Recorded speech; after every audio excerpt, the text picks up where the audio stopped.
Embark on a journey that transcends the boundaries of the ordinary. Paranormal M is your passport to the uncharted territories of the supernatural. Subscribe and turn on notifications to be part of our exploration team. Story number 1. My late grandfather sent back to Earth. When I was 16 years old, I got hit by a car. I was an athletic kid, and luckily, nearly fully developed, 260 pounds at 6'2", which likely enabled me to survive the collision. When I say that I got hit by a car, it wasn't one of those common kid jumps out between two parked cars, gets popped by a car going 10 or 15 miles an hour, scrapes and bruises, etc. The driver of the car ran a red light going 60 miles an hour and hit me in a crosswalk. There are a number of strange things about the incident. I remember every second of it, with two exceptions. I remember seeing the car close enough to touch. I don't remember the impact of the car hitting me, but I do remember every moment after. I can still picture the Subaru logo to this day. 2. The car, a Subaru Outback, was totaled and inoperable from the impact, yet somehow I lived. I was with a number of friends at the time, as we were waiting in the corner for the light to turn so we could cross. I noticed that a friend's shoe was untied. I pointed it out and he stopped to tie it. If he hadn't stopped, he would have been hit instead of me. I'm glad it was me though, as he would have almost certainly died. Up to this point, I'd imagine you're thinking that this is a pretty wild story, but not necessarily right for this Reddit. The last and strangest thing I experienced that night is why I'm posting here. As I'm laying in the ground, bleeding out from a compound fracture in my leg and a cracked skull, I hear a man's voice. A man who's been dead for over 14 years.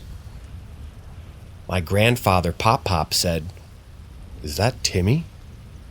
My grandfather died when I was about 3, but I still have tons of memories of him. He and I were best buds, and I know without any doubt that I heard my dead grandfather speak. Almost immediately, the devastating pain I had been feeling evaporated. As I lay there, I can't explain how, but it became clear that I needed to decide what would happen next. I could stay at peace and without any pain with my grandfather, or I could return to the pain and fight. I decided to fight. And the second the decision was final in my mind, the pain returned. I was rushed to the hospital when doctors spent the next 90 days fixing a cracked skull, 6 broken ribs, and a badly broken leg, not to mention a silly amount of cuts, scrapes, and bruises. I underwent 7 surgeries, spent a year in a wheelchair, and had to learn to walk again. It's now 16 years on from that night. I'm 32, married, and have a beautiful 4-year-old daughter, and I can't explain how happy I am that I decided to stay. The really surreal thing for me is that I now know unequivocally that there is life after death. I can't wait to see Pop again, but I have some more work to do here first. I was left with some lasting, let's say, side effects from that visit to the other side, but that's probably a whole thread on its own.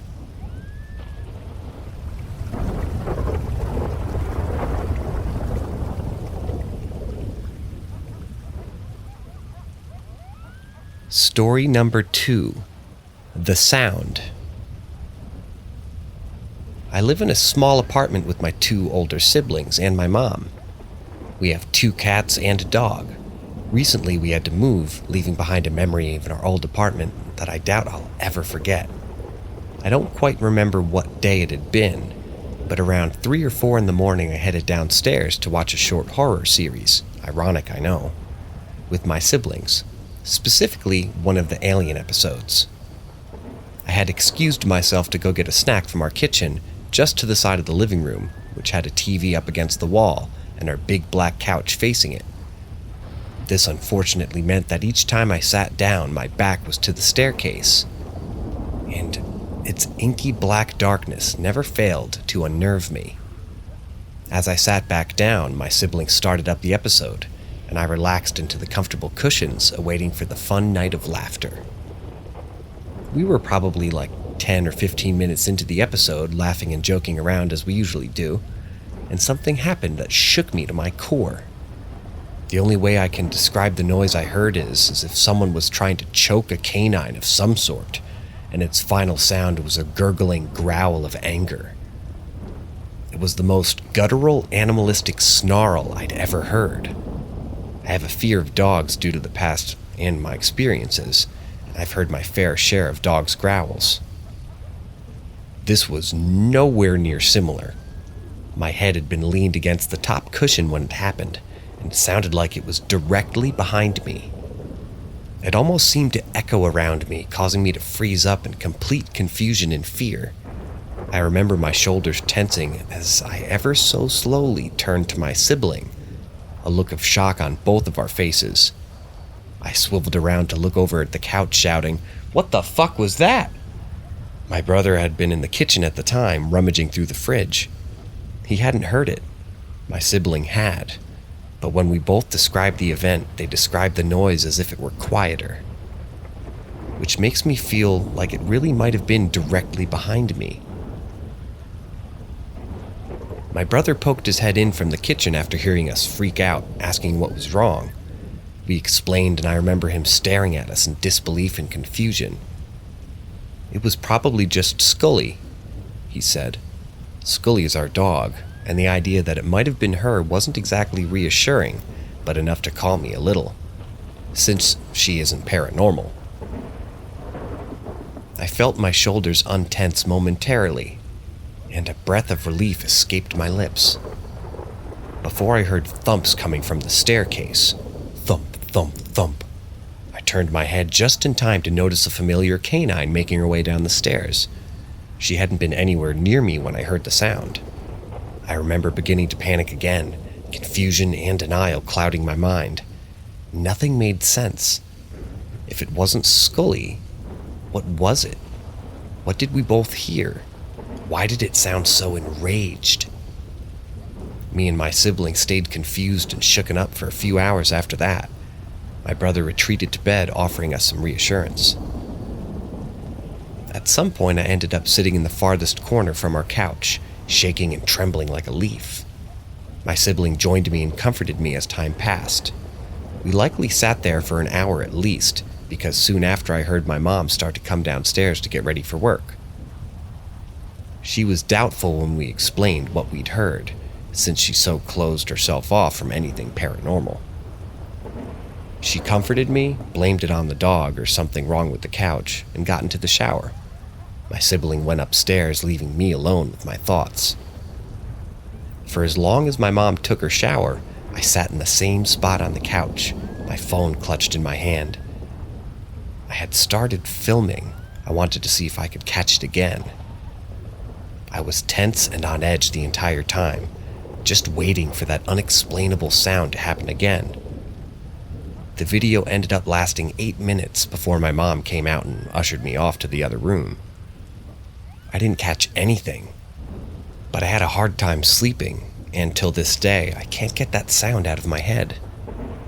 I really have no way to explain it. It was an angry, guttural, almost pained snarl directly behind my head. It wasn't the dog. Our cats were in front of the couch, so what the hell was it? To this day, even after moving, we joke about having a possessed couch. Each day the sound fades more and more from my mind, shocking me so much in the moment, replaying it in my head over and over, yet fading so fast. I can only hope we didn't bring whatever it was with us.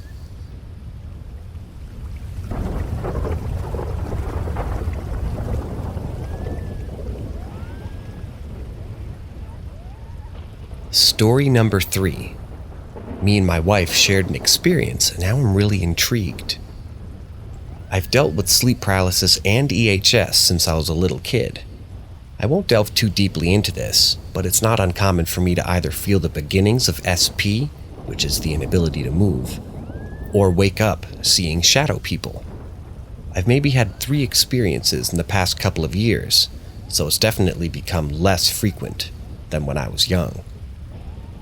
Honestly, it scared the shit out of me as a kid, and it still does sometimes.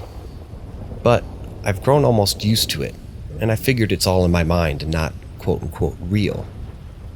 However, a couple of nights ago, my wife and I were visiting her family for Thanksgiving in Kansas. It's a tiny town of like 1,500 people, and also very quiet.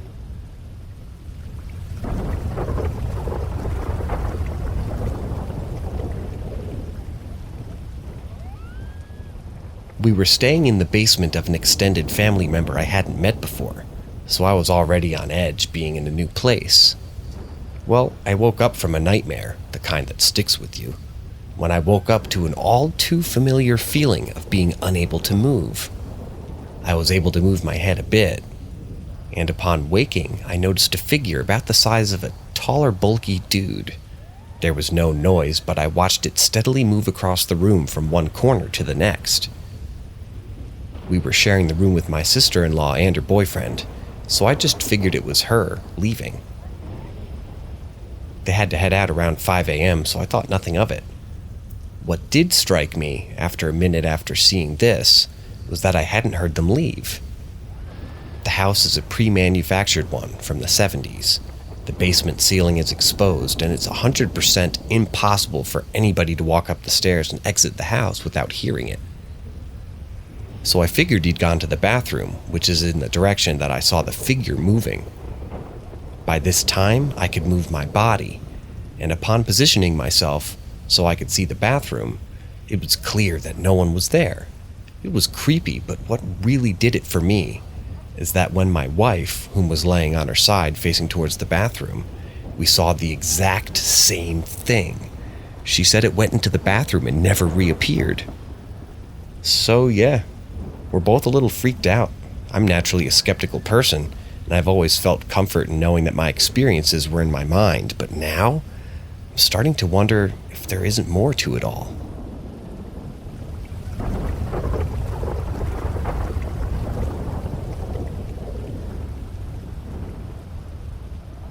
Story number 4. I may have seen a ghost when I was a kid. When I was around 7, I used to wake up early, because at the time, I thought I was wasting valuable playtime if I woke up late. I had school at 1 p.m., so I liked to enjoy every moment of the morning, waking up sometimes usually at 6 in the morning or earlier. When I woke up, I usually started playing with my Lego minifigures. I liked them more than the characters than to actually build things, because in my mind I was making movies with them. To emulate the camera, I like to lay on the floor, approaching myself to their faces to make kind of close-ups. So this particular morning I woke up, and I was doing my usual routine, playing with Legos, and my bedroom door was wide open. I was playing, and then I looked back at the door and saw the legs of a person walking in the corridor right in front of my door, and then going out of my sight in the direction of the living room, and they wore white tennis shoes. I said, "Hey Elza," because I immediately assumed the person was my nanny, who usually arrived pretty early, but she didn't answer. I went back to my Legos, and then for some reason not much later, I went to the living room to talk to her. She wasn't there. I got confused and went all around the house looking for her, but she wasn't in the house at all. I ran to my mother's bedroom and woke her up, and my stepfather, telling them what had happened and asking if Elza really wasn't there. My stepfather said, still sleepily, "I heard someone opening the windows."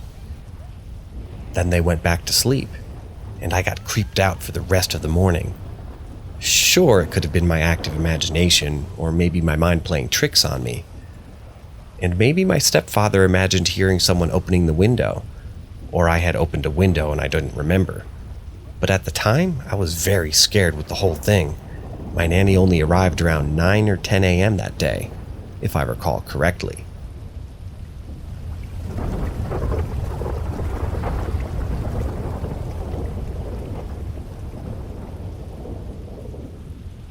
Story number 5. The day I prioritized logic over fear. I was around 19 when this happened. I was all alone in the house. My family went to attend a wedding ceremony. For study purpose, I remained home. Also, I always keep my door locked after 11 p.m., as I quite like the environment to study, and I also have a bad habit of smoking. That day I did the same. I was alone in my room. The main door of the apartment was also locked. I locked my room, turned off the light, and it was pitch black. I went to the balcony, smoked a cigar, and went back to the room. Turned the light on in the washroom, went there, washed my face, came out, turned the washroom light off, went back to the balcony, collected my towel, went back to the room, and I saw the washroom light was still on. It hasn't been even 30 seconds that I had turned it off. I clearly remember that it was no way that it was turned on. To further examine, I turned the light of the room on and checked the switch of the washroom light. It was still wet, so there was no chance that somehow I'd mistaken it and turned it off. This incident baffled me. Then you rechecked the door lock and found out that the door of the room was still locked, so there isn't any chance of intruders coming back in and doing the deed themselves. Later that night, I was lying on my bed and I was watching some random YouTube video, and soon I fell asleep. About 2:15 in the morning, I woke up suddenly. I had blurry vision of everything around me, and as I just woke up and everything was dark. As my vision got normal, I could clearly see someone standing beside my bed where my legs was. The figure was standing in between the bed and the attached washroom. The balcony door was on the right of the washroom door. It was about maybe 4 or 4.5 feet tall. It was wearing a gray or black gown, covered from head to toe, just like any typical ghost figure we watch on cartoons or something like that. At first I was so scared seeing that. I closed my eyes and prayed that I hallucinated, and I was trying to keep calm, taking deep breaths, thinking that the next time I open my eyes it'll disappear, as I might just be hallucinating. The next time I opened my eyes and I saw it still there, standing still, not moving an inch, nor making any sound.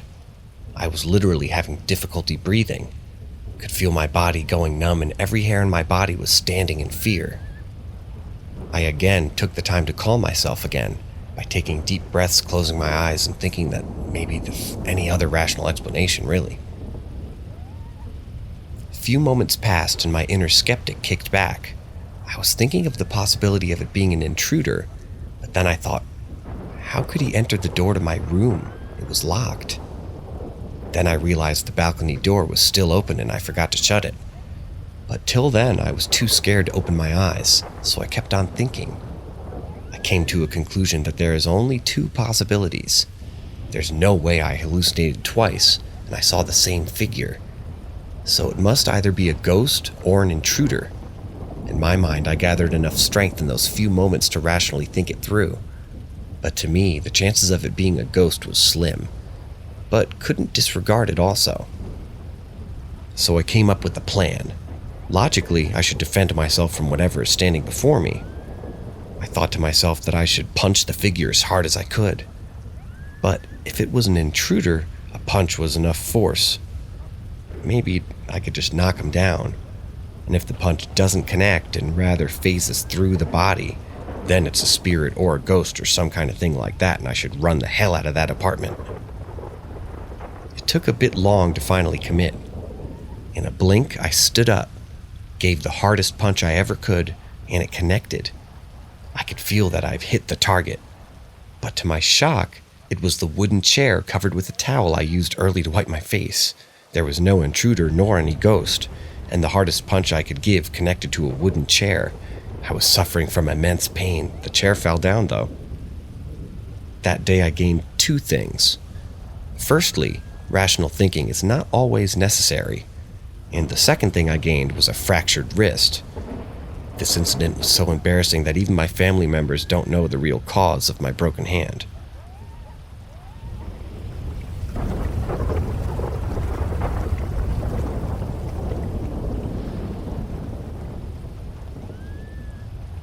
Story number 6.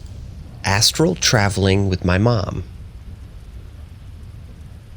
When I was small, about 4 or 5, I went on a journey with my mom. Right up until 15 years later, I merely thought it was just a lucid dream until my mom and I were talking about different things and she happened to mention the time that she accidentally took me astral traveling with her. It's a family talent that I discovered years later.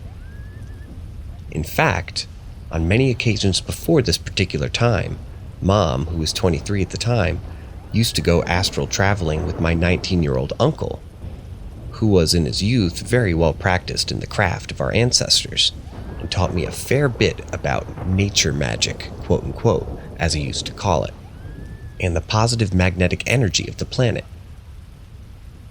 On this night, my uncle, and his girlfriend, and my mom, was initially alone.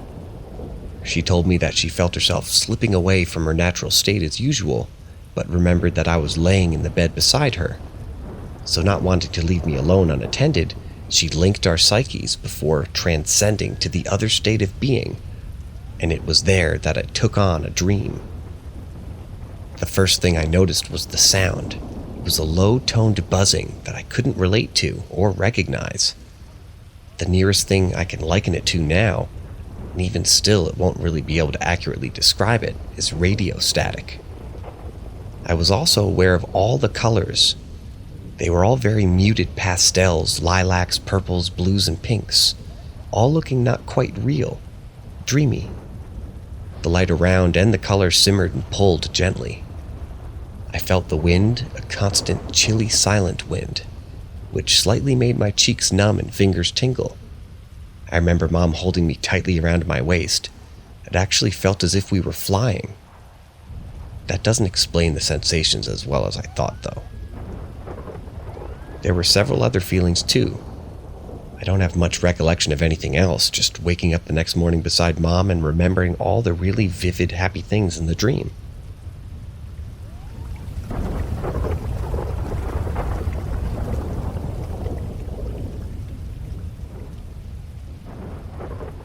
Story number 7. Green Hair. We were about 8 or 9 the day Mom took Elle and I over to Heath. It was hot and bright in the middle of the summer, and we'd been collecting natural materials to make a collage when we got home, and Mom's backpack was full of stray feathers, wild grasses, leaves, and twigs, and we were on our way home when Grandma was making a cheese flan and salad for dinner. As we were all very hot and slightly tired, Mom had decided that we would wade through the river instead of going back over the hills the way that we had come. The thought of pushing my tiny wheelchair through the muddy-bottomed, weed-tangled river never seemed to faze my mom. She was healthy, fit, 26 years old,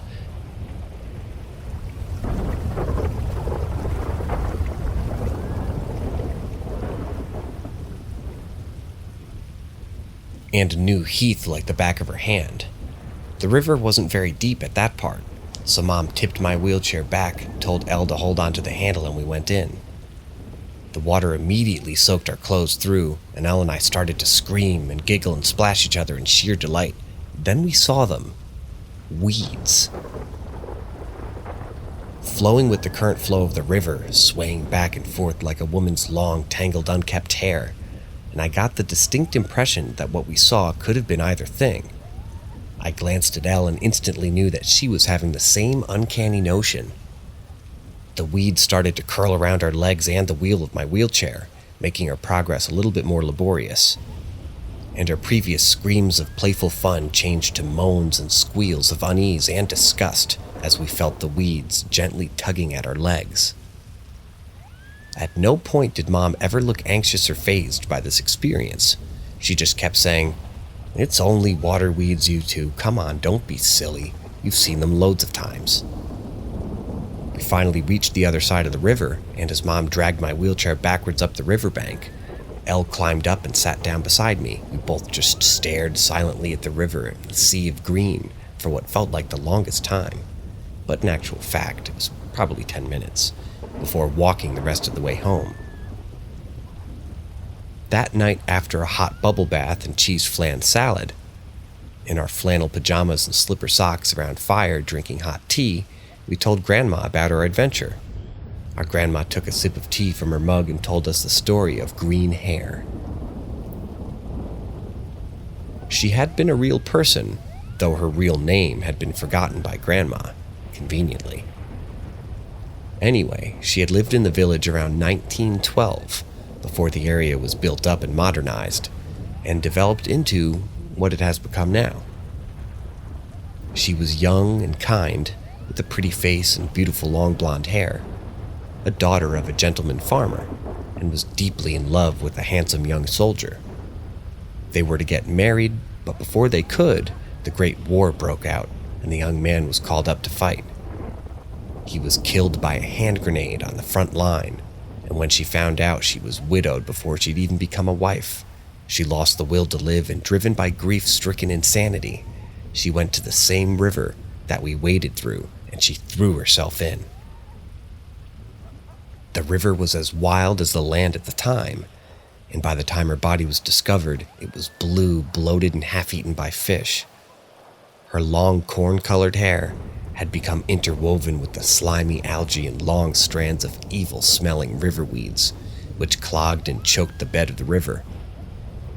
In fact, the pathologist who performed the post-mortem said that the body had been found sooner if not for the dark green weeds that appeared to have curled around her limbs and torso, anchoring her corpse to the riverbed for days.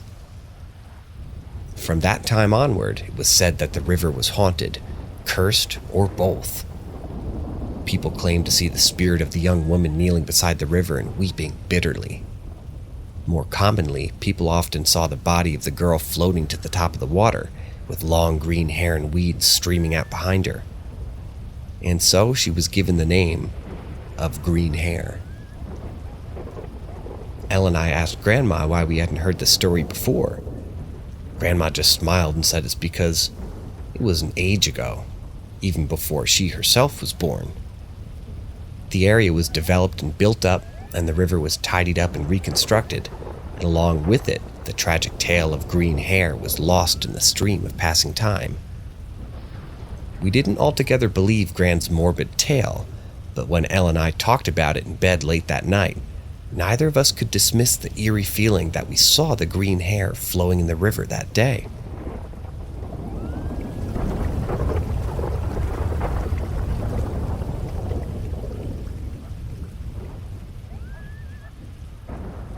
Story number 8, The Clearing.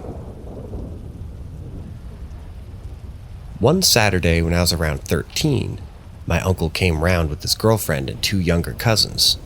Our other 2 cousins were staying at the flat for the weekend, and a further younger female cousin had asked Mom if she could also stay. This was a regular occurrence for us kids. The weekends and school holidays were a free-for-all, quote-unquote, and a constant stream of kids staying at one place or another, making makeshift beds with beanbags and floor cushions, or just crashing out on the floor with sleeping bags. My mom and aunties all used to joke that on holidays their homes turned into a regular old dollhouse. Apart from my 5 cousins and I, my friend Jay was there. He too was at our flat every weekend, and his parents knew he would be okay. Mom had the reputation for being cool yet very strict. We all hung out together and had a sandwich and a drink and played on the Sega. Then Mom and my uncle's partner said that we should all go for a walk. Everybody thought it was a great idea, so the 10 of us set out. The 3 adults decided that we should go to Donkey Woods, which is a bit of green wildland owned by the council, much like Heathland. As kids, we used to go over, and in the spring, summer, and autumn on our own with the family, and it was reasonably safe and kid-friendly, and it still felt wild enough to make you adventurous and not in West London. We all walked the half-mile down the road from the flats to Donkey Woods, where we walked along the river until we got further into the woods, and while Mom, my uncle, and his partner all sat down to have a cigarette, us 7 kids went exploring. As I've mentioned before, we all knew Donkey Woods really well, and we were totally at ease and comfortable over there. We weren't expecting anything unusual or creepy at all. For us, it was just another mid-August, late Saturday afternoon, and we were all just messing around. My cousin T, my friend Jay, and I were all talking, and suddenly the other 4 kids came running up.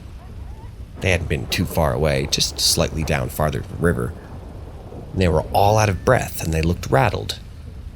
The four of them told us that they had seen something weird in one of the small clearings. They wouldn't tell us, they just said, "You have to come see." We all thought it was just a major wind-up, but when we got to the clearing, our mood changed quickly, not to fear, more like a sense of unsettling apprehension. In the middle of the clearing were 3 small tents in a rough triangle, and in the middle of the tents was a small, still smoldering fire, and around the edges of the clearing were several small dead birds, sparrows, I think. The whole scene is very unnatural and eerie, and I felt a distinct drop in temperature, most likely my imagination, but still quite evident. Now, the rough sleepers of the area did use Donkey Woods as a base, but not in that particular place in the woods, as it was too close to the main road, and the homeless people avoided harassment and abuse from certain unpleasant individuals by going further into the woods to prevent any kind of confrontation. The homeless people who lived over at Donkey Woods also didn't use tents. They usually would make a shelter from pieces of wood and plastic sheeting, and Donkey Woods isn't a place where people go camping recreationally, so we felt like there was something very strange about the scene in the clearing. I told the 4 younger ones to go and get the adults, and me, Jay, and T didn't move. T, who was still as tough as nails, was completely colorless. You couldn't see her freckles at all. I didn't even move my wheelchair around the area as I normally would have done, and Jay just kept saying, "What in the actual..." When the adults came back with the other kids, they were clearly unnerved by the odd scene as much as we were, and was soon greeted by everyone that we should leave the clearing in Donkey Woods immediately. The most creepy part of the incident was the next morning my uncle went to see my other uncle, and together they went over to Donkey Woods to look around more. They went to the clearing, but there was nothing there. Not even marks in the ground from the tent poles, no sign of a fire, and no tiny dead birds.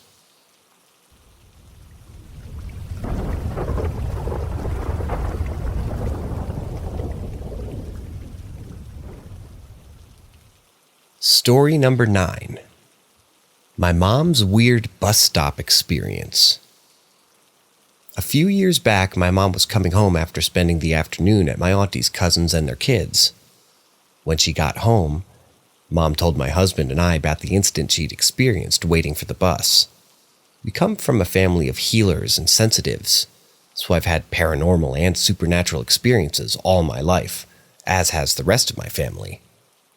My mom, although slightly skeptical and a bit reluctant to embrace the gifts which our ancestors have passed down to us, has had her fair share of unexplained events of her own. She told us that while she was waiting for the bus, suddenly she saw movement from the corner of her eye. Across the road, she saw 3 youths. In usual circumstances, this wouldn't be out of the ordinary at all, as the shops are a regular meeting place for all the local teenagers. However, there was something slightly odd with these young people. Mom said that they were dressed up in the period of the 70s when my mom was a young teenager. People were milling all about around them, very near them, but no one was acknowledging them, their existence totally overlooking their presence, as if they were invisible to the passers-by.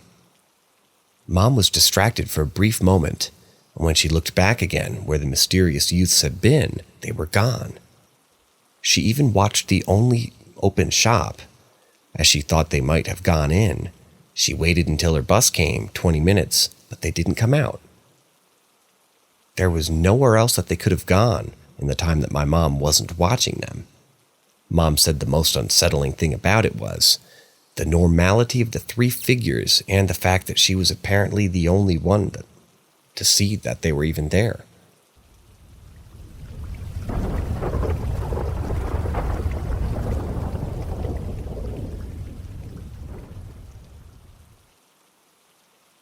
Story number 10. A strange happening. One day, my cousins and I were playing in the back garden. It was a warm, sunny day in mid-July, and the air was kind of hazy and full of sounds of summer. Insects hid in the long grass just outside the boundaries of our safe garden. The garden and heath ran right through without a fence, gate, or any other type of barrier dividing our private back garden to the public, a very busy heath. For example, if you were playing in the back garden and a random person walked past the way to the heath, they were clearly visible from anywhere within the vicinity of the garden, as well as being very audible, even down to the point if the person knew our family, they were able to conduct a simple conversation with whatever kids were playing there. Gran always told us kids that the area directly behind was outside the limit of the garden, was strictly forbidden, and because she knew us three girls better than the back of her hand, this statement came with an extremely stern warning that if this rule wasn't followed, we would all receive smacked bottoms. We all abided even though the three of us had adventurous spirits. At the time of this incident, we were all playing on the crazy pathing path that our builder uncles had made to make it easier for my wheelchair to run safely along the ground as I played with the other kids. Elle was pushing me as fast as she could, and I in turn was pushing the ancient family pram that's been there longer than any of us had. We were playing mummies. As usual, being the oldest, our cousin G was mum and picking flowers for the milk bottle in our tree and bush. It was more of a cluster of bushes at the bottom of the garden with a clearing that was easier to adapt into a wheelchair-accessible treehouse where all us kids played at the time. Suddenly there was a sense of not being alone. I think Elle and I both noticed this at the time because we raised our heads and looked in the exact direction where the creeping feeling had resonated. Just outside the back garden's entrance stood a strange-looking figure. We all said after the incident that the figure appeared to be a middle-aged, stocky man dressed in shabby dark clothes. We called out, "Hello, how are you?" We didn't get any answer, as we usually did with passerbys who we knew. The stranger continued, "I've lost my dog. Have you seen a little white dog?" Being ever protective, G answered curtly, "No, we haven't seen any dogs at all." The stranger didn't look at G but kept his attention on Elle and I, although he didn't respond to G's remark. "Oh dear, will you help me look for her? She's not very old, and she might be lost. She couldn't have gotten too far." I automatically began to feel uneasy, and I knew Elle felt the same. The stranger was motionless throughout this discourse indeed. It was eerie how still he was. G just turned 11 and was adamant. "I'm sorry about your dog, but we can't help you. We aren't allowed to leave the garden." The stranger remained still and measured. "Come on. You won't be away for long. I will pay you 5 quid for the help." Just then, our older male cousin came around the side of the house, pushing his bike, followed by a family friend who also lived at the house. They had both returned home from work, and our attention was momentarily distracted away from the figure by their sudden arrival, and when we looked back in their direction, the stranger he was completely gone. Seeing his sister G's perplexed look, our cousin H said, "What's up with you?" We all excitedly told H and our family friend about the strange happenings and the man.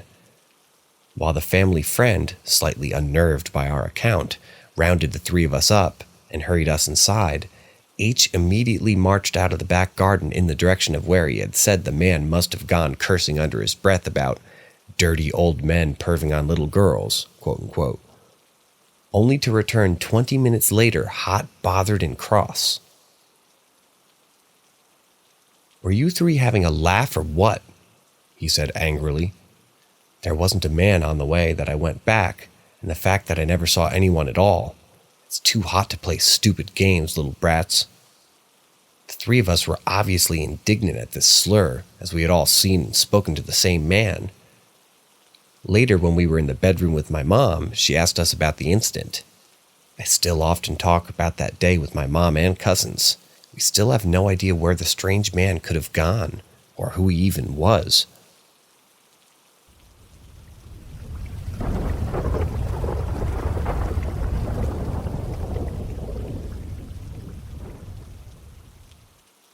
Story number 11. Bat Bear. Bat Bear was my childhood imaginary friend.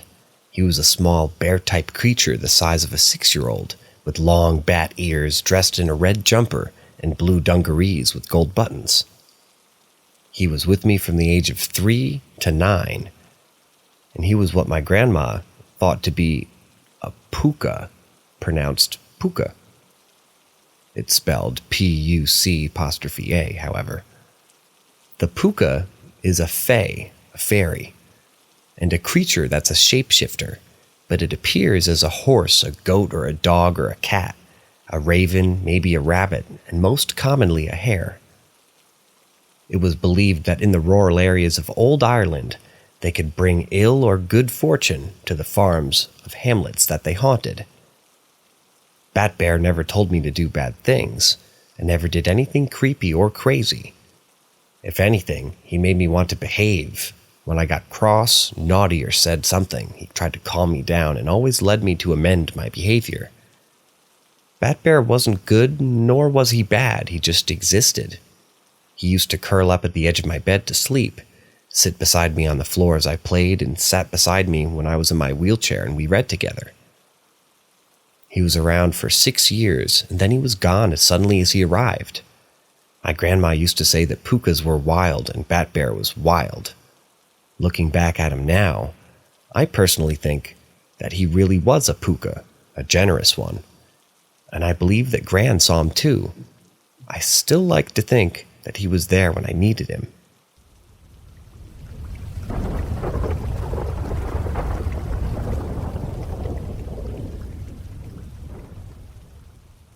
Story number 12. This is why, even though I'm not a believer, I don't deny any paranormal activity.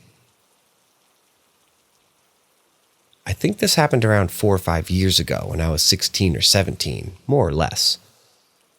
I've always been a skeptical person, and I usually try to prove things by using the scientific method.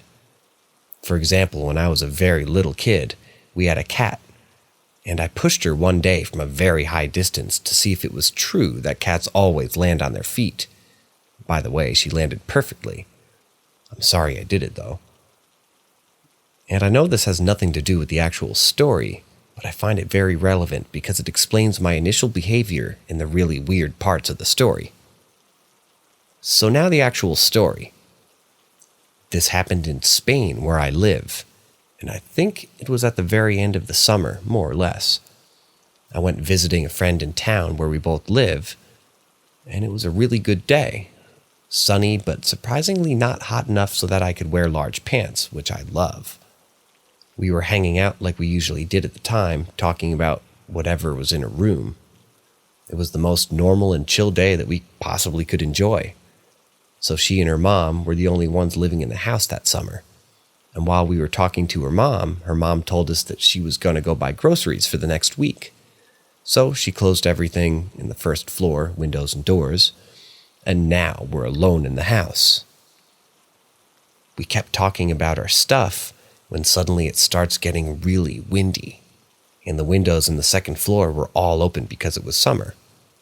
If we run too close, all the windows, stuff gets thrown and all that. And then just one window is left, and my friends ask me if I can if I can close it for her, because it's in the guest bedroom, and she's afraid to go in there because she believes that it's haunted. So I don't believe in this, as the title says, and we just went inside and closed it without thinking too much. Then we returned to her bedroom. I ask her about why does she think it's haunted, and she begins to tell me that she and her mother sometimes see a shadow that looks similar to a man, completely still, facing towards them between the curtains. She also told me that her mother thought that it had been a ghost because when she sleeps, quote unquote, she wakes up and can't move, and then the shadow man would be in her room looking at her from, I guess from her feet, which nowadays, thinking about it, we probably didn't know at the time that her mother was very likely to have sleep paralysis. After telling me all this, she starts to get nervous and feeling unsafe. So since I just want to hang out with her, I offer myself to get up close and close the door so she feels better. So I close the door, and knowingly I closed it so that I would make sure that it's not going to open unless force is applied. I put some kind of weight on our side of the door on the floor. Then I looked outside through her window, and suddenly there's a fucking storm outside, like in an instant, with bolts and everything.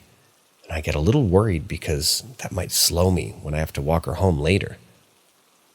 My friend, who is also weirded out by the strange change in weather, decides that she wants to keep talking about this ghost in the guest's bedroom. She explains again that what she believes is real, but guesses it's something else and calls it a quote-unquote demon, which is why I use this tag. And right this moment when she uses that word, things start to get serious.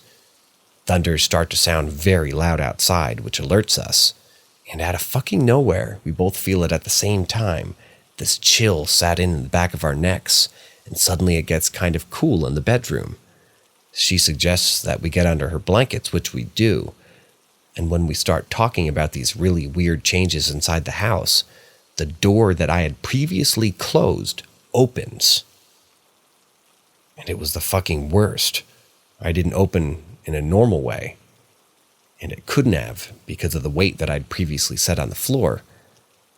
But it was fucking slammed against the wall of the bedroom, and it was very loud. Excuse my expletives, but that's what's written here. At this point, I am shocked beyond belief, and my friend is legit having a panic attack and is crying about how she's way too scared at that moment, and that she just doesn't want to die. I tell her that I'm going to get up and close the door again and also look outside in case her mom got to the house and is pranking us or something like that. She grabs my arm in terror, again saying that she doesn't want to be alone with this demon. And since I'm growing nervous because of the situation and her reactions, after all, we were teenagers back then, I grabbed something big, and it was her bedroom, and had just approached the door with it for protection. I told my friend that if anything was going to catch her or me enter the room, would be before closing the door. I was going to give it hell before I made anything to her. So she let my arm go. I go to the door and proceed to close it, but before doing so, I showed my head outside of it to see what was going on, and although I didn't see a single thing, I felt like I was in danger if I didn't close the door as soon as possible. I finally closed it and went with my friend to hug her, and I reassured her that if anything came in, I was beating the shit out of it. I tried to talk to her about whatever it was so she could calm down, because really, she was completely sure that we were going to die, and after what happened with the door, I became unsure as well. Minutes passed and things got calmer, and we talked normally, but always checking on the door. We finally hear her mom come back from the house, and I go outside to the bedroom to meet her. She had finished buying, and suddenly everything is normal. The house is not cool now. Neither is my friend's bedroom. There's no more thunders or storm outside at all, so I feel safer, and I go in to investigate the house for things that maybe could explain what happened. I went down to see if any wind could have opened the door, but as the mother told us, she closed absolutely everything.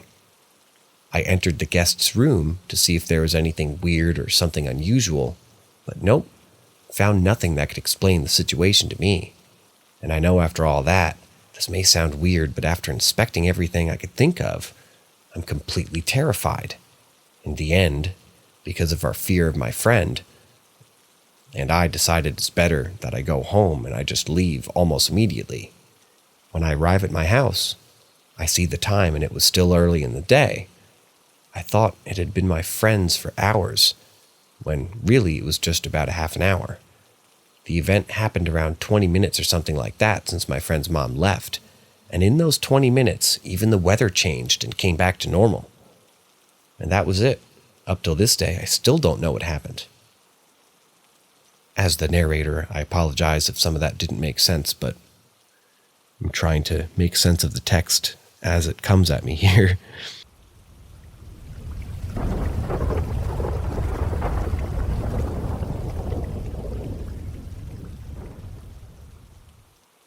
Story number 13.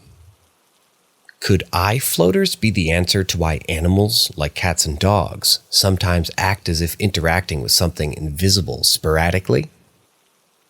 FYI, floaters are those things that you can see in your eye, which look like little worms and move along within your eyeball. They're actually tiny particles that are too small to affect the eye and too big to be completely transparent. They stick to the eye's surface and move as we move our eyeballs. They also form as a result of gradual decay of the vitreous humor. Look it up if you're still confused. Edit. So there seems to be confusion in what floaters actually are. From asking my teacher and Googling it, it seems like there's more than one reason for floaters. Microscopic debris, decaying of the vitreous humor, and collagen floating around. In any case, these floaters, rather, move around in your eye and cast a shadow on the retina, which creates a semi-translucent projection where you see it. Anyways, my cat was sitting beside me, and she sort of randomly put her hands in the air, as if reaching out for something. Then she acted like she was trying to chase it, like a bug or something. After some time, she settled down, and quite intrigued, and admittedly a little bit weirded out, because it's midnight and completely silent, I thought about what it could have been, because I'm not really a believer. After a while, it struck me that it could have been a floater. Since animals aren't the smartest, maybe they see floaters floating about and attempt to go after it, thinking that it's a bug or something similar, since they obviously can't understand what it really is. And when it settles down, they return to their normal behavior. Animals have eyes that are obviously larger and more pronounced than humans, so maybe such floaters are more likely to stick to their eyes.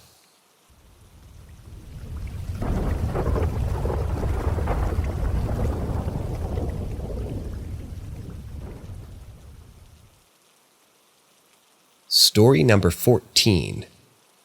Death Premonition. Dream. At the time, it made no sense to me.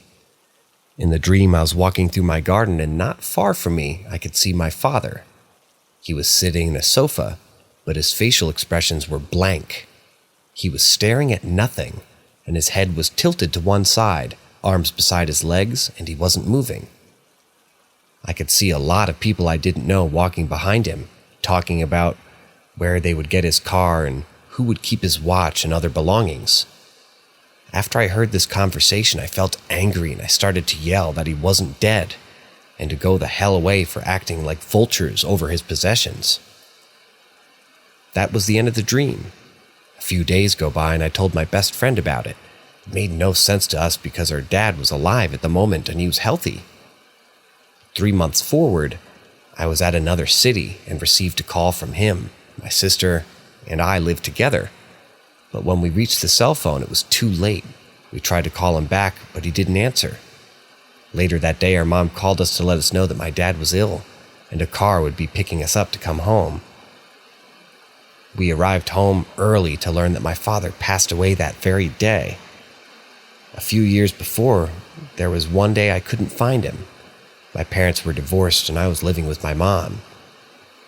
I went to his house, and the TV and the lights were on. But he didn't open the door, so I came back crying, thinking the worst. Somehow he knew I was looking for him and arrived at my mom's house like 20 minutes later. He asked why I was crying, and I told him that I thought something had happened to him. He just hugged me and laughed, but he made a promise. He said, "When I leave, I promise I'll call you to let you know." And he kept his promise. Only after the funeral I noticed I dreamt of his death. My mom was the one who found him. And when I told her my dream and how I saw him, she looked at me scared. The position and the place were the same. After losing my father, I developed a strange ability.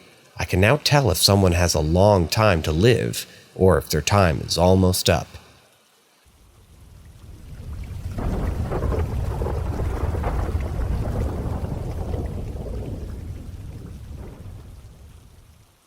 Story number 15. Tapping 3 times.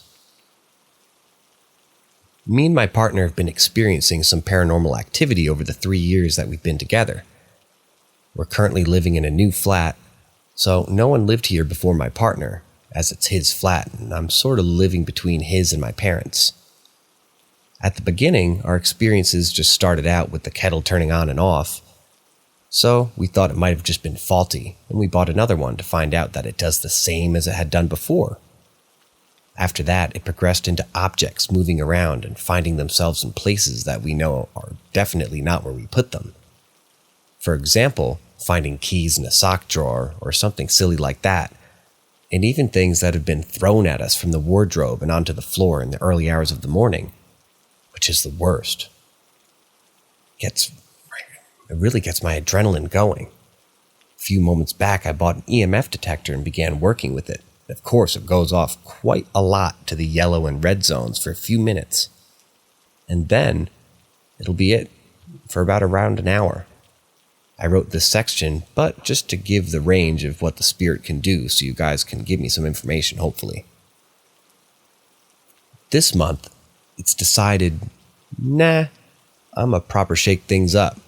And it started tapping under the bed 3 times every night. And it waits for you to just about fall asleep, and then you hear the tap, tap, tap, and it wakes you straight up with the vibrations of the taps on the mattress, and you can also hear a lot of rustling in the corridors at night.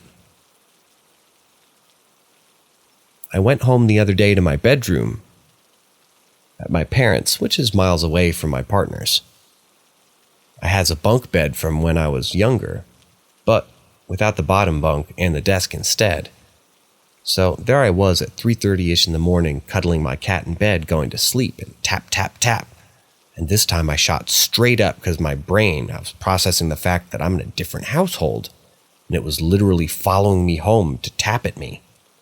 And it was much louder than at my boyfriend's flat, which honestly really shook me up, as it was the last thing I expected when nothing had happened like this before. Last night I was super tired and I fell asleep really quick, and it banged on the mattress this time until I woke up. And to be honest, I'm getting a little bit frustrated as I don't sleep much anymore and I'm running out of ideas as to what's going on and how to stop this development from coming into something more. When I tell it to stop, the EMF detector goes wild. So I'm assuming that's a no. Any ideas on how to get this thing to stop doing these things? I don't mind it living here. It just sort of want it to slow down, and I kind of want to sleep.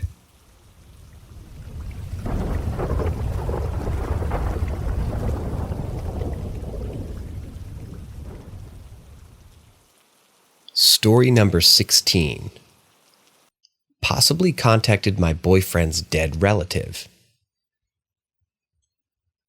So yesterday, I got high with my boyfriend at their mother's house in the shed. As I was coming up, I suddenly felt really nauseous and dizzy, and like a burning was all over me. And then I felt, quote-unquote, minty fresh, as high me described it. And the whole room was oddly really cold. I was just closing my eyes, relaxing, when out of nowhere I went, "There's someone else here too," and pointed into an empty space of the shed. I had my eyes closed, but I could sense the presence and track them. I walked over to the spot where I could feel a presence, and I started shaking every time I went super close because of the energy I could feel in that spot. I then decided to sit back down because I was shaking, and here's when things took a turn. Still with my eyes closed, I could now see the energy I was picking up on. It felt really warm and loving and protecting, and I started to describe a man which I could feel my boyfriend tensing up at. Because it was their grandpa. I've never seen any pictures of him before, or even a description, but I know his death had a really big impact on my boyfriend. They were really close when my boyfriend was a child and started uncontrollably crying. My body felt so heavy with longing and sadness, but also love. I felt so overwhelmed with protective love that I started to cry. I kind of lost control of my mind and I just started speaking everything I saw or heard. And I was able to feel their grandpa's thoughts and memories and, speak to him without any words. When I asked a question, the answer I just realized. I knew even though it wasn't something I knew before. For example, I was telling my boyfriend I wanted a hug and that I really missed him, and I wished that I could hold them again just That's what my brain felt. I hope that makes sense. It ended up hugging my boyfriend, or I guess I winded up hugging my boyfriend and telling them how much I loved them. But not my kind of love. I felt like family love in that moment. I felt like their grandpa's protective presence, and I saw him smiling at me and being happy as I told everything that he felt to my boyfriend. It's so hard to explain how it felt when his grandpa was there and how I just knew what to say. Although I knew everything, it felt hard to translate what I knew into words. It was like speaking two different languages that were remotely different. I felt a female presence watching from outside the shed, but being too shy to come forward and just being like, nope, that's their business. The way the woman and men were speaking to each other, my boyfriend said, was very typical of how they acted when they were alive. I then remember seeing my current boyfriend as a child, but in memories from the perspective of the grandpa. I kept on seeing an image of them two gardening together, which my boyfriend teared up at, as they used to garden together as a child. And I only found out then when I brought it up. A few small other things happened to do with memories, but I'll keep it brief for now. I then felt his grandpa and grandma's presence leaving, and I felt the same nauseous feeling as they had left, and it grew weaker. Shortly after, we went back in the house and started to feel energy. In the kitchen, I sensed loving meals and a good food, which my boyfriend's grandpa made them. And in my current boyfriend's current room, I said productivity and focus, which used to be his grandpa's old study. I then later on at night started to name words like wood, paint, project, model, eventually to model kit, which my boyfriend said they had in the attic above us. I also kept on feeling a memory of staring out of the window into the garden, which my boyfriend said their grandpa used to do a whole lot. Lastly, I told my boyfriend the ground here had been lived on and has a strong feeling of family love, and turns out, despite their great-grandparents building their current house and the land space, it's been in their family for generations, and I didn't even know that.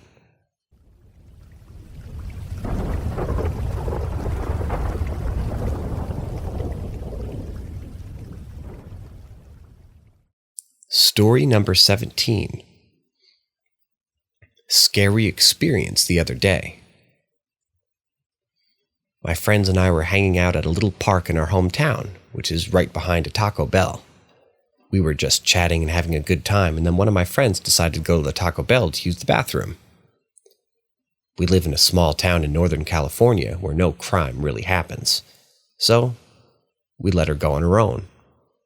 It was around dusk at this point, and the park was bordered by a creek and undeveloped land. While my friend was gone, we heard her voice yell my name, and she sounded incredibly scared. She had a slight accent which makes her voice hard to imitate, and I have my own very unique name that's difficult to pronounce, so there's no way someone else was just playing a joke on us to scare us. I obviously got scared that she was being kidnapped or something, so I jumped up and headed over while calling her name. I was with two other people sitting at the table, my other best friend and her boyfriend. They're both skeptics and don't really believe in paranormal things, especially the boyfriend. But when they heard the voice screaming my name, they both recognized it as hers and jumped up alongside her. I started screaming her name, trying to figure out where she was and how we could go help. And then we saw her coming from the complete opposite side of the park, where the Taco Bell was. There was no other way that it could have made it all the way to the back of the green space and back in the amount of time that she had been gone for. She also hadn't heard the voice calling her name, even though she should have, as the Taco Bell was maybe 150 feet from where the three of us were sitting. She's 1/4 Native American, and although none of the rest of us are, we were speculating on what it could have been, and we were thinking that it might have been a skinwalker or something related to that, as our experiences seem to line up with stories that we've heard about skinwalkers. Our entire town was built on Native American burial sites. It's awful, I know. So there's definitely activity related to that happening. I've had weird experiences in my own house, and both of my best friends have witnessed them as well. Do you think our experience might have been skinwalker related? If not, what are the other possibilities? I'm a very anxious person, and I'm a little bit on edge about this whole experience, so any insight that you could offer would be very much appreciated.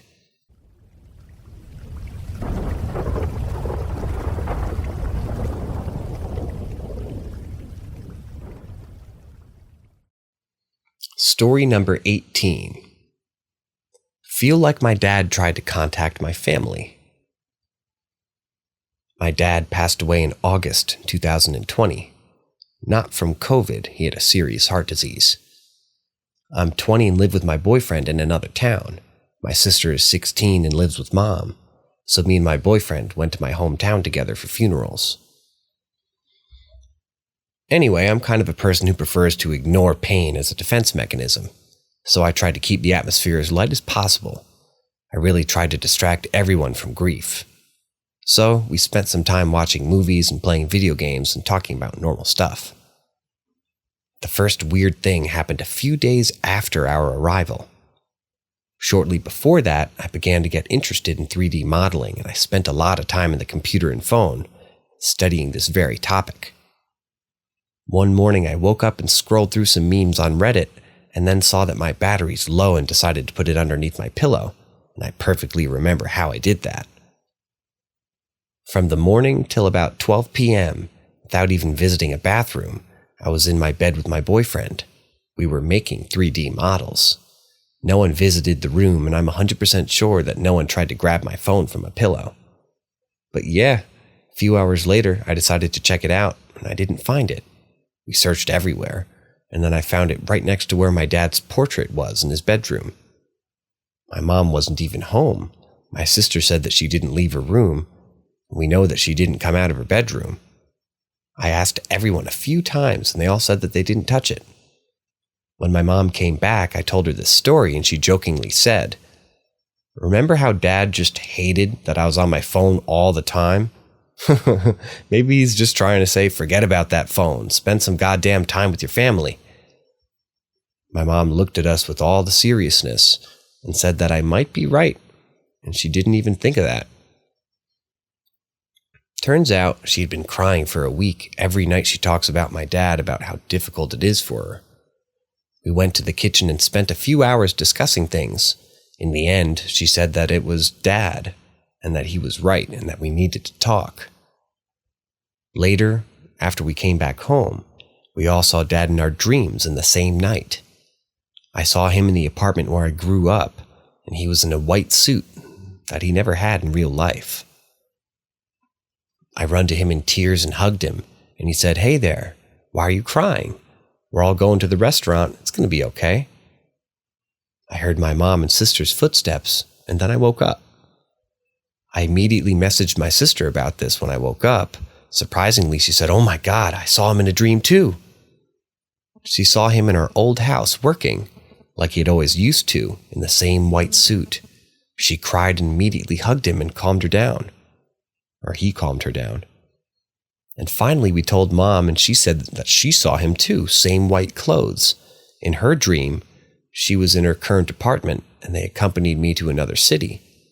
My dad waved me, saying goodbye, and then he turned his head, smiled, and told Mom, "Well, I'm going to stay here," and hugged her.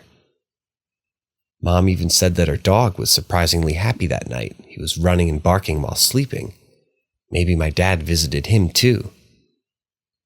Anyway, maybe that's just silly, but I just want to believe that that was my dad.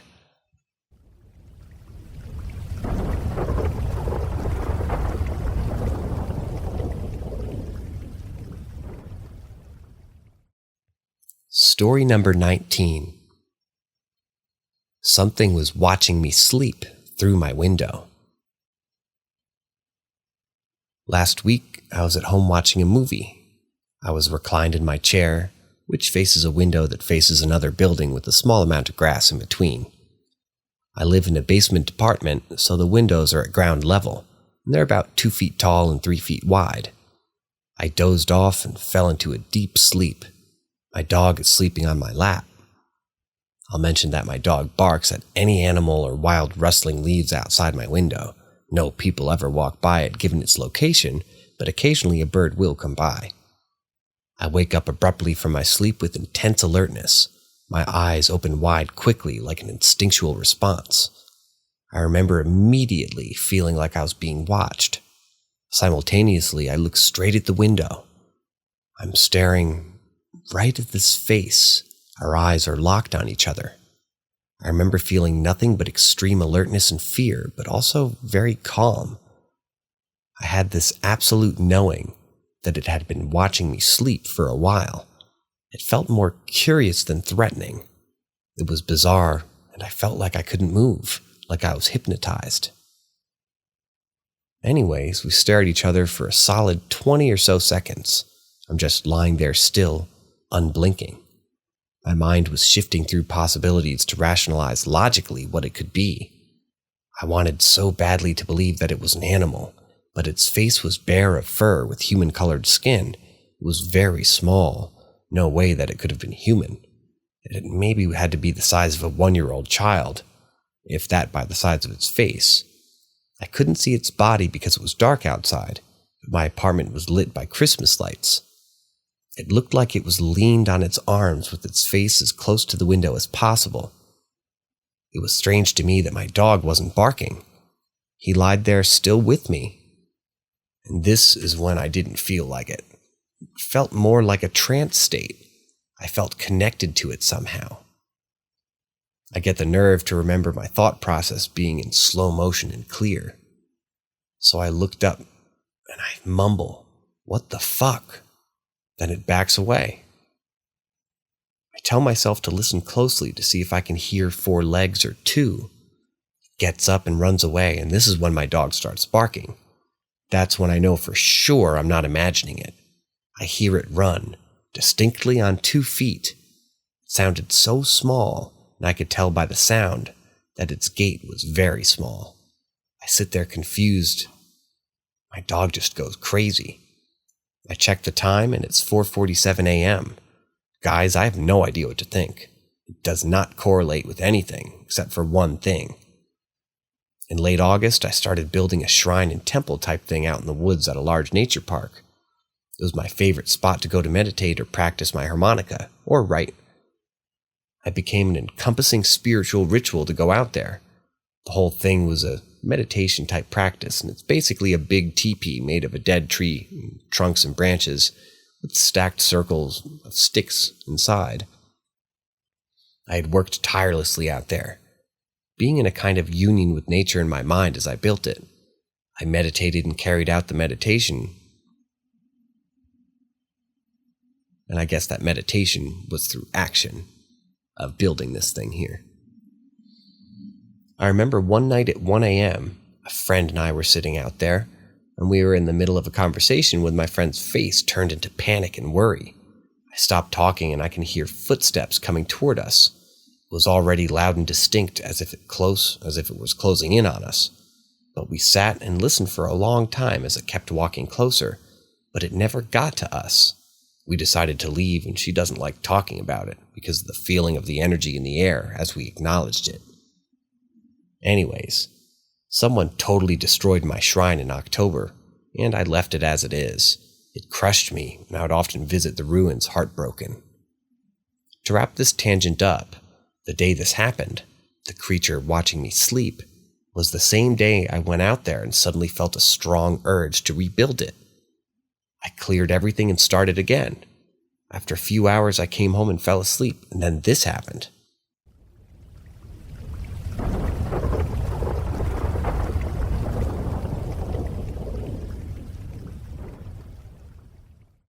Curious about the paranormal? Look no further. Paranormal M brings you real-life stories that challenge the laws of reality. Subscribe now and hit that notification bell to keep up with our otherworldly adventures. Is someone watching me? We've moved into a new house, and some odd things have been happening since we've been here. My wife is aware of activity, and she's walked into our bedroom one night to a black figure sitting on our dresser, looking in my direction as I slept. Nothing has happened since bar-smelling cigarette smoke every now and then, but we got that at our last place too. She told me earlier today that a couple of nights ago she woke up to see someone standing at the bottom of the bed, but to my right side. She asked, "What are you doing?" No answer, and this black figure walked from the wall to the door across the room and stood there. She said to it, "Do you realize I can still see you, right?" Then it went. I've not seen anything, but a lot is gone in my life, or a lot's been going on, rather. Main ones are a new position in my job, which is causing me to be exhausted daily. Also, this last week, my mom's come to contact with her biological father, who she's never met before. I was the one who dived into the history, finding her grandfather who passed, and then finding her dad. So there's a lot of emotion at the moment. Also, my dad's been having problems health-wise. A side note, a few weeks ago I had a dream. I had driven my car alone to a park, walked to a graveyard where I saw a woman pushing a pram and visiting a grave. I turned to leave her, and as I entered the park, a man was shouting, "Get out of here, you know you're not allowed here, right?" I asked what was going on. His reply, "The man who came in your car was trying to enter, but he's not allowed in here." I was alone in the car, so I asked who this man was. The guy said his name was Michael, my wife's father's name, who had passed away before I met her. He wanted to tell you everything was going to be all right. My thought within my dream was, WTF? Why is he trying to enter my dream? What's going on?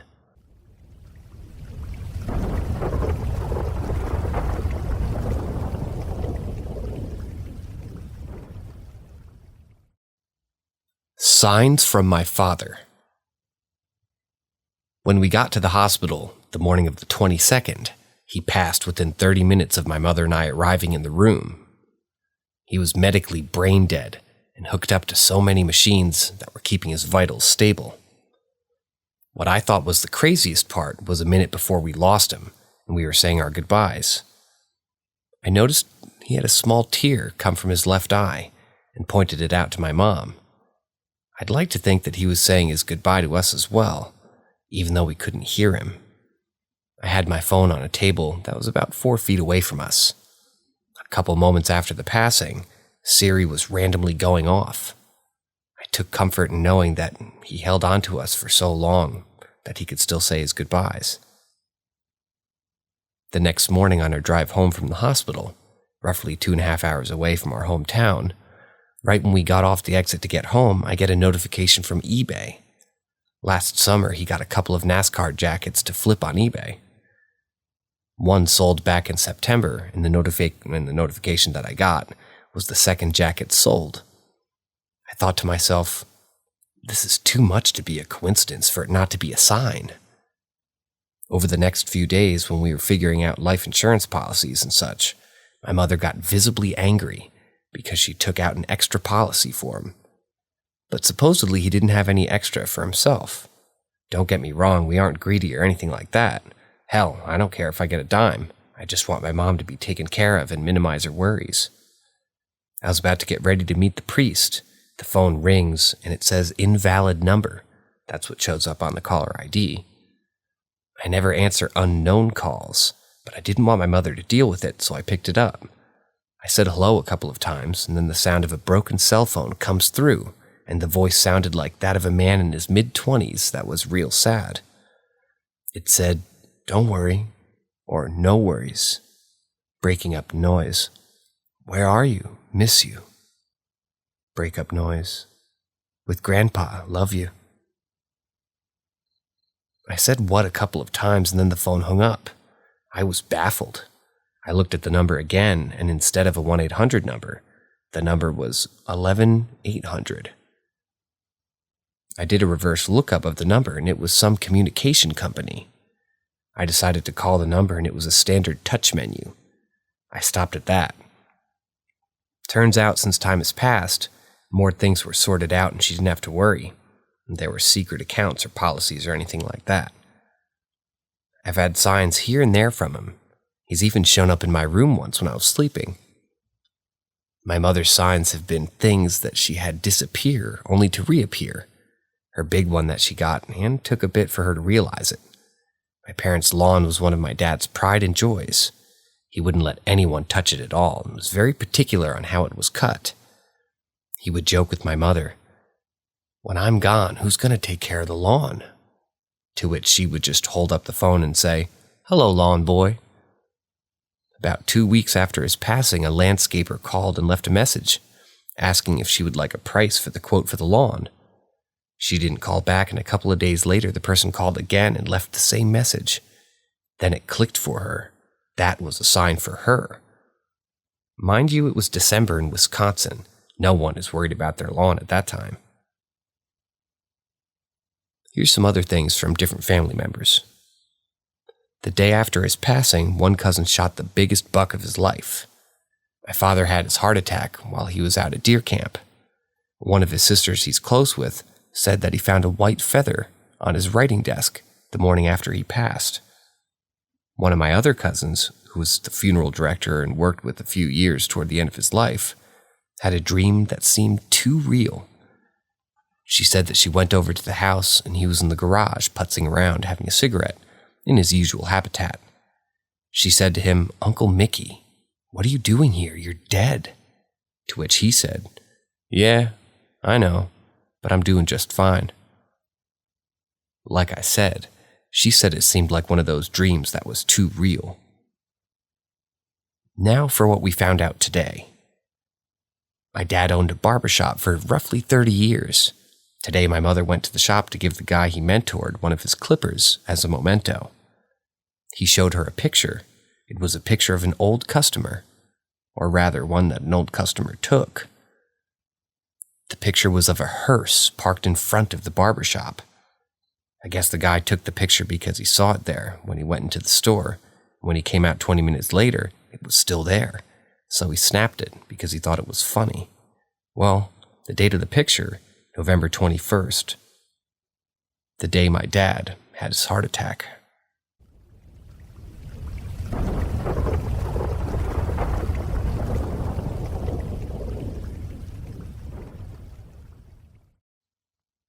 Visitations from a very close friend of mine. I'm going to preface this with a backstory. In fall of 2001, I met Susie in English class. I was assigned the seat directly behind her. Her first words to me were, "I love your jacket. My name's Susie, by the way." And from a handshake and a smile, developed an incredible bond between two strangers over many years. As high school went on, and we met in 9th grade, our friendship blossomed and grew. We confided in each other and we helped each other. Yeah, she helped me more. I sucked at math. We protected each other. She almost fought an ex-girlfriend when she found out that she dumped me for no apparent reason other than I was too nice, quote-unquote. We were there for each other and we loved each other. It wasn't a romantic thing, though. It was a unique type of love that to this day I've not experienced again. I was brother to her, not Robert.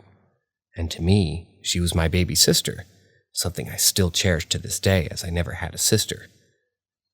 Getting closer to graduation, we talked about what we were planning to do. I was dead set on enlisting in the military, much to her horror. And as brothers and sisters do, we bumped heads, and sadly there was a small falling out between us in this regard. Graduation came, I enlisted. I went off for training. A year passed before we reconciled, and I found out that she had enlisted as well, and was due to leave in a few months, and this was sometime in 2005. We picked up where we left off, and we kept in touch as best as we could while we were away from each other and home. Years passed and I got out of the service while she remained. Through this time, I met my now wife, and we found out that we were expecting. A very short time later, maybe 1 or 2 weeks, Susie let me know that she was expecting as well, and that she would be coming home in a few months once her baby was born. Our kids are about 2 months apart. In 2011, she came home, and a group of old high school friends threw a welcome home party. We hugged after many years, laughed and caught up, and I guess I met her baby. It was the greatest feeling in the world at the time, being a new dad myself as well, and seeing my little baby sister a mom. In October of 2011, I lost Susie in a vehicle accident. I was at work when I found out. My reaction was to keep working. We all have different reactions when it comes to tragedy. Mine, unfortunately, was to bury myself so deep into work that it just never happened at all, and everything was fine. I didn't attend the funeral, I ignored calls from friends, and work took priority. And it worked until 2013. Here's the story. My wife gave birth to our second child in October of 2013. Due to the birth of having complications and the proximity of the hospital to her parents' home, we stayed at my in-laws for about 1.5 months. One day I went to bed as usual, having the next day off from work. And I dreamt I was outside of my old high school.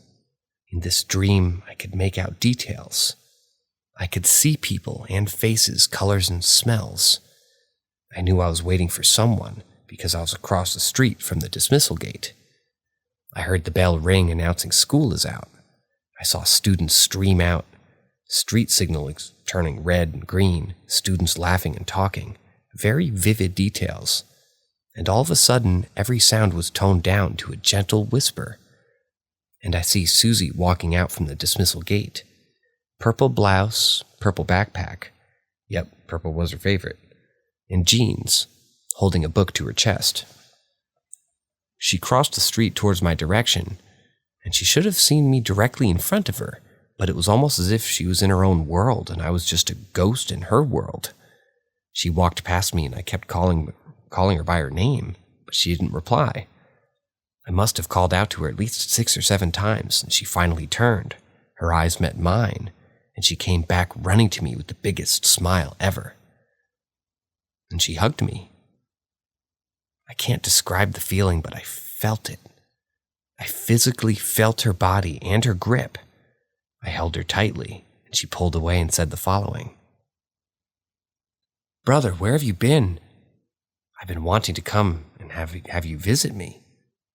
I just remember saying, I'm sorry, I've been wanting to, but I've been so busy at work."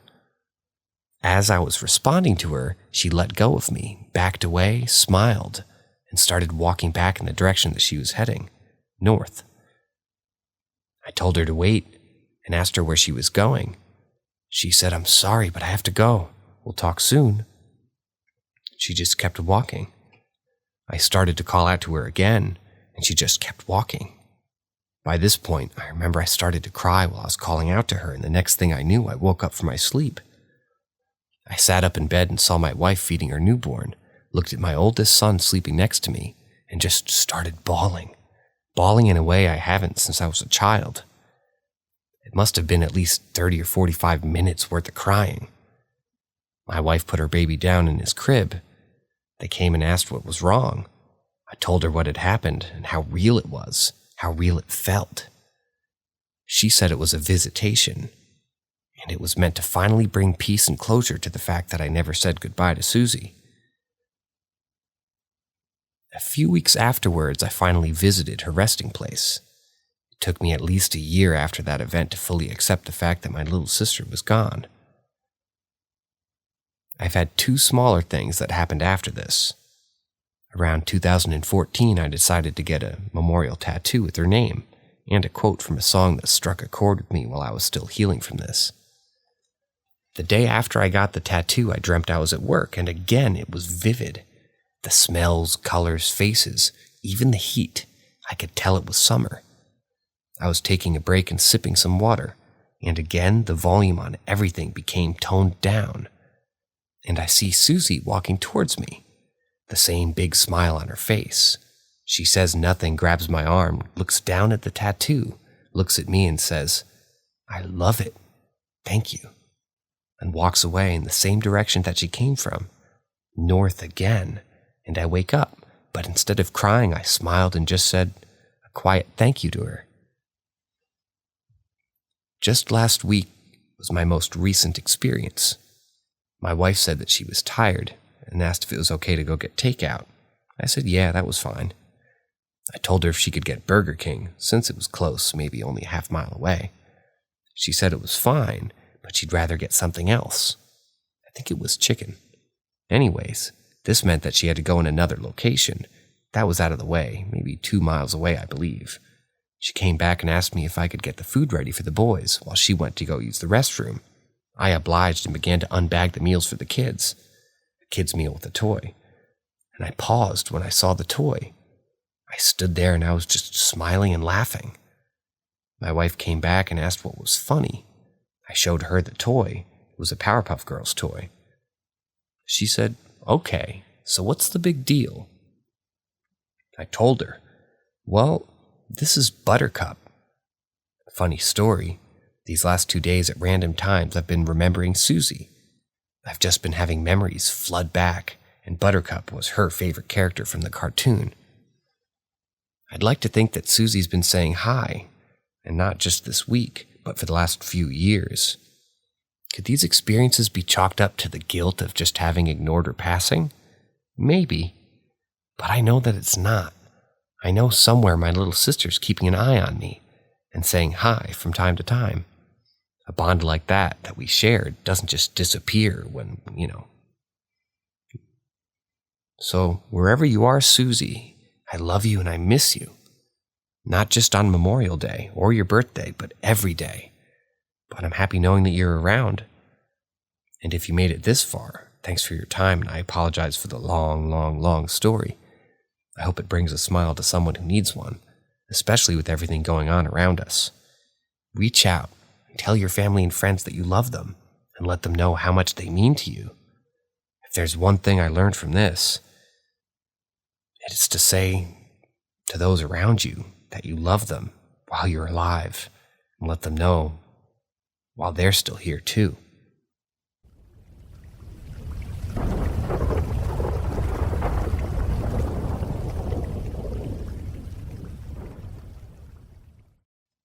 Black figure or shadow. First typing this and then telling the story happened last night. Last night I was smoking. Late at night, because my mom doesn't like that I smoke. I live in a neighborhood where you can hear the city, and at the same time not really being a part of it. But you can still hear birds and see animals walking around, including deer because of the patches of forest that we have here. Basically, I live somewhere with middle-class people, but decent-sized lots to retire in. Note, I'm talking about Austin, Texas, where it gets quite expensive. The point of me telling you all this is that last night, like each night, I stay up late to 3 or 4 a.m., except Saturday night. To see how the market's doing, I tend to get a little anxious if I'm down or up. Either way, I sparked one up, and I called my friend over the phone. I was talking with her since it was 1 a.m. We haven't seen each other in over a year, and she's a mother now. There's plenty to talk about. At one point, she asked me what I was doing. She sounded a bit concerned, and I asked if, she was doing all right, if there's something wrong. I was confused because we had smoked together before. She said that she thought she had heard something. I was confused and took off my left earbud. The reason behind was because I believe my right ear, for some reason, listens better. So I did, and around 2:30 a.m. I hear a branch snap. Not like the movies where it's just one huge snap. It sounded like it was slowly pushed or pressed in, where leaves move around it in the process. I'm not much of a paranormal believer, so I tell my friend what happened. She hates scary stories and believes everything. She wears gold because apparently it deters away witches, which is kind of funny. I don't even think that's how it works. Also, people put scissors next to their babies at night. That's supposed to deter witches as well. She tells me to go inside, but I remind her of the one time where we were driving to my house around 2 a.m. and something hit my car, the top part of my Corolla 2014 S. The reaction of anyone would concern and a little bit anger, since it could have been anything. Maybe a neighbor throwing something at me or an accident like a branch falling. My reaction first was thinking that it was a neighbor because it sounded like a ball. Then when I step out of my car and it's a cemetery, dead silent, nothing at all, then I start thinking about how the rolling or hitting was, almost abounding like an animal breaking its fall then running away. I told her that night, and last night, that it was a duende. I don't know how to say duende in English, Sorry about me telling her the story that happened to us. It was kind of funny. It helped me forget about the branch cracking. That's when I started to walk home from the patio where I was smoking. Sorry, not telling y'all where I was. When I'm 10 feet away from my house, I feel this heavy sensation. The way I could describe it is like warmth and a lot of little spikes on top of the back of my neck. I decide to keep on walking when I'm touched by the doorknob and I look left to my neighbor's property. It's about 6 acres, or 0.6 acres. He always has a blue light turned on the back of his house as I look to see a black, dark figure, darker than the trees. It was a very dark night last night, so I don't think that there is any reflection of the moon. Maybe a new moon was out yesterday or close to it. This figure was 3 or 4 feet taller than me. I'm on top of a 5-foot deck to enter my house. This thing was huge, but very skinny for some reason. Maybe 1.5 feet across. I stood frozen for about 3 seconds, but it's true what they say. Time really does feel slower and longer. I see it move behind a tree, but I kept opening my eyes harder and harder, closing them and making sure I saw what I saw. I was looking at a person, I think, trying to see if the figure moved up and down, but it was sliding across. Zero sound all the way that I could tell that something was moving because the blue light my neighbor has. To end this story, I go inside my house, and I don't really think about it, but I wake up at 7 to make plays on the stock market. Investing in EEENF long term. Also, should I be concerned? I'm not much of a pussy. I'll smoke again tonight. I think there's a live stream option on Reddit. I'll be down to do that. What I think happened was the scary story. Maybe that got to my head, and I imagined something. It could be that simple. And maybe I just saw something else that was moving across my neighbor's property. I would believe it even more if it wasn't a tree, or I lost sight of the shadow or the black figure. Other than that, maybe I should just put y'all on my plug.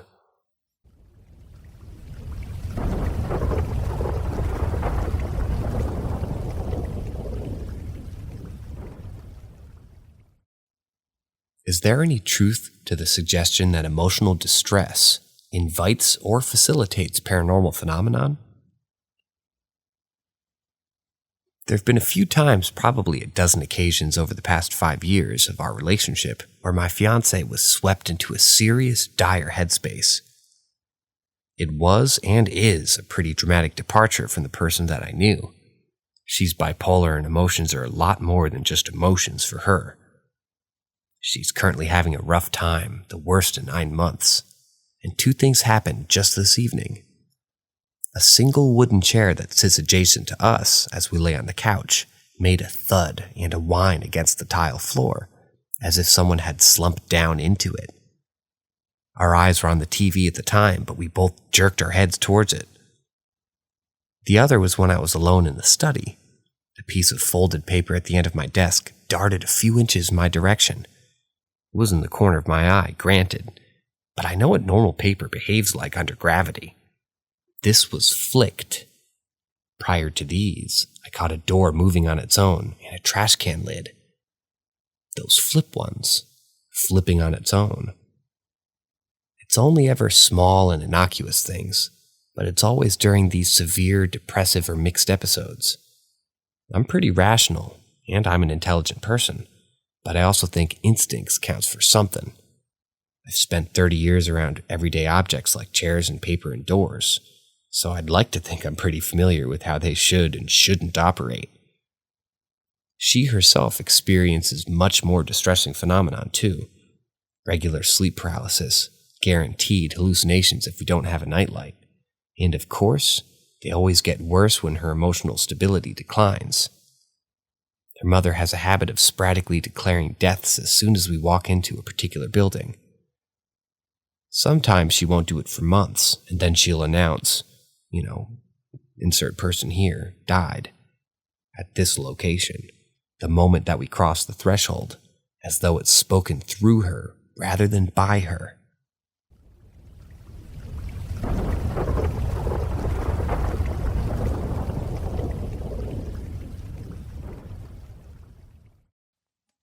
friendly entity tried to warn us of a fire. As a child, I lived with my parents and 3 other women who were renting a room in our flat. The building had only a ground floor and first floor, and we lived on a ladder. In the flat directly below us lived a married couple, and the husband's brother was staying over the night before the fire. I just want to mention all of this because I feel it would help the story make more sense. So the night before the fire, 2 of the women living with us stayed up past midnight playing cards on their bed. They said that they had felt something poking their bed from underneath. At first, they dismissed it, thinking one was trying to prank the other, but it kept happening until they realized it was neither of them doing it. They decided to just ignore it and go to bed since they have had previous experiences in the flat, but nothing that ever harmed them. Meanwhile, downstairs, the couple and the husband's brother were already in bed. The brother slept in the main bedroom that had a window facing the back of the building where the fire spread to first.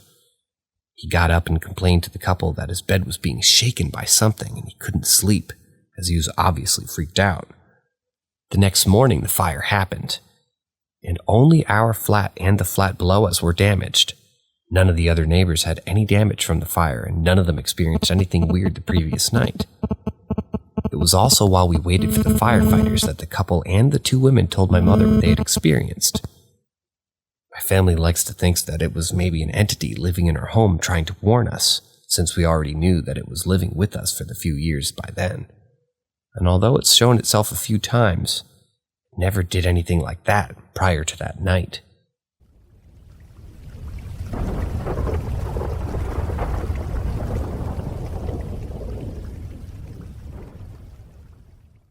Sleep paralysis, or something darker? Growing up, I would see and hear horror stories of my older sister's sleep paralysis fits. As early as age 8, I recall feeling off in the early mornings or late at night and going to check on my sister. On several occasions, I would walk in and see her laying on her bed, on her back, eyes bulging out of her head as if signaling for me to help. Her mouth slightly ajar as faint sounds barely escaped her lips. Her fingertips would sometimes twitch, but it wouldn't be more than a few seconds. Before I'd start screaming for my parents to come rushing into the room, it terrified me. The sight of her like that, she was so helpless and fear plagued her eyes, as it would take only a few moments before she was able to vocalize anything. Now might be a good time to mention that I grew up in somewhat of a practicing Catholic household. I went to religious education classes, got confirmed, no meat during Lent, that sort of gig.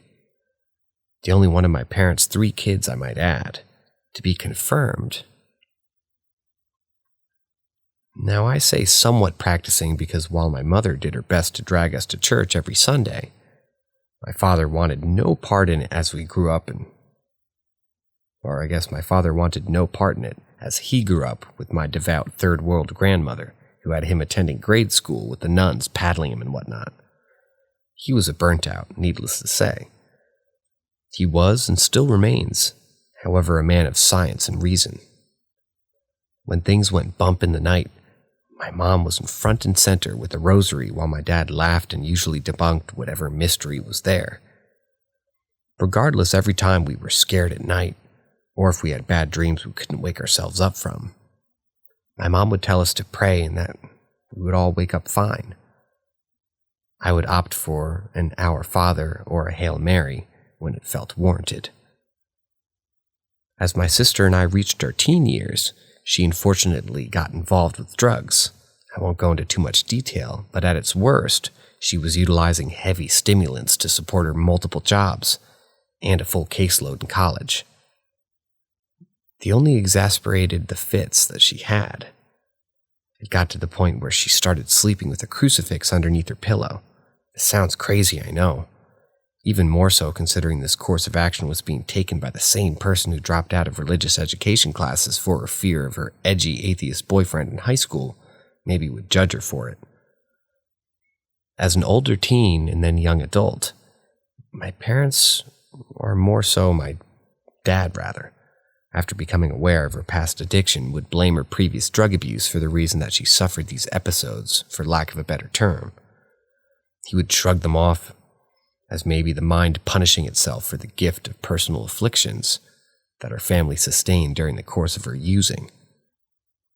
Yet still, it always felt more than that. She would report dark figures in her doorway, figures with red eyes that would put pressure on her chest. She would tell me how they laughed at her when she would pray for them to leave. Tears welling up in her eyes, and she would recall the accounts that took place the night before. She's older now in a serious relationship with her own family, years of sobriety under her belt, and little to no bad dreams these days, let alone sleep paralysis episodes. And then it was my turn. I'm a mom on the slightly younger side. I have a school-aged kid who still occasionally finds his way to my bedroom on those rare nights that he had a bad dream. I have a bed in which, when closed, if you will, is a twin size. When it's expanded, it's a bit larger than a queen.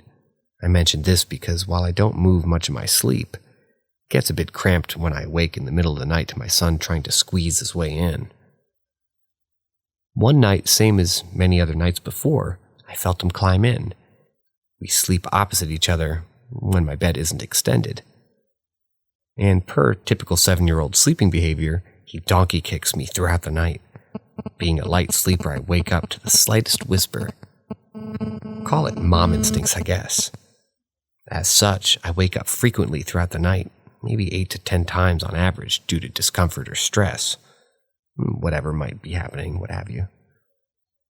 This night in particular, I had more difficulty than usual staying asleep.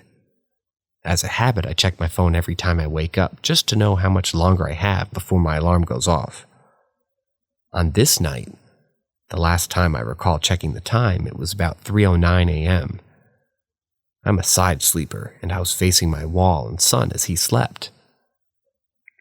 I'm unsure when I woke up, or if I really was that deep asleep when I felt a looming presence behind me. I felt that prickly feeling throughout my body and my mobility became restricted. It's hard to explain it, but I felt every fiber of my core telling me that I couldn't look back. I simply can't. I began having dark thoughts, and while I couldn't speak out loud, I started praying in my head. I couldn't pray correctly. My words were jumbled and my prayers were out of order and nonsense. I just felt this overwhelming feeling of fear and dread. Whatever it was, it just felt evil. Now, I've had my fair share growing up with whispers in the night, unexplained shadows and apparitions, impressions on my bed as a kid, you name it. But never have I felt the feeling of a dark entity. What's even more insane is that I could feel my son naturally stirring in his sleep, his legs on mine. I knew I had to be awake. It's been about a couple of months since that happened, and I've had smaller episodes since. 2 nights ago, I was tossing and turning in my sleep when that dreadful tingling sensation occurred again. I felt something applying slight pressure to my neck, almost like fingers pressing down. Without opening my eyes, I immediately and mentally shouted out, "My God, it's stronger." And the feeling went away. It's odd because I've never said these words before, and when I said them, without thinking of them beforehand, I felt like I had only seconds to get them out. Before what happened, you might ask. I'm not sure. I also don't care to find out. I've read studies on sleep paralysis. I've also read up on the science behind it as well as the folklore it's been mentioned in for decades and decades. Being a decent combination of both of my parents, I prefer to find a rational explanation behind my experiences like my father would. However, I'm never foolish enough to fully trust science and abandon faith altogether. To summarize, it's terrifying, encompassing, consuming, and morbidly fascinating once it passes.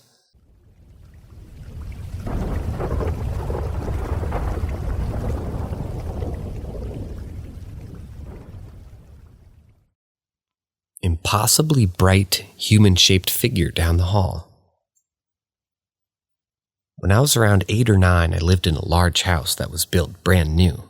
So new, in fact, my family paid for the lot that the house was built on. A suburban neighborhood, it was tucked between some mountains on a large hill. Growing up, I had more than my fair share of odd encounters at this house. Looking back now, I often wonder if the land that we were on had some sort of history. It's worth mentioning where I live. Native American artifacts have been discovered throughout the area. One night I had an uneasy feeling being alone in my room. I then opted to sleep in my parents' room, so I made my way out of mine. I had to make a sharp right down the hall to get to their room. As I turned the corner, I immediately saw a tall, blindingly bright figure standing in the middle of the hallway. It was so incredibly bright. It was hard to look at. Not that I wanted to, but the weird thing about it was that it didn't emit light. It just was light. I'm unsure if that makes sense to most, but I guess the way that I'd best describe it is like a 5-foot-plus figure of light that didn't illuminate the hall, but was just impossibly bright on its own. Fear kicked in immediately, and I instinctively buried my face in my arms and followed the wall past it. I was too scared to do anything else.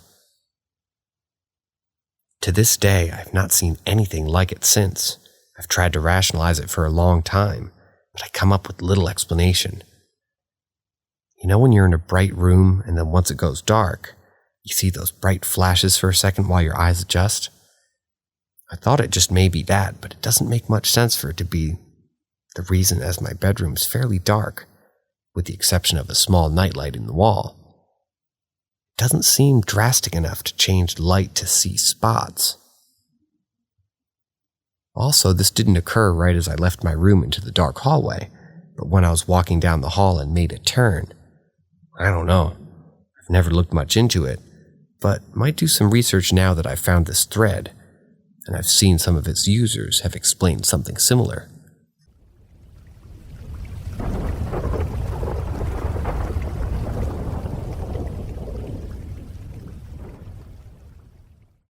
My late mom emailed my sister for her birthday.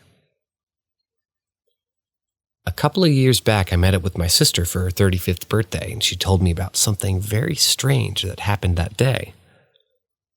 She noticed an email in her inbox that appeared to be part of a chain between herself, the Beto Senate campaign, and me.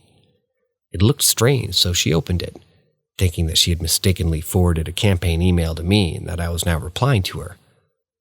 Strangely, when she opened the email, there were no messages from me. At the top, sure enough, there was the Beto campaign email, but then below that was this old collection of emails between my sister and my mom from about 5.5 years earlier, when my mom was still alive. My sister had been opining at the time that she was almost 30, among other complaints, and my mom was giving her a lot of encouragement and also saying things like, "Lie about your age, good old mom."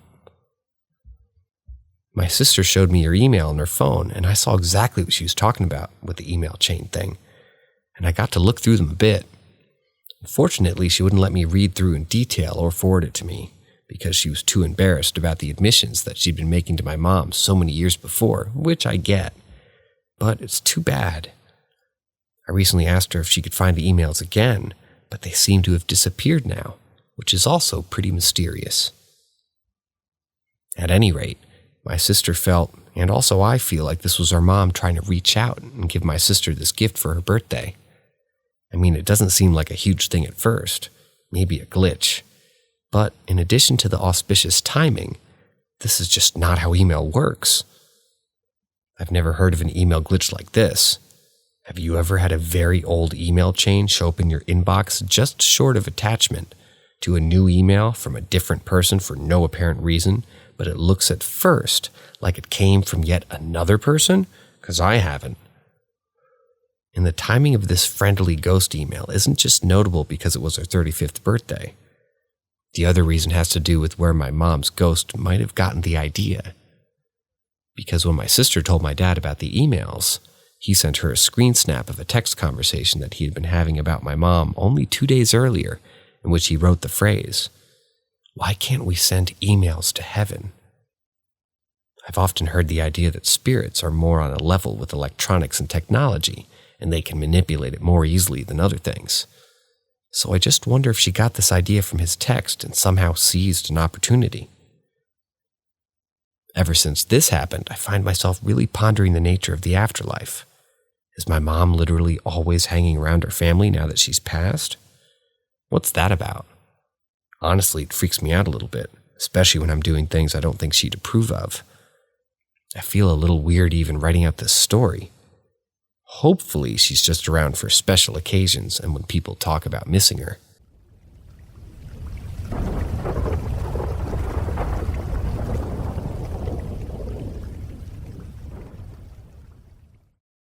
What the hell just happened?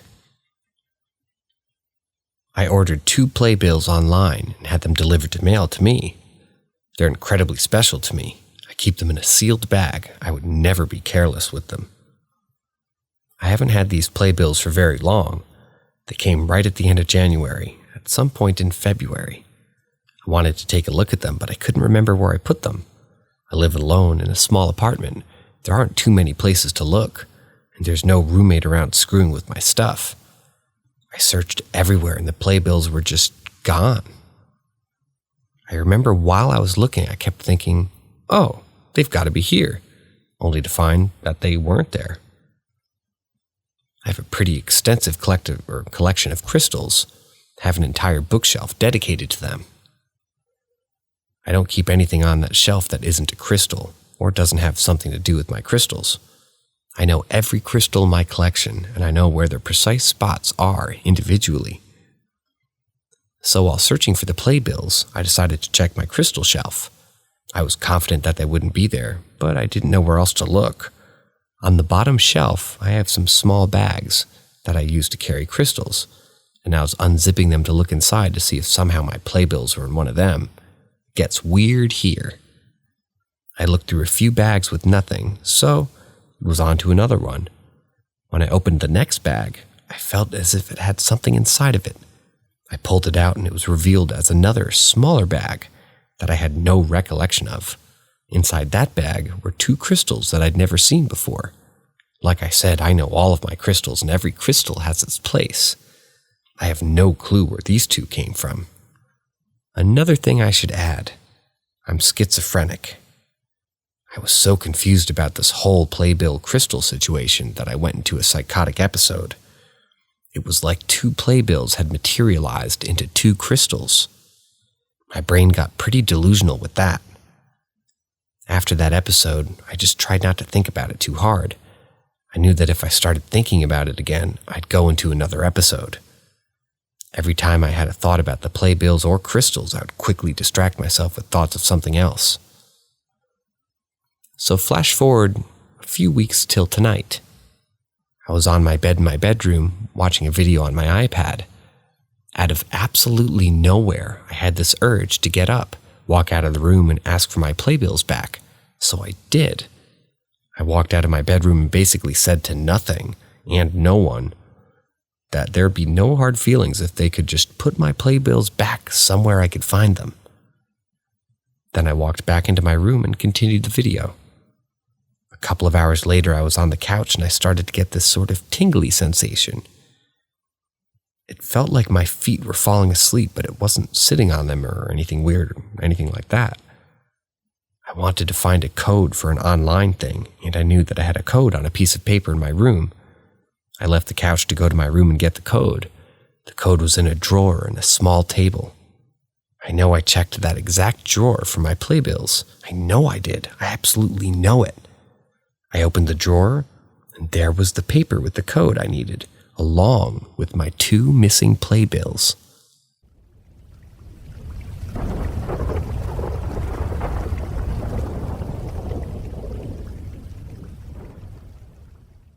My life story with ghosts so far. This is a bit of a long story. Hey, I'm a 22-year-old German guy. I live in a pretty old area, so to speak. They found Bronze Age stuff here, and even a Stone Age stone burial kind of thing only 10 minutes away with a bike. The house we moved in, when I was around 4, was haunted. It may be a bit tame, but still terrified me and my sister. I don't know how old the house is, but I had still ventilation holes in the sides to cool the house in the summer. The house is a 2-story house where the floors are 2 apartments. A bigger property about 3,000 square meters excluding the 3 garages in the house and the barn, all completely white on the outside. My sister told me later, she's older, that there was a pigeon with its breast and stomach cut open and intestines spilling out. My parents first looked at the house. The seller said it was one of the wild cats doing that, but there were no bites or scratches on it. We, my parents, my sister, and I, in the ground floor, my grandma upstairs, I would sometimes hear heavy footsteps in the middle of the night, which was odd for 2 reasons. First, my grandma was a very small, frail woman, and second, I wouldn't normally be awoken by this kind of stuff. I'm kind of a heavy sleeper, and you can make quite a bit of noise before I wake up. These footsteps managed it every time. In addition, I heard this really old bunny plushie, which my parents put in the bag, opposite my bed, so it would be looking at me while sleeping. My parents said I liked before. Well, I guess they said that I liked this thing before, but I didn't like it anymore after we moved in. I can just barely remember that the bunny sometimes seemed to kind of move at night. I brushed it off until it fell down. My parents put it over 10 centimeters back, so even if it would have fallen over, it would have fallen down. My parents got rid of it after my absolute refusal to keep it. I also had terrible nightmares almost every night, until the incident further down, after which I got a dream catcher, and it majorly improved. Also, I always got this unpleasant feeling walking around after 10 p.m., even when I got older. My grandma died of a sudden heart attack one time, on her way to the bathroom at night. When I was up there in the bathroom, and the small extra room with the hatch to the attic, both those places gave me the creeps. After my parents divorced and I got older, it got worse. The footsteps were more frequent. When I was alone, a door would suddenly swing shut. That door was partly glass and made a special sound. Maybe the draft? But the door was closed before, and it would repeat that sound multiple times. Also, sometimes felt like a cold rhythmic stream of cold air in the back of my neck in bed. My sister later told me that she heard the footsteps too, by the way. My mother always brushed it off as my imagination and I should stop bothering her. The worst experience happened, though, when I was 16 in summer break. At this point, I got partly used to the home ghost, and I knew how he felt. He came a lot closer over the years, but never showed himself. This felt so different, like not just an extremely uneasy feeling, I guess, but also the pure primal terror. I was playing games at around 2 a.m. My room door is at the right side, so it's always in my peripheral, and I always closed it. I just remember seeing the door be open in my peripheral vision, and then suddenly this dark figure with bloodshot eyes, which looked as if he was completely insane, and a painfully big grin with completely even, synchronistic teeth. I panicked so hard I fell to the side away from it. I couldn't see it anymore, but it still felt like a panic. I closed the door as fast as I could. Still felt like I switched on every light and I crawled in the corner of my bed, which was located in the corner. I didn't sleep that night or the next. After that, the feeling vanished, but the other one never came as close as before, and I never felt the cold air in my neck again. Later, we finally moved, but to a 100-year-old old farm, which is still in use but modernized a bit. We had to tear it down, and the old living house to build a new one, which we did. While the construction tools were going missing and electronic devices would often short circuit or stop working altogether, I got a terrible feeling there for a good year, and they were angry, I guess, because we tear down that house. But that calmed down a bit after I tried to talk them away, and now they feel more like protectors than unpleasant. Well, let's just call them entities. Or subtenants.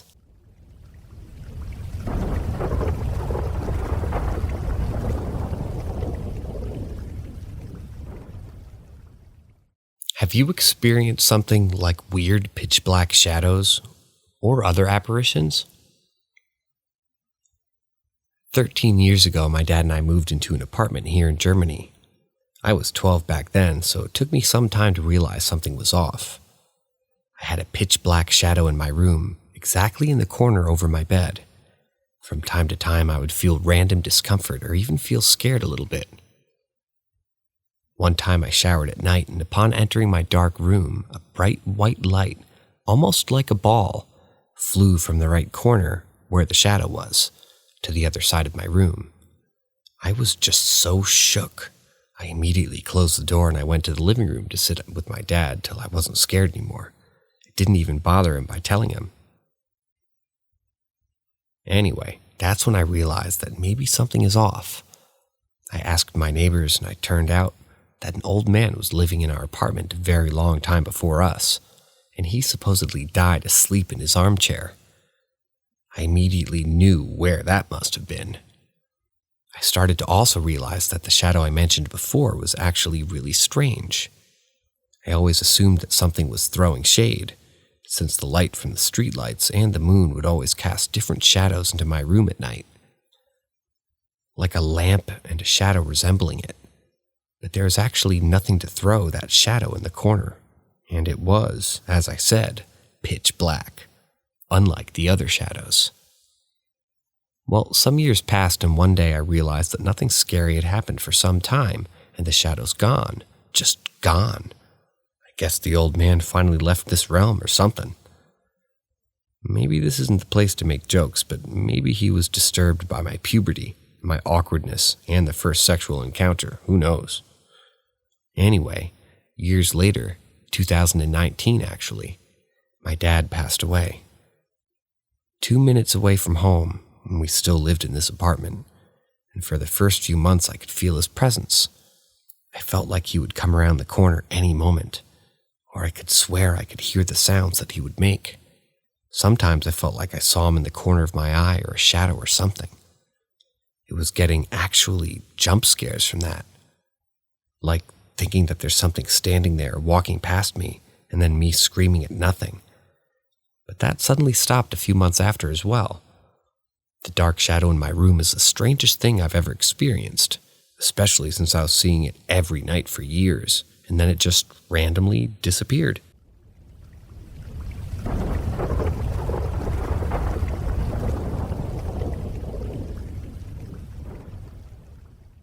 I think my family finally realized I'm not crazy.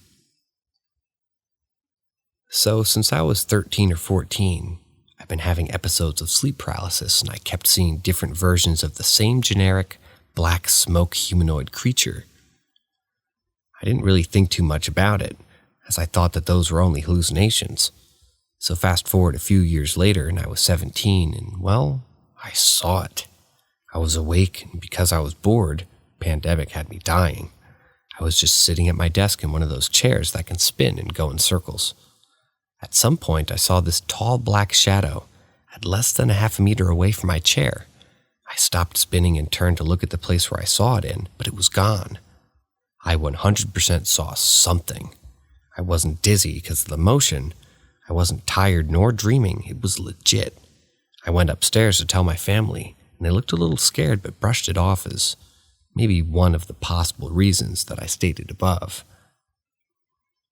Now, I've had lots of weird things happening only to me in this house.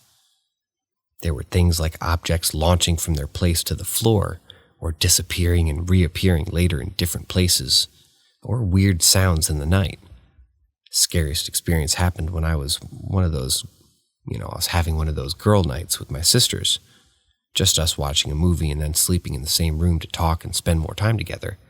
And during the night, after she fell asleep, I stayed on my phone for a bit when I started hearing a very specific music that I knew came from the carousel music box that my mom had. It sounded as if someone was holding the thing and walking around the hall outside my sister's room, but with the smallest of steps. I listened in absolute horror as the music was getting closer and closer, and I kid you not, the moment it got to our door, it stopped. But the sound of steps continued through the door and onto the carpet, getting quieter and quieter until it stopped as well. I was so damn scared that I woke my sister up to tell her that I wanted some water. I was too scared to tell her about what happened. The next day I went to my mom's room to see if the music box was still there, but I couldn't find it at all. I asked my sister whether she knew where it was. She told me that my mom took the thing to decorate her desk a long time ago. Therefore, it wasn't in the house that night. I didn't say anything else because I knew that it wouldn't really be believed. And well, after that, a couple months ago, now I'm 18, my grandma got very sick, and we brought her to live with us so I guess that way we could take care of her. Yesterday, my sister and I spent the night at my friend's house. We all got tested for COVID before, and our country allows it. And when my dad came to pick us up, Granny was with him in the car. That confused me because I know that she gets tired pretty easily and she doesn't really like leaving the house because of that. I asked her if there was something that was happening. She didn't really want to tell me at first, but then my dad said, she saw a ghost. After that, she finally explained that in the morning. While my sis and I were gone, she was sitting at the edge of her bed taking her meds, and she saw a body of a person as it went through the door. The thing then told her, I'm coming back, before disappearing again. I couldn't believe my ears. For context, my granny may be old and sometimes forgets things, but she never, ever in her whole life saw or heard something that wasn't there. No history of mental illness, no hallucinations from meds, nothing. Mentally, she's in a really good state, despite her age. Everyone believed it. Hell, they even believed me after I told them all the things that happened. I don't know if we saw the same entity or if there's more than one, but honestly, it doesn't bother me. I got used to it and I'm not scared anymore. I'm still not even sure if I believe in the paranormal myself, or if there were logical explanations to all these events, but I'm just glad that I could get it off my chest. I'm still in shock and seriously debating all my former beliefs.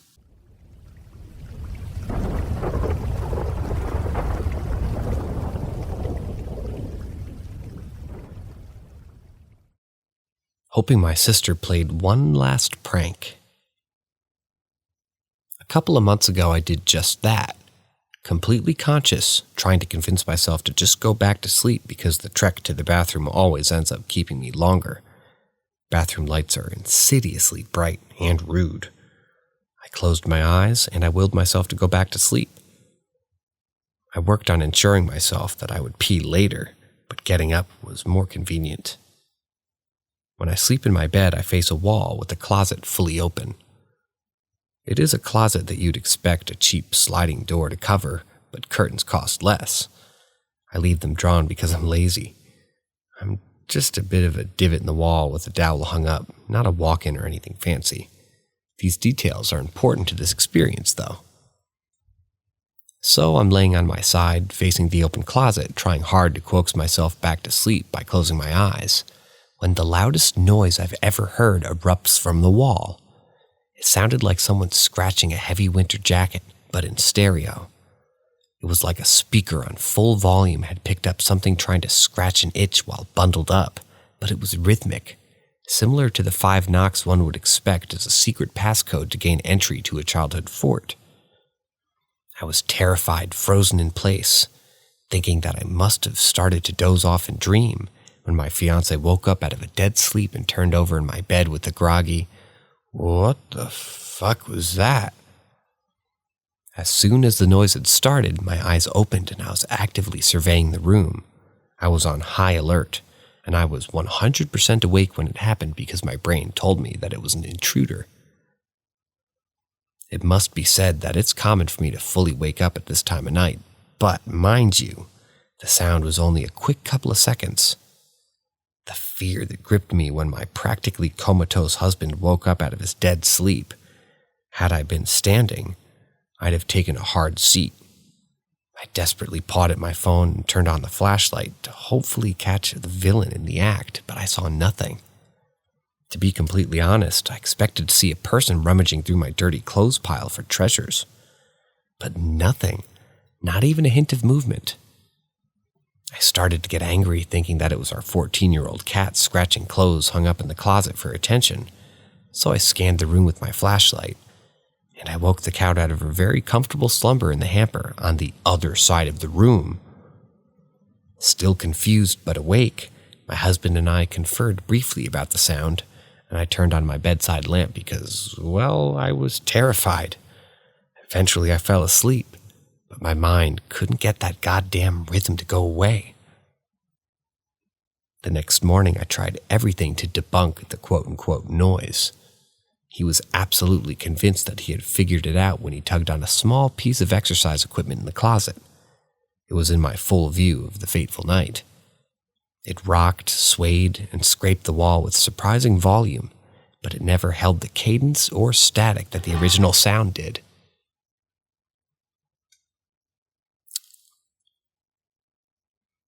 We quickly debunked his theory, and he had to pull it out with 2 hands with a good amount of force to even make a sound. So we turned to check the underside of the house for rodents and or vermin. We had dealt with the raccoon issue a few years ago, but they never climbed into the walls. They just shuffled around in the dirt underneath the house. The fiber insulation between our wall and the living room, including closets, all pristine, no evidence of burrowing or chewing. I want so badly for this to be the case of asshole animals being just that, but I can't find evidence for it. If I've missed something, please tell me that I'm an idiot. I'd rather be an idiot at this point. But I'm also hoping that it was my sister playing one last batshit prank on me. Joke is on her. I never peed the bed.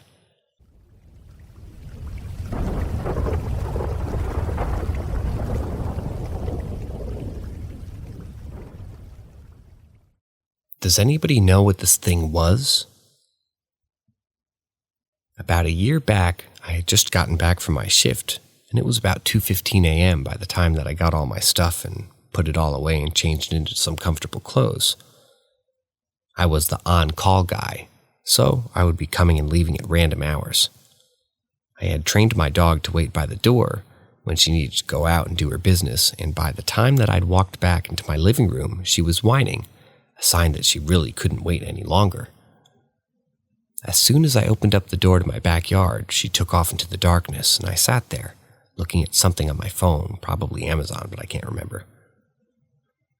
It was taking her a little bit longer than normally, so I got up and I started heading out into the pitch black.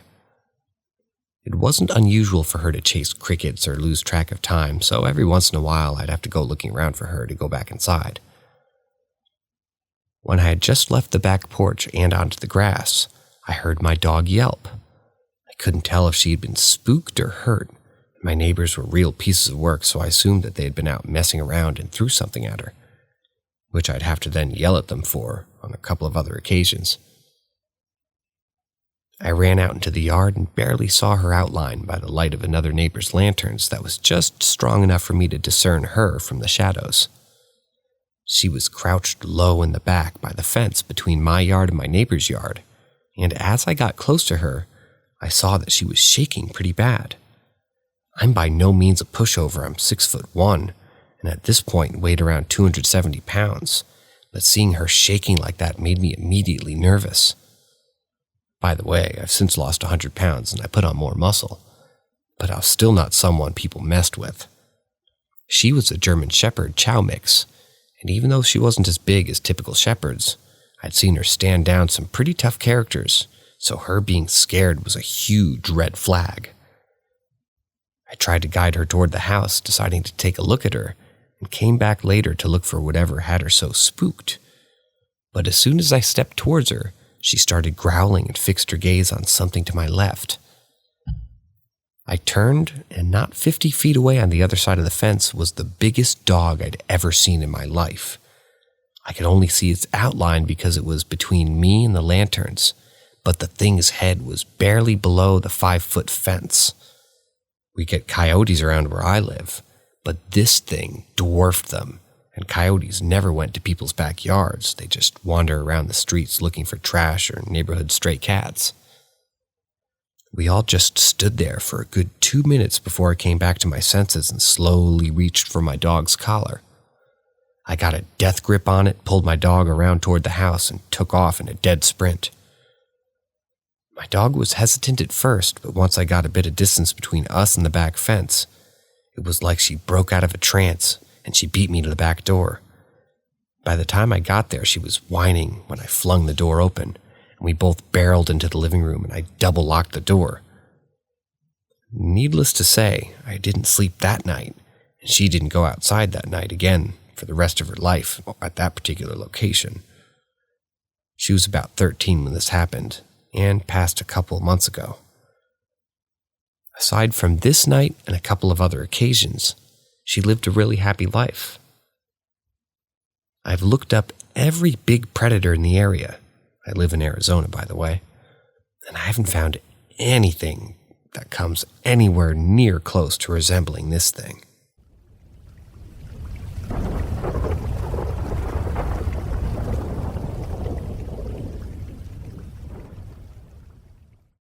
Do you believe in ghosts, UFOs, and things that go bump in the night? Paranormal M is here to fuel your fascination with the unknown. Don't miss out on our captivating content. Subscribe and enable notifications today. Middle school madness and hallway hauntings. The middle school I attended was once the first high school built in the downtown area of my hometown in the early 20th century. Comprised of 3 main halls, a gymnasium, and a large office building where the library and auditorium were located. At this time, my mother worked in the main office and would work through the summer while students and teachers were gone. On one such day, she was in her office alone when she heard the front door open and the sound of a group of children walking toward the office. She called out with her normal friendly demeanor, expecting them to round the corner any moment. Instead, she heard the door to the auditorium open and the sounds go with it. Now, thinking some children were where they were not supposed to be, she quickly got up and walked into the auditorium to tell them to leave. She was confronted with only empty and lonely seats and the dark, unlit stage. Feeling uneasy, she began her exit, and as she did, she heard a child giggle somewhere in the darkness. Shortly after, she was again in the office alone, when suddenly she heard a loud banging come from the library above her.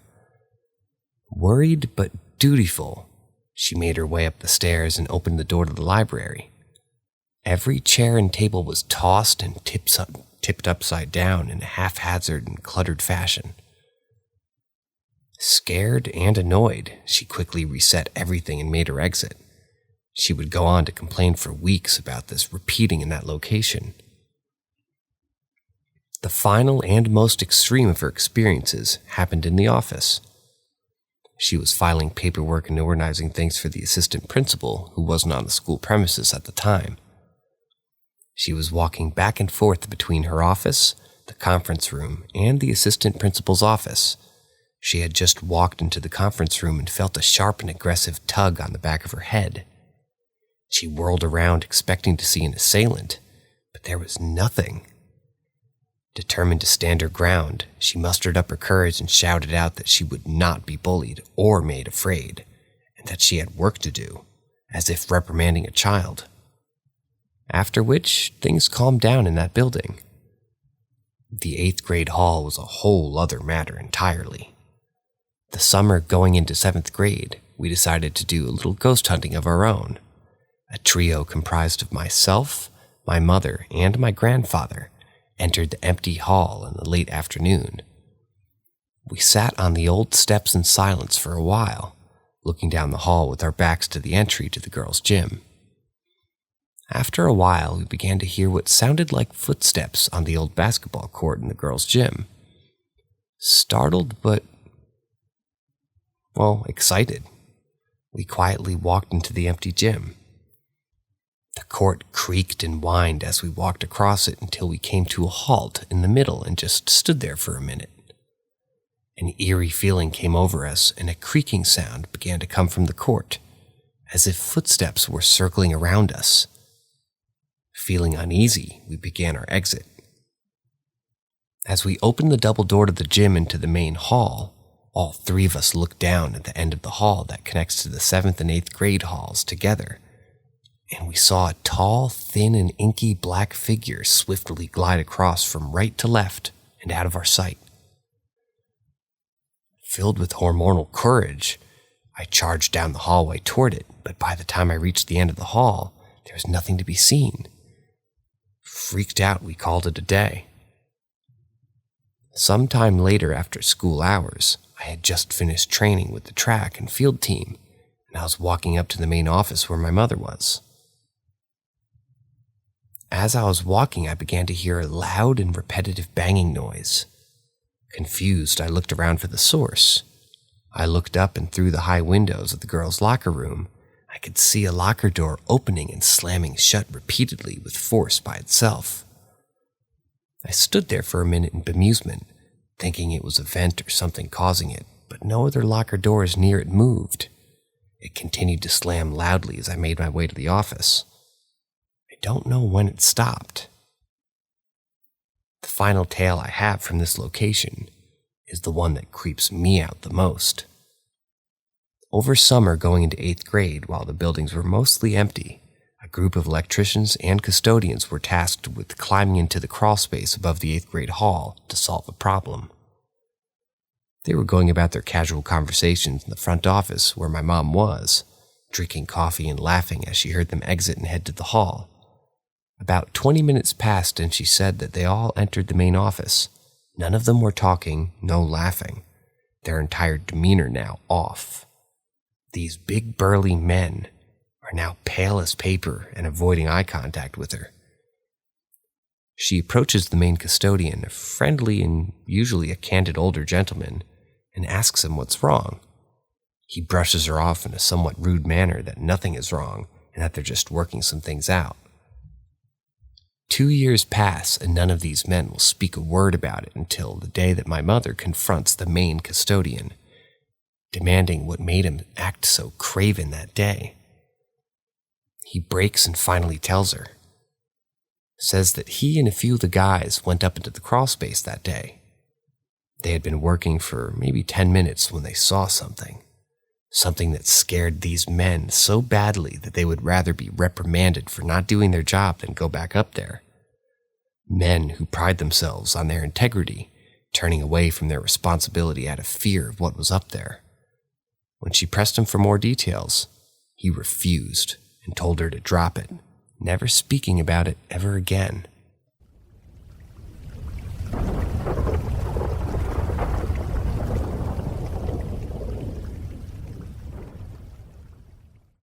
The White House with the Red Stairs.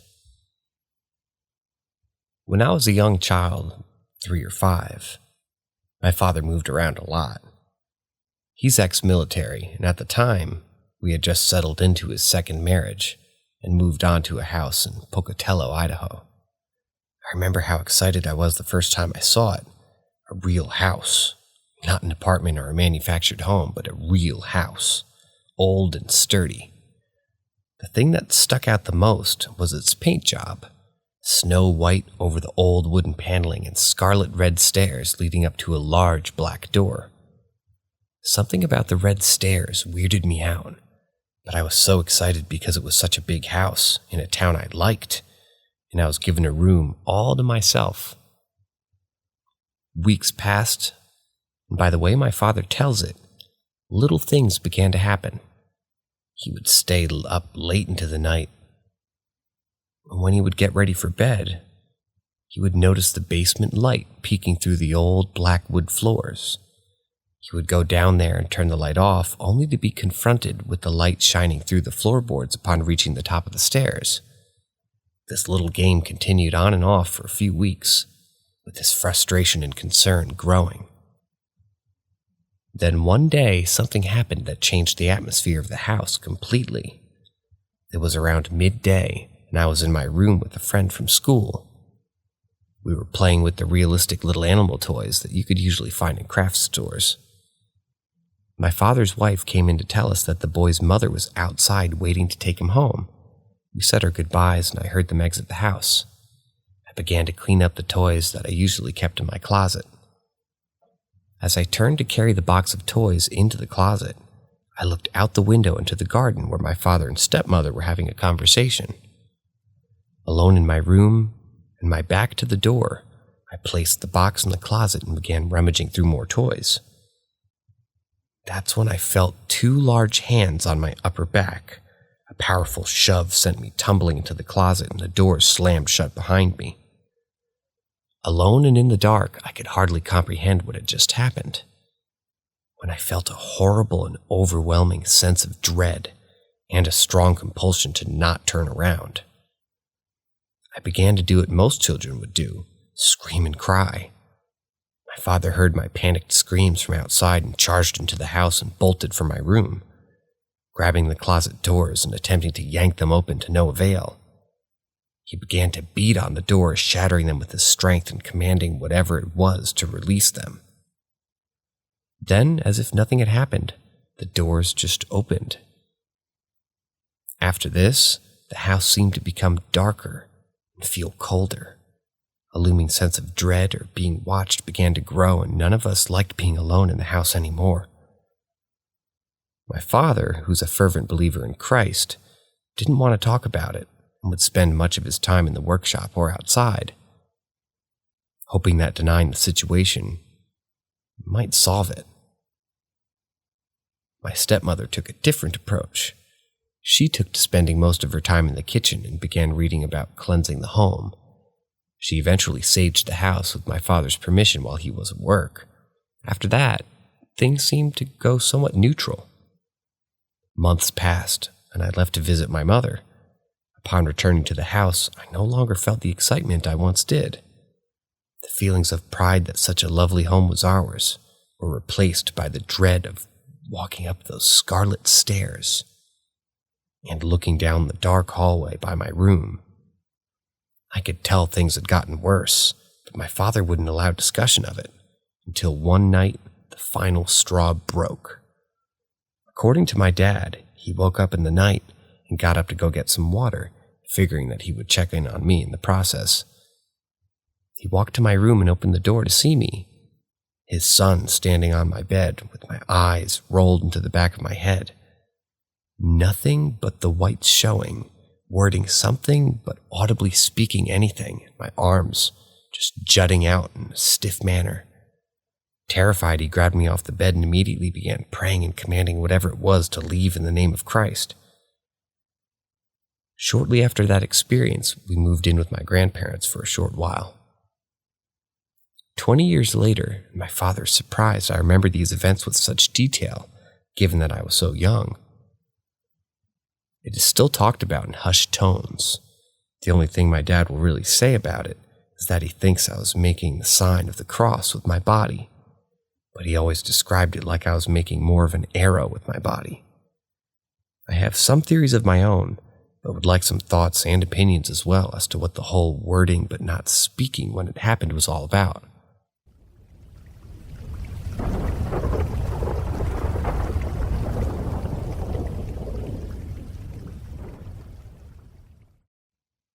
Red glowing light.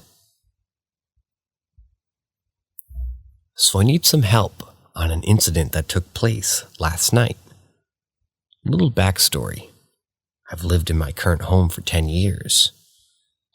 I have had some paranormal experiences throughout that time. It's more of a nuisance than threatening or scary, such as my children's toys turning on, things falling over, footsteps, seeing movement at the corner of my eye. My son's radio on his power wheel was turned on and jamming out one night. I always have to go downstairs to turn whatever it is off. That particular situation, after turning off the radio, I heard a woman say, "Oh no," which didn't scare me. I never really feel threatened, but more made me laugh and say, "Oh yes, it's a school night, party's over." After a few times I've heard my lab Dane mix Benny whimpering, who after 10 years I lost last February to bone cancer. Well, last night was completely different. I'm a single mom of 2 children. My son, who's 2 years old, woke up around midnight after not wanting to go back to bed. I took him into my room so he wouldn't wake my daughter up. He kept sitting up and pointing in different parts of my room while making his excited "ooh, ooh" sound he does when he's trying to show me something important. I was half awake and looked over and saw a small red solid light underneath my desk. It looked like a small red light you'd see from maybe a home security camera. As I tried to focus, it began to fade and I dismissed it as maybe me not being fully awake.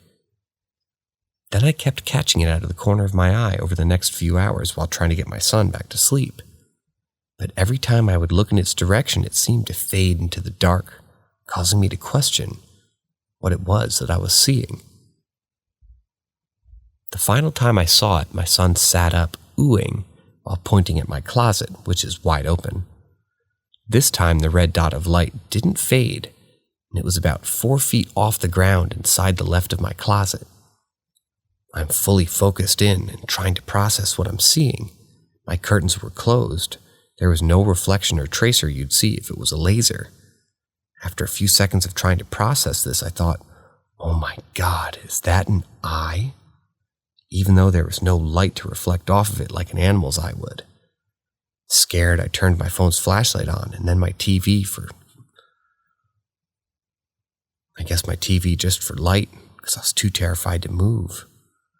When I shined the flashlight into my closet, nothing was there. Not the red light, not an animal, just my clothes. I left the TV on at that point to illuminate the room. My son then went to bed within 10 minutes of that, and I stayed up until I literally just passed out, but I never saw the red light again. I talked to my mom this morning, and of course she wants me to search my room for cameras, since it looked exactly like a red light you'd see on security cameras when they record. The only problem is, that wouldn't explain it moving all around the room. I never saw it move, it would just pop up throughout the room, never higher than 2 or 4 feet off the ground.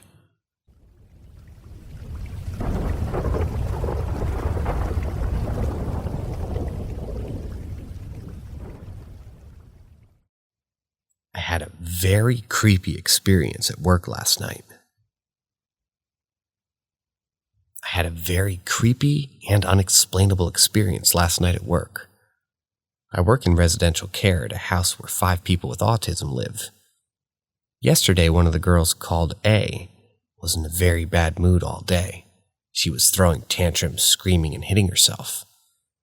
Sometimes she had some absent moments and stared at the ground or at the wall. This is a very unusual behavior because she had always been the most active and most well-behaved patient in the house. A has had some seizures recently and hasn't been herself since her most recent seizure last week. The experience happened at about 20:50 as we were waiting for the night shift staff to swap with us. Me, B, and C were standing in the hall chatting as we waited. K was standing in the laundry room in the dark staring at a wall. We stayed outside the door in case anything happened to K.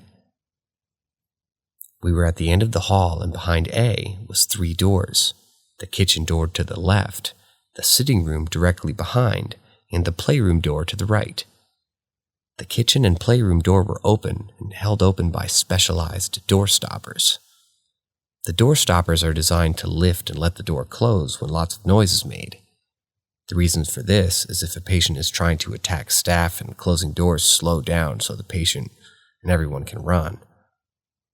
Doors closed by themselves, without any loud noise being made.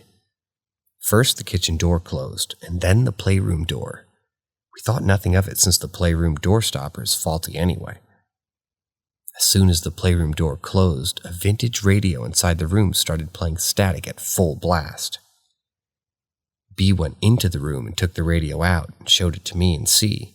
We all freaked out because the door closing and then an old radio coming on. I got up to check on Kay, and she was still standing in the dark room staring at nothing.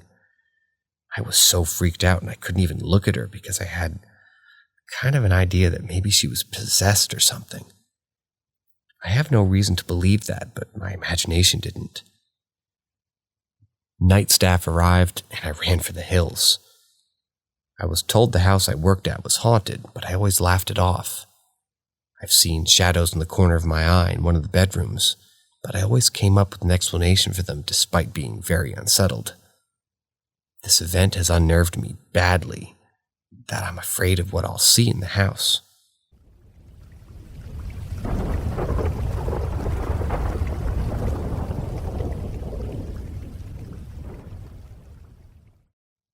Set of strange events that happened with me as a 9-year-old, and I'm still looking for answers.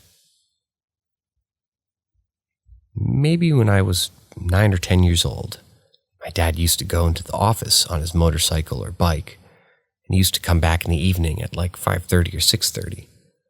I remember he used to come home before it starts to get dark during summertime, leaving 2 houses, or maybe they perhaps meant living 2 houses from our home. There was an empty ground where all the kids used to play in the evening. So just like any other day, I was playing there. I saw my dad on the bike. He stopped the bike and nodded at me, like, let's go or come here. But he did not stop for me. So I thought he obviously was going home, which was seconds away from there, where we were playing. So I thought he directly went to home and wanted me to be home. That's why he nodded at me. To my surprise, as when I went there, my dad wasn't there. So of course I thought he went straight to the house, which was strange because, as I said, the place where I was playing was just seconds away. And how fast he went inside the house at the time, I remember being a little bit confused, but went inside the house. There was no one there inside the house, and I checked different rooms and still no one there. We also have an upper floor. Now as I'm looking around the house, I heard a voice from the first floor, someone clearly calling my name, like repeatedly, like when someone calls you if there's something urgent or if you're getting late. And I went upstairs to find out that there's once again no one. I was so confused. What the hell is happening? And suddenly I remember being scared and confused that I ran out of the house. Not panicking or anything, but I still went out in a hurry. So few things that is not normal.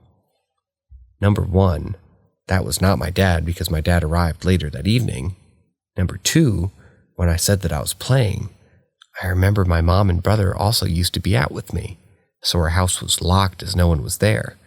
I later asked my mom about this, and she told me that she was also outside and the house was locked. Number 3, about the voice calling my name that was not my dad's voice, nor my brother's voice, but it was a male voice. I've asked about this from my parents many times, but they, of course, as I was 9 at the time, just ignored it.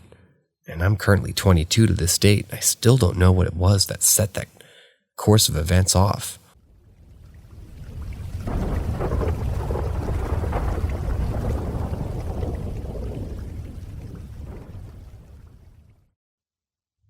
A ghost or something woke me up at 7. On a weekday, during the time of lockdown, this was the time when students had to do their schoolwork from home, I was half asleep in my bed and I didn't get up for school, considering the fact that my alarm didn't go off. I laid there in my bed for a while until I heard a knock at my bedroom door. I don't know the specific number of knocks if that's relevant, but all I know is that I heard a woman's voice talking to me. "Cody, wake up, it's 8:30. I assumed it was my mom because she's the only lady in the house, and looked at my phone to check. It was 7:30, an hour before I had to wake up to start school. I was still dazed from laying there for so long, so I replied, "Mom, I still have an hour." About an hour later, I went to the table for breakfast, and when my mom walked into the room, I brought it up. She looked at me confused and then answered my question. "I never went to your door. I was walking the dog at that time like I always do." That's when it hit me. That female voice at the door didn't sound anything like my mom. I shrugged it off by the time I had to show up for class, but during the break between the Zoom meetings, I soon realized something. Whoever that was, why and how did she know my name? Later, when all my classes were done, I told my family what happened. My older brother just brushed it off and said that I was probably still dreaming, which didn't make much sense because it felt so real. And everything I came into contact with, I could feel. Meanwhile, my dad just frowned at me. "Did you respond to it?" That's all he asked. And when I confirmed it, he went on a rant on spirits and ghosts. My dad very much believes in this type of thing. Whenever we bring up this topic, he always mentions that he has a sixth sense. All he told me was that it's a bad thing that I responded, and it's even worse that whomever that knew my name. So, yeah, that happened. I just find it odd that whoever or whatever that was only did it once and never came back.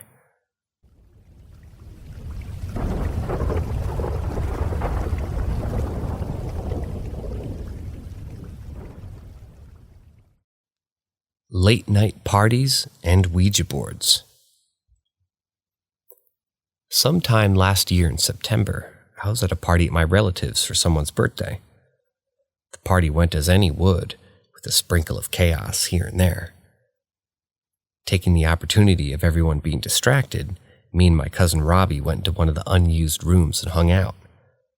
After only a few minutes, he looked at me and says, "Cody, I have a Ouija board, remember?" I knew what he meant by that, and I grinned enthusiastically. "Hell yeah, I've been looking forward to this." He nods, leaving the room, and during that short wait, I looked around the room. To the black chair in the corner, through the mostly blinds on the window, back to the closet, and the empty spot on the mattress in front of me. Robbie quickly came back in with the board and sat down on the mattress with me. He made sure to turn off the lights and light a candle, it being our only source of light because of how late at night it was. "Is anyone there?" The first question most people ask when in a situation like this one. Both our hands were on the triangle, but only our index fingers. Why we were being so gentle with a triangle made out of plastic was beyond me. Only a few seconds after we asked that question, the piece moved. "Yes," it said. I sent a small glance up to the Robbie. Or rather, I sent a small glance up to see Robbie looking down at the board. He'd done this before, he told me. Now I could tell for sure. He looked so calm and casual doing this, which eased me a little bit. With subtle excitement, I asked a question.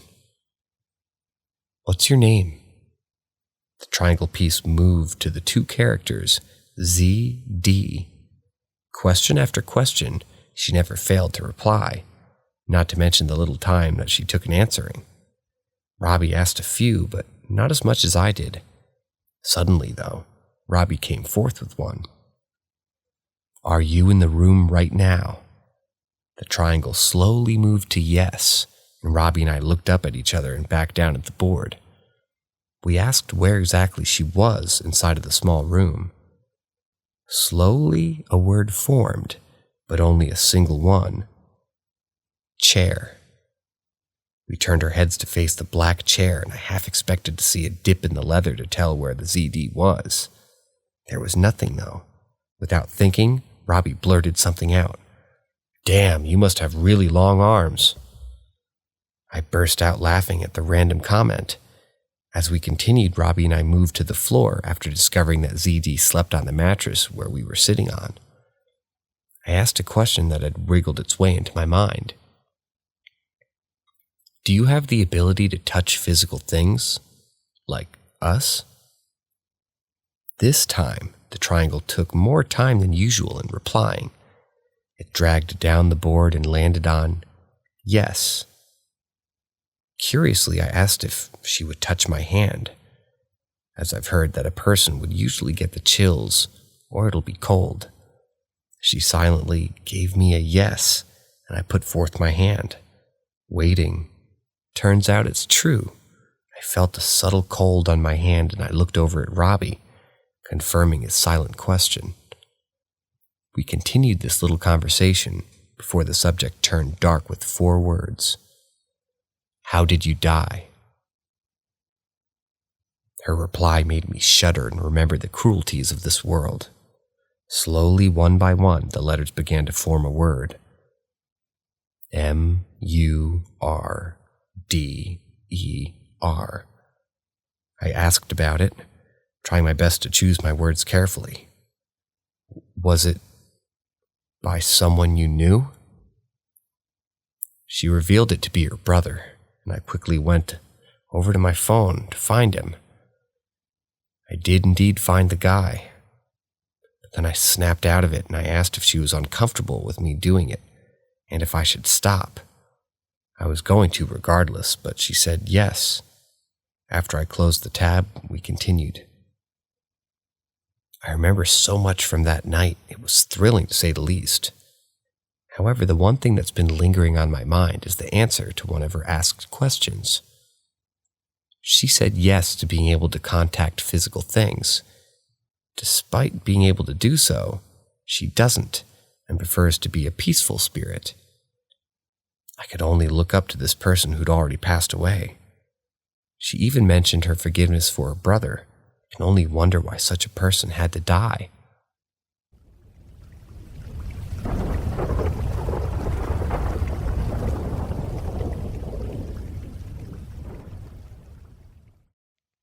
Little snowy cabin. So I live way out in the thick of it. The place looks like a Bob Ross painting. I have a little cabin with a loft that I sleep in and an outhouse just a few steps away. Not a bad place, except for the stupid ghost noises that happen nearly every night. So it's pretty cold and the cabin is somewhat new, like 2019-ish. So with extreme cold, there's going to be some creaks. But I'm not hearing creaks.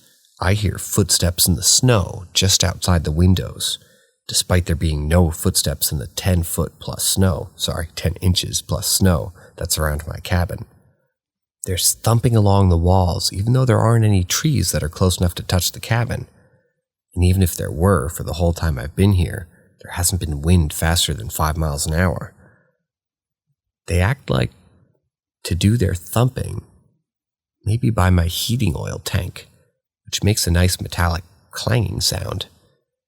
Originally I thought it was someone trying to steal my oil, but again, no footprints other than my own. Sometimes I could hear faint footsteps directly below me while I'm trying to sleep.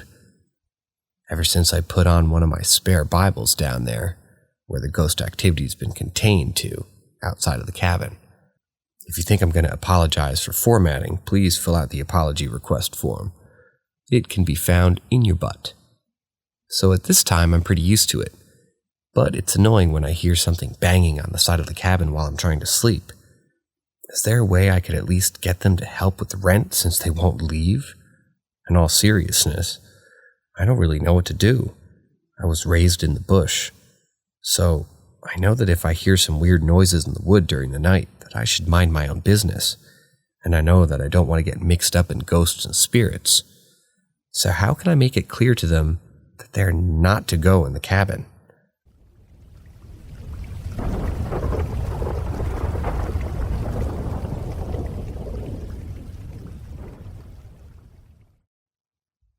Shadow people in my office. I work in an extremely old building. My office is just like a small resource room that's inside the library. The first incident took place a little over a month ago. We were going through a grieving period on campus, and while I had no connection to who had passed, I couldn't help but wonder if it perhaps was them. I was sitting in my office with the lights dimmed, as I usually work better that way. I was so focused on my laptop that when I took a moment to write down some notes, I looked back up and I saw what appeared to be a tall, slouchy figure behind me for a second. And then it suddenly took off. I was so scared and caught off guard because I could see the shadow reflecting on my wall. My desk faces it. I followed it with my eyes as I saw the shadow slowly move on the wall. However, I was too scared to turn around, and I remained in my seat for a moment before I gathered the courage to get my things and leave. I'll never forget that feeling. It was as if my blood had run cold and my breath was caught in my throat. I felt frozen and scared to death. The second instance was right before we left for Christmas break. The same scenario again, where the lights were dimmed and I was heavily focused. Except this time I didn't feel scared. I looked from my laptop at the wall in front of me for a brief second, and I saw the shadow walk slowly right behind me. It felt different somehow. The energy didn't feel threatening, but just calm. Something overcame me, and I simply laughed and said something along the lines of, "Hello there, want some peppermint candy?" and as soon as I said that, it went away. I don't know why I chose to speak to it. It just kind of came out without me thinking. I truly don't know if it was the same entity as the first, but strange nonetheless. The very same day, my sister said she also saw something later that afternoon as she works during the evenings. She and her coworker were needing a pair of sticky notes, and as my sister sat in one of the chairs of my room, which faces directly the door, she looked up from her phone briefly and saw what she describes to be a tall shadow figure zooming past my door. She thought it was a student at first, but realized that it couldn't have been that, since they had already been dismissed. The lights in the library were off, and the only light shining was from my office. But she claims to have seen it clear as day. Freaked her out, but nothing really new to her, since she tends to see a lot of shadow people. Anyway, I just felt like sharing this because I've never experienced something like this before, and if anyone had any thoughts as to what this could be, I would definitely appreciate it.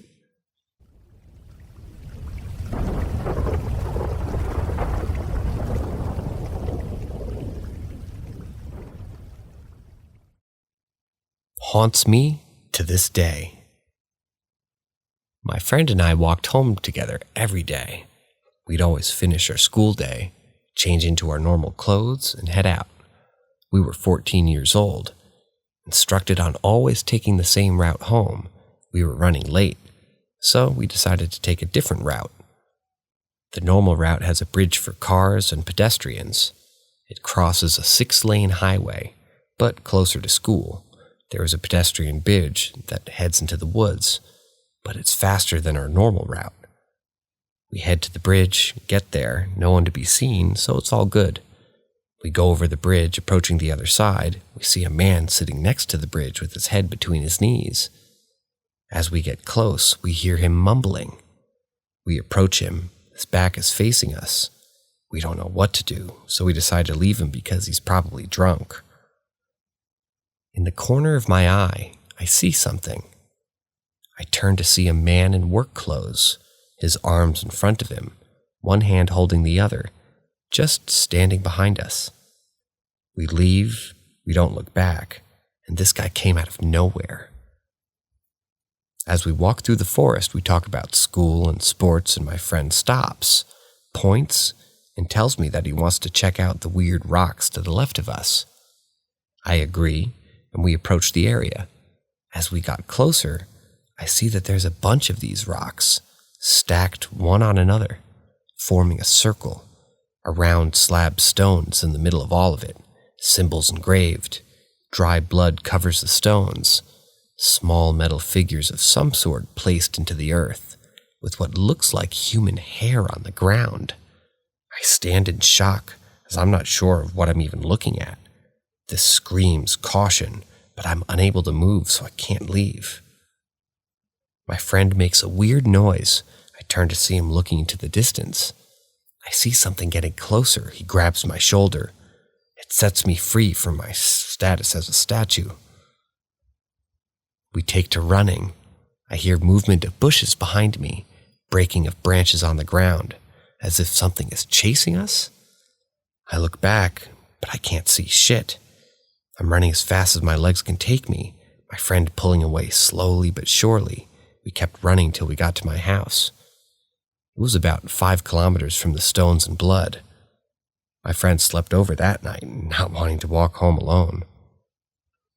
We got to school the next day. Our friends told the whole story about the blood and the stones that we had found, and discussed what that place could have been used for, and deciding not to go there again. The school day went by. My friend and I headed for the gate so we could go home. Stepped outside, said goodbye to our other friends, when I feel a tap on my shoulder. I turn around expecting to see a teacher or a student. I turned around to look into the man that was at the bridge, the one in work clothes. The questions I ask myself to this day: why was he there? And how did he find us? I looked this man in his emotionless face. He opened his mouth and said, "That man next to the bridge, he's dead." then turned around and walked away, leaving me and my friend speechless. We don't know anything about the blood and stone and never went back there again. But we did see another one a few years later that also had weird shit going on. We spoke about this almost 10 years later, discussing the possibilities that he killed the man next to the bridge and that we could have been next. But someone heard the story and phoned me, giving their opinion. He said, and I quote, "Maybe it wasn't a person at all. Maybe it was death collecting a soul. We were just at the wrong place at the wrong time. He just tried to protect innocent kids by coming, maybe to our school, and telling us what he did."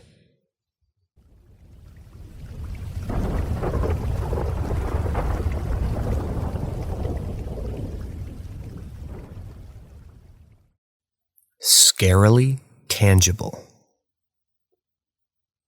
This occurred in the real life. Southern Connecticut, to be specific. I won't give out the location. My girlfriend and I were sleeping in our van overnight. After finding a good place to sleep, we went there and cooked dinner. It was fine. We heard an animal walking around, and it was kind of strange. It kept walking near us, but I didn't think too much of it. The weird part happened as we were packing up. Our dog was looking off into the distance near this house and growling, then stared, then put her tail between her legs. For context, our dog tries to chase bears, and I never really had ever seen her afraid of anything. I didn't think too much of it, though. She growls at trash bags sometimes, after all. We walk a bit closer, trying to see, maybe, if we could see it, that we could maybe comfort her. But we didn't see a thing. She left to go in with her dog, but I linger. I knew something was going on. I look a few times, and nothing. I then look again as I give up, not looking at anything, just staring ahead, not focusing, and that's when I saw it. What looked like a giant stag. The torso was too big for its body, and it seemed to stand about 7 feet. It's walking along the side of the house. About 2 or 3 seconds into staring, it sees me. I immediately go into the van. Now let it be known that I never believed in ghosts. And I was just startled believing in entities in the past few years. I'm unsettled. I keep looking over from our van window and nothing. Still, I feel something though. We brushed our teeth, went to bed, and that was that. Still heard rustling. I heard what sounded like a buck call, but I wasn't too worried about that. What I assume is an hour or two passing, and I wake up to this clinking noise at the pace of a clock. It sounded like a thick shell and a mallet, or 2 bones clinking. I go back to sleep because I don't really feel in danger. I wake up 3 or 4 more times. And what I notice is it sounds like it's about 10 feet or so by the van. This is just for me. It walked in straight lines, turned at 90-degree angles, and it's going along the perimeter of my body without waking my girlfriend beside me. Back and forth, back and forth. I remember dreaming that night. I've had many capabilities in what we'll call the astral realm, being able to visit people in dreams and create expanses, etc. I remember being in a white expanse and sitting with a being with gray skin, antlers, and crow feathers for hair. The skin wasn't gross looking, it just looked like gray skin. And it said, and I quote, "No one else would be able to handle the pressure." That's all I remember. My question is, what in the fuck was this thing? Has anyone ever heard about this entity? I need some help here.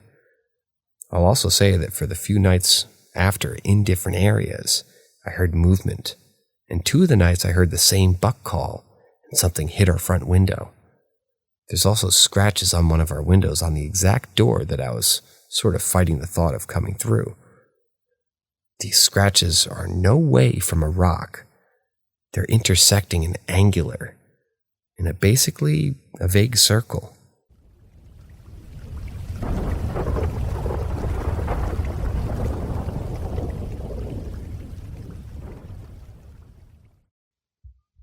Was my old house haunted? A few years after my parents split up, when I was very young, my dad moved in with my stepmom. This was previously her grandmother's house. That had been left to her. It was a beautiful house that was right next to a stretch of country fields, and both my younger brothers were born there, and as a family, we all shared many happy memories there. However, as a family, and also with me personally, a few experiences make me wonder if the house was haunted. I've always been the sort of person that's felt strange or unwelcome in certain places. An example, I hated visiting an old family friend's house when I was younger. I felt extremely on edge and almost heavy every time we visited, which I then, several years later, found was previously an execution site where people were hung. Anyway, that could have maybe just been my own paranoia of being in a place that I wasn't too familiar with. In my dad's old house, we had several experiences. I never ever liked going upstairs by myself, even as I got older. It actually got worse. I'd always used to make the dog come with me. I also never wanted to be alone in the house, even just in a room alone. I always felt like I was being watched or unsafe. My stepmom told me that when I was a lot older, one night she was woken up by a bang coming from directly below her bedroom. This was the end of the kitchen, which had a door going out into the back garden. Worried about an invasion, she went downstairs and checked the doors. They were all locked from the inside. Then she noticed one of the square decorative shelves on the wall had fallen onto the floor. My parents kept photos of me and my brothers on these. She went over expecting to have to tidy up all the pictures, but they weren't there. They were stacked up neatly on the radiator in a pile. My dad hadn't touched any of them. They were stacked up way too high for any of us kids to reach. No one else had been in the house. My stepmom told me years later she always used to smell her grandmother's perfume at the top of the stairs. My dad and stepmom would frequently be watching TV in the evening and an old jewelry box would start playing.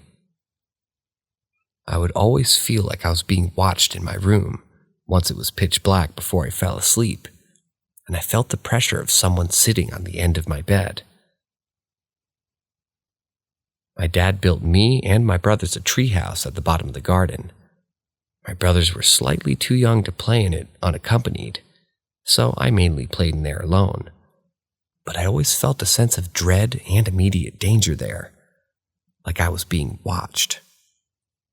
I always used to sprint up the garden like I was being chased and back into the house until I found one of my parents and the dog.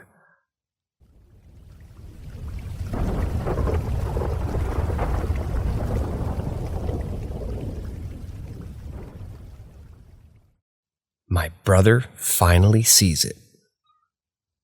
At this point in time, I was going through a phase where I would jump scare people. It was funny. I don't know.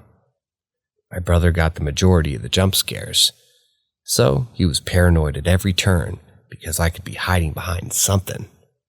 We were living in a 2-bedroom apartment and we had a shared closet, bathroom, and a room.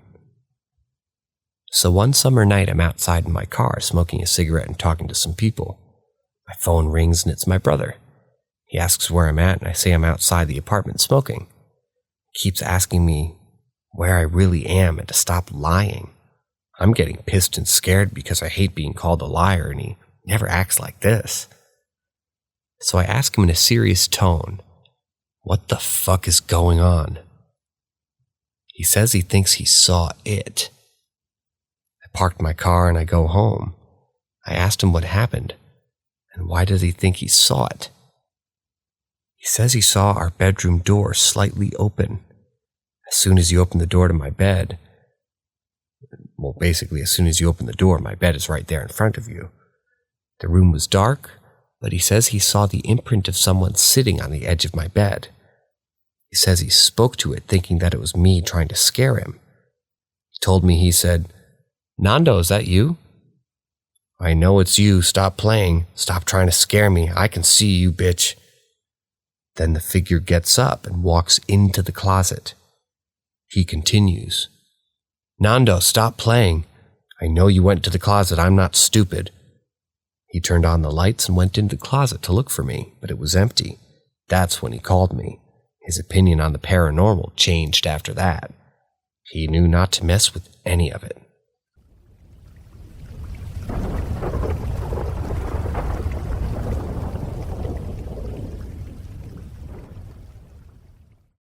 Voodoo curse. My grandma is from Olancho, Honduras. In those times, the only way to reach her area was through plane because there were no roads and it was very unsafe to travel on car. At the time, my grandma was fighting for my grandfather's love with another woman. Of course, my grandmother won and had 4 kids and many grandchildren. Fast forward and I'm 14 years old staying at my grandmother's apartment. The reason behind that we were going to drive to Florida. It was going to be me, my little brother, my mother, my aunt, and her friend, but I was staying at my grandmother's until we left in the morning. I was sleeping in the living room, and I had to pee, so I put my pants on. With that mission accomplished, I looked for the light switch on the exit door of the apartment. For some reason, I couldn't see, even though it wasn't really dark at all. The living room was just dimly lit. You could see everything in perfect clarity. For some reason, there was no switch, so I turned my head towards the left where there was a hallway toward the bathroom. I walked toward the switch, but before I do, I see a black figure. Not a shadow, but a completely black hooded figure just standing there. I was thinking that my eyes were adjusting after just waking up, so I walked toward the switch, but as soon as I did, the figure walked towards me. I got scared and walked faster toward the switch, and the figure began to walk faster as well. I thought that if I turned on the switch, it would go away. I get to the switch and turn it on. The figure was in my face for a split second after turning on the lights. I didn't say anything to anyone because I knew nobody would believe me. Fast forward to the next day on the road to Florida. We all heard albums, told stories, and one story my aunt said revealed everything. Apparently, she met with a palm reader from El Salvador. She said that the palm reader told her fortune and future and something from our family's past. Apparently, when my grandmother was fighting with one of the other women to win my grandfather's love, the other woman went to her mother, who happens to be a voodoo priestess, and put a curse on my family. She went on to repeat what the woman told her about the curse. "Your family will be haunted by a voodoo god. It's a black figure, no face. Will not harm you, but it will let you know it's there." I said fucking bullshit. "Tell me you're lying. Say you're fucking lying." I then told them what I had seen the night before. The rest of the drive was quiet after that. A couple years after my brother saw the figure on my bed. But I'll tell you that story tomorrow, if anyone's interested.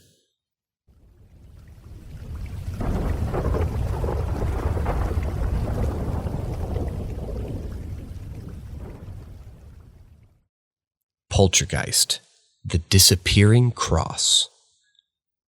I'll always remember the events of this day. It was the weekend that Captain America: The Winter Soldier movie came out in the United States. April 2014. A month before this movie came out, my cousin flew down from Dallas, Texas, and stayed with me and my girlfriend up near Seattle, Washington, a small town called Bothell. My cousin had always been aware of our ghost, so to speak, meaning she knew just enough to want to still come. To be safe, she brought along with her a gift for me and my girlfriend. Hopefully, this cross will protect us. Written on it were the chapters Joshua 1:9, Phil 4:13, Psalm 28:7, and Matthew 19:26. Each verse spoke about maintaining one's strength, one's faith during troubling times. My girlfriend and I had been having strong poltergeist-like activity, so reading something was extremely helpful. When my cousin arrived, she handed me the cross. We prayed over it and placed it in our bedroom. That's where my cousin said it would protect us. She said, "Keep it above your bed in your bedroom." A month later, the cross went missing. Understand, missing objects, religious objects especially, is not a new phenomenon in our house. Things get taken all the time. Sometimes they return, sometimes they don't. The items that do return are never found in their original spot. This cross would be no exception. The question my girlfriend and I ask ourselves when an item such as this goes missing is, what the heck is going on? I mean, we're talking about a sizable cross here. 6 inches long, 4 inches wide. It's not something you can misplace. How could we? We nailed it high above our bed on the wall, and it's gone now. No use looking for it. Only 2 people are living in the house. My girlfriend and I fast forward to the premiere of the Captain America movie. It's Saturday morning. The cross has been missing for over a week now. I began doing my laundry early that day, earlier than usual. I figured it's best to get my chores done if I'm to go to the movies later on. I'm excited. I'm going to see the Marvel movie with one of my best friends. Let me get this laundry done as soon as possible, I think. I began my first load of laundry, the colored clothing.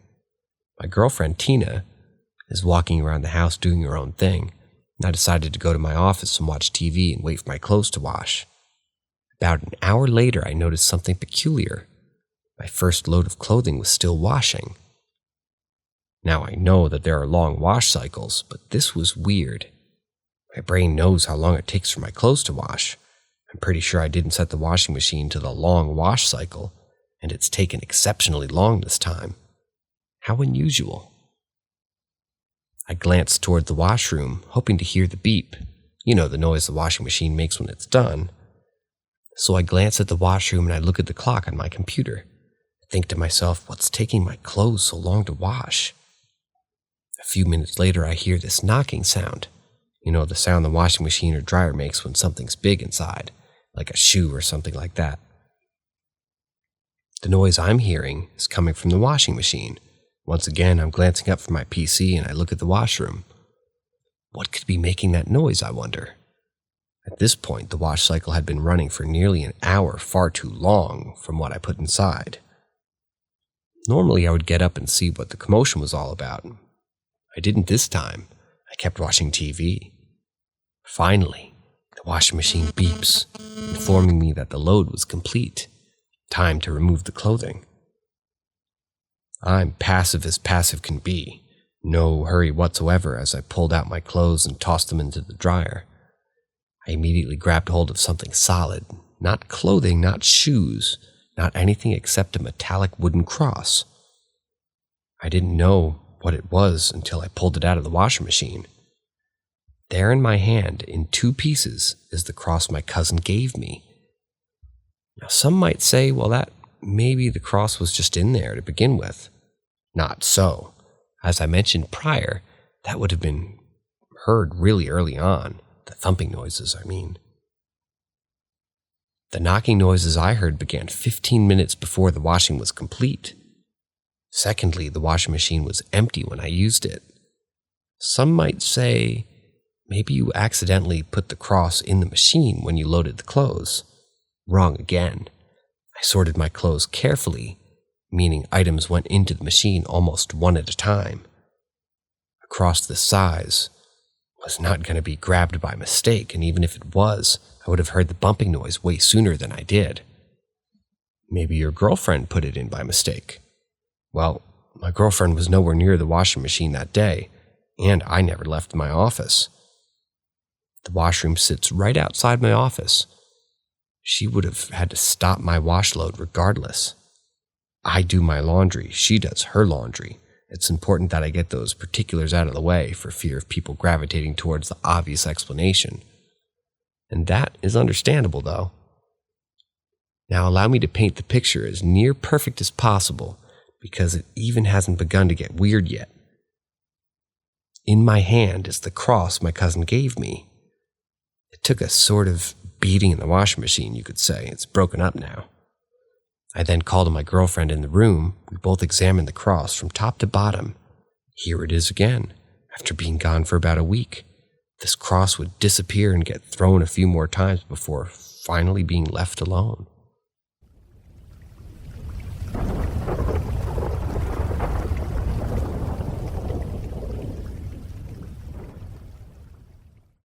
Terrifying FaceTime experience. So a couple of weeks ago I was on FaceTime, not the same call as the one referenced in the title, with my girlfriend, and I had an odd experience.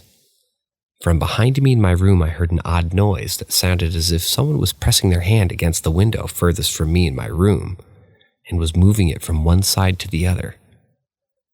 I saw the window at the tail end of the noise, and I didn't really see anything outside of it. I was a little weirded out because, well, but I didn't think much of it. Minutes later, I heard the exact same noise, except this time it was the window right behind me.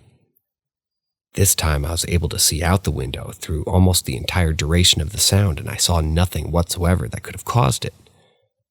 I was pretty confused and frightened, but before long, I had forgotten about it.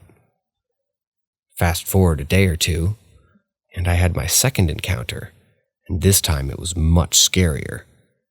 Once again, I was on FaceTime with my girlfriend, and this time at around 3 a.m., and I heard a very strange noise. The noise kind of sounded like a combination of a woman screaming, a cat screaming, and a wolf howling. That's extra weird about this noise, is that it sounded as if it was traveling from one end of my house to the other, to my door behind me, coming from the aforementioned window. It's notable that my mother was in my house, though very much asleep, as well as my cat, once again asleep. It's also worthy of note that I live in a more country setting, with my house being in the middle of 10 acres of land, with neighbors quite far away, and we don't get wolves here. But I digress. As soon as I heard the noise, my heart dropped, and started to tell my girlfriend about it before I could utter any words. She told me to look behind me. I refused, as I assumed that she saw how startled I was and was just probably messing with me. She then told me that there was a face. I once again refused to look. Then she screenshotted the call and sent me the image. I looked, and sure enough, it was a face. The face looked male, pale, gaunt, and with what looked like 3 slashes beneath its right eye, bald also. I was in shock. I then looked, and nothing was out there. I spent the next hour or so trying to rationalize it. I took the image in the exact same spot to see if it was a reflection. It wasn't. I checked if it could have been a person trespassing, but the realization that a person would have had to have been extremely tall, or maybe had like a ladder or something like that, which I would have heard or seen. After quite a bit of time of freaking out, I ended up hearing 2 extremely loud footfalls right outside my door. It sounded as if someone was trying to get my attention. There were 2 other people in the house, but I highly doubt it was them, as I likely would have been hearing more than 2 steps, as the floor is quite creaky here. I'm not usually the type to really believe in ghosts or anything like that, but I couldn't rationalize this one.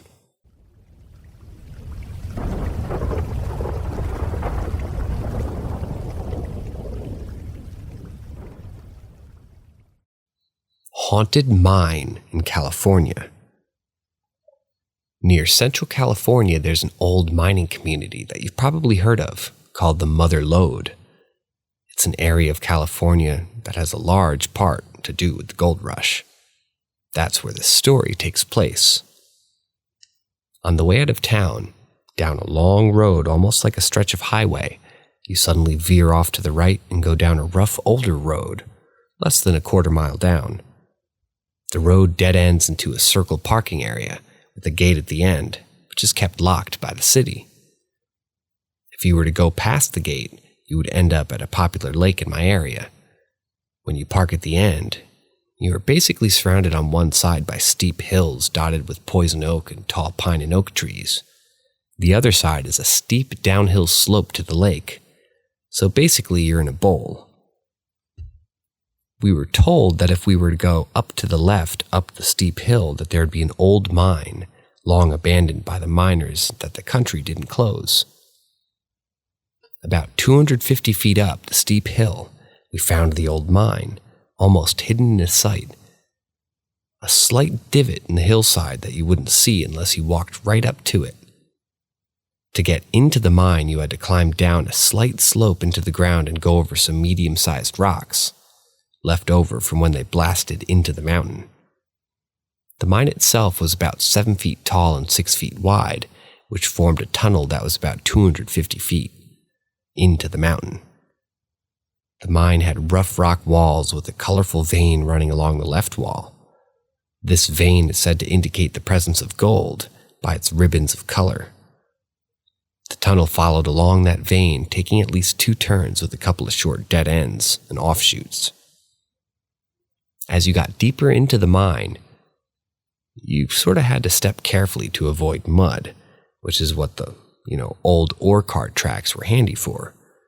Ore carts hauled blasted rocks out of the mine on like a mini railroad track. Once you were inside the mine, it was completely and utterly dark and silent, except for the sounds of wind howling and dripping water. We took our time walking into the dark tunnel until we eventually reached the tunnel's end, a wall of solid rock. Disappointed, we started our way back to the entrance. My buddy decided to stop near the entrance to chip some sample rocks from the vein in the wall. He promised to be quick, so we just stood there and waited for him. I maybe stood there for a couple of minutes before I heard the first strange sound. It sounded like a small pile of rocks toppling over, echoing up the shaft towards us. I tried to tell my buddy what I had just heard, but he didn't hear me, so I just let it go. Not even 2 minutes later, I heard it again, that time closer. That time I got his attention to tell him what I had just heard, but he thought I was just being paranoid. He said, "You're just hearing echoes from me." I tried to take his word for it, but again, not even 2 minutes later, there it was again. That time the sound came with a feeling of panic and fear. That was when I literally just said, "You only have to be faster than your slowest friend." Then I just took off running over the rocks and out of the mine. When he came out a few minutes later, he said he walked back to the end and didn't see any fallen rocks. I didn't go back there until a few years later with another buddy of mine. Same as before, up the steep hill we went. The mine looked exactly as it did before, front to back, with no signs of a cave-in. Just as my buddy had done before, my other buddy had just stopped on the way out to chip away at the damn vein winding along the left wall. As I was standing there waiting, I heard another strange, scary sound. But that time, it sounded like a rattle, and we both heard it. The only way we could describe it was it sounded like a baby rattle. We both froze and looked at each other, puzzled and anxious, illuminating each other's headlamps. Not even a couple minutes later, we both heard it again, the sound of a baby rattle. We both grew up here, so we knew it wasn't a rattlesnake or anything like that, which are common. When we heard it the third time, the creepy feeling came right back to me, and I ran out there as fast as I could, practically tripping on the rocks on the way out. I haven't gone back since. I can't describe it. Something about that old mine just came to me bad. A scary feeling, and both people that went there with me felt it as well.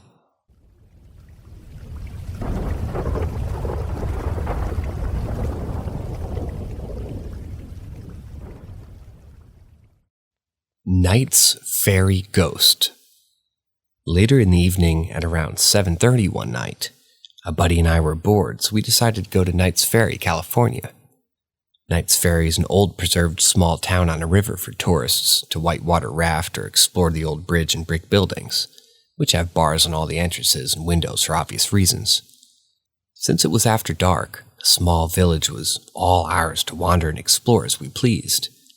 We did this for about half an hour, our footsteps echoing off the looming dark old brick factories and stores. My buddy realized that he forgot his phone in his truck and left me near the old bridge while he went to go check for it or whatever.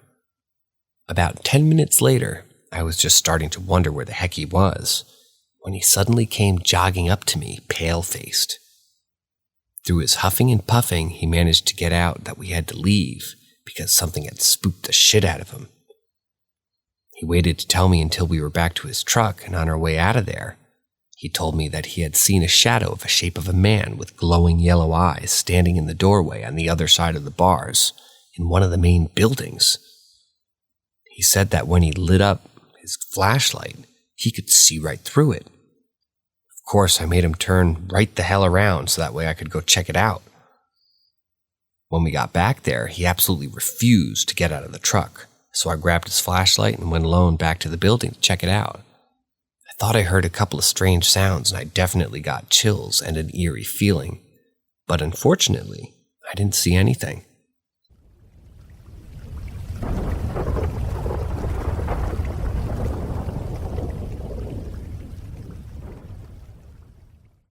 Ready to unlock the secrets of the unseen? At Paranormal M, we dive deep into the unexplained, sharing authentic stories that will leave you questioning the world around you. Subscribe and tap that notification bell to join the exploration. That time I did security in a haunted building. First off, I know not all believe in otherworldly things. No cheese off my biscuit. You do you. I'm not here to tell you you're wrong. I can only share what I experienced for myself and leave you to draw your own conclusions. I'm assigned to an extended coverage over the better part of a year in a 100-year-old haunted building in the downtown area of our major city. I will spend most of my weekend nights patrolling while they're in the process of reconstruction and asbestos removal. Every weekend, I arrive to find different areas inaccessible due to asbestos abatement or other construction needs. The project takes longer as a fair amount of the building is being actively used by businesses, which makes the reconstruction trickier. Many of the changes being made are a postmodern insult to the classic features of the building. It hurts my heart to watch the beautiful and elegant appointments give way to the new stylish and moronic ones. The bathrooms had solid granite stall dividers. Now they feature mundane modern metal ones. Classic 100-year-old chandeliers get replaced by LED moon ring lights. It's like putting bright lipstick and rave glasses on the Mona Lisa. At the beginning of the construction, there are 2 side hallways that remain intact from the original build-out of the building, and that feature the original office config. They'll both be destroyed before the construction is finished. One of them is on the 12th floor, and even on the brightest light of day, that particular corridor is oppressive and creepy. You simply cannot get enough light into that space to make it feel bright and cheery. Now, I am told by the tenants and staff of various deaths associated with the building over its 100-year history. The lawyer shot by his jilted lover on the top floor.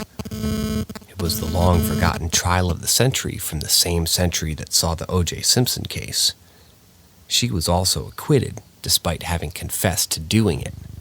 The young woman in white who purportedly tried to fly from the roof and failed. The 3-year-old who cries in the basements, something to do with childhood measles, I'm told. But nowhere do I find any reports that feature the 12th floor. That notwithstanding, there's something dark and brooding in that corridor. If the light is out, down that hall at night, I shine my flashlight down it and move on quickly. The full moon. Now there's one particularly active night, by which I mean the whole building seems to be vibrating with energy and strange things afoot. It is the 13th of the month, and a full moon at that. Wheeled scaffolding in one area under construction is in a different location on every patrol. I never see or hear it move, but it's all over the place that night. Now this has happened before, and it remains a creepy curiosity, but this night it was just more than normal. On the second to top floor, I can see what appears to be the shadow of another person coming up behind me, and from the position of its head relative to my own head, They're maybe 5 feet, 1.5 meters away, when I spin around and see nothing. Just an empty hallway. Looking back the other way, the second shadow's gone, and so I go on down quickly to the 12th floor. As I walk down the long main corridor toward the old creepy side corridor, I feel like I'm being watched. I look down that creepy pit of darkness without any use of a light, and there, to my horror, see in the blackest black against the black, the shadow figure of a man standing in the middle of the hall with his head flopped to one side in the most unnatural way. If not for it being at eye level, it really looks like a hanging man. With no hesitation, I shine my flashlight down the hall to get a better look and see. Nothing. Just an empty hallway. I lower the flashlight again, and now it's just a black hallway. The figure does not reappear in the returning darkness. I've had enough of this corridor for the night. I will not patrol it again this shift. I turn to go down the stairs to the 11th floor. I have this intense feeling that I should watch my step. Like someone or something wishes to push me down the stairs. I grip the rails on both sides as I descend.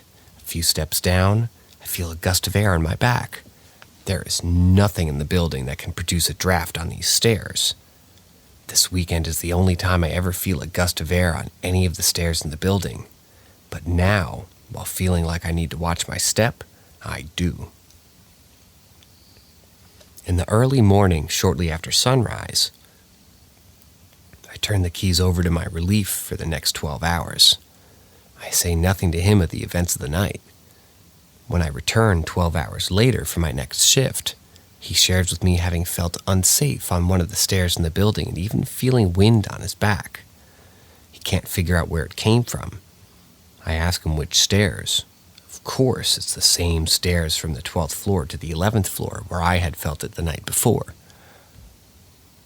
My first patrol that night, I again feel unsafe on that stair, and a much smaller puff of air at the back of my head.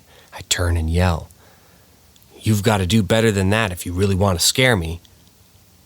Nothing else happens this shift. The building returns again to its quiet and calm. Afterwards, until they tear out this creepy corridor to replace it with a modern office configuration, I always make sure to get all the lights down and have them turned on before the sun goes down. Some 4 months later, I learned from one of the tenants that a man had hung himself in that hall on the 12th floor during the 1930s. Somehow, this news came as no surprise to me. Meanwhile, the scaffolding still moves around at night, even when no one's in the building to move it. I once or twice hear a crying sound in the basement. The first time I think it might have been a cat, but the building manager assures me that there are no cats. It's the 3-year-old ghost, he says. He also says he doesn't believe in ghosts, so... One tenant relates being approached on the top floor by a dapper old gentleman in a very outdated suit who simply vanishes before saying anything. He thinks it is the shot lawyer. I never see anything there. The floor feels at peace. If he is there, he's not as upset about things as the hangman on the 12th floor. Now, when they do start to dismantle that original hallway on the 12th floor, the creepy presence brooding down there becomes rather more active and a bit less predictable. I now feel it increasingly out in the main corridor that still remains essentially unchanged from the original build. At first, it feels angry towards me. It wants me scared and it wants me hurt. I dread going to that floor on every patrol. Some patrols I take the elevator from the floor above or below, look out at that floor and then go to the next floor and leave it at that. Then I start to feel it in the middle of the main corridor in front of the elevators waiting for me. If I take the stairs down, I always feel the malicious presence wanting me to slip, trip, or fall down those stairs. But to be honest, I hate going there for a completely different reason, too. I can't begin to express how much I dislike the tacky changes that they're making to this classic building. It feels like a violation of her beautiful turn-of-the-century soul. On one occasion, when the creepy, brooding presence seems to be absent, I look over what they're doing to the space, and that's mostly been the side corridor, and I shake my head and honestly weep a little bit. It's such an affront. Suddenly I realize I'm not alone.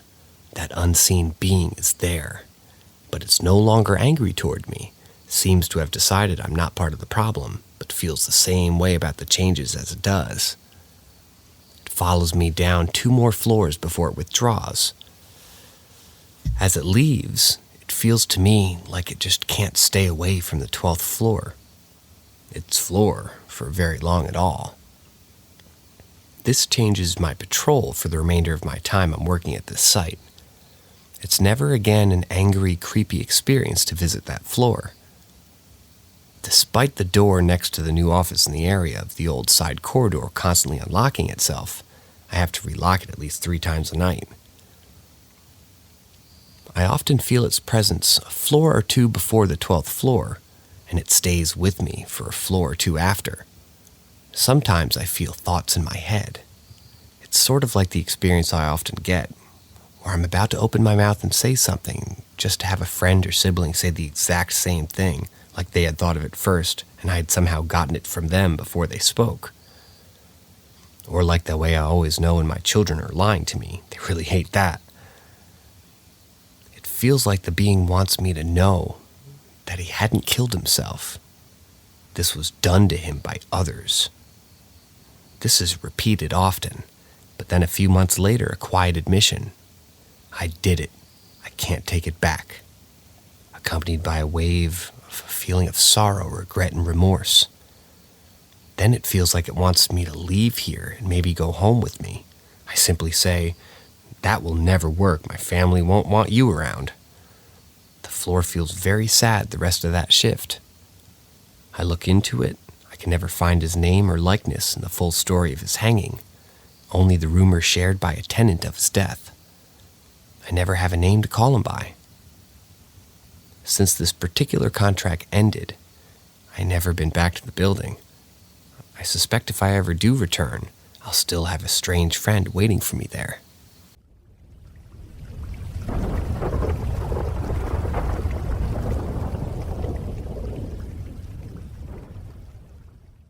Skinwalker Summer. Before I was born, there was a systemic program that destroyed Native American culture and ripped off the United States government while doing so. It was also victimizing many of those that intended it to serve. I speak now of the Native American Indian training schools or boarding schools set up by various churches and government entities in the United States during the 19th and first half of the 20th century. The goal was both assimilation and elimination.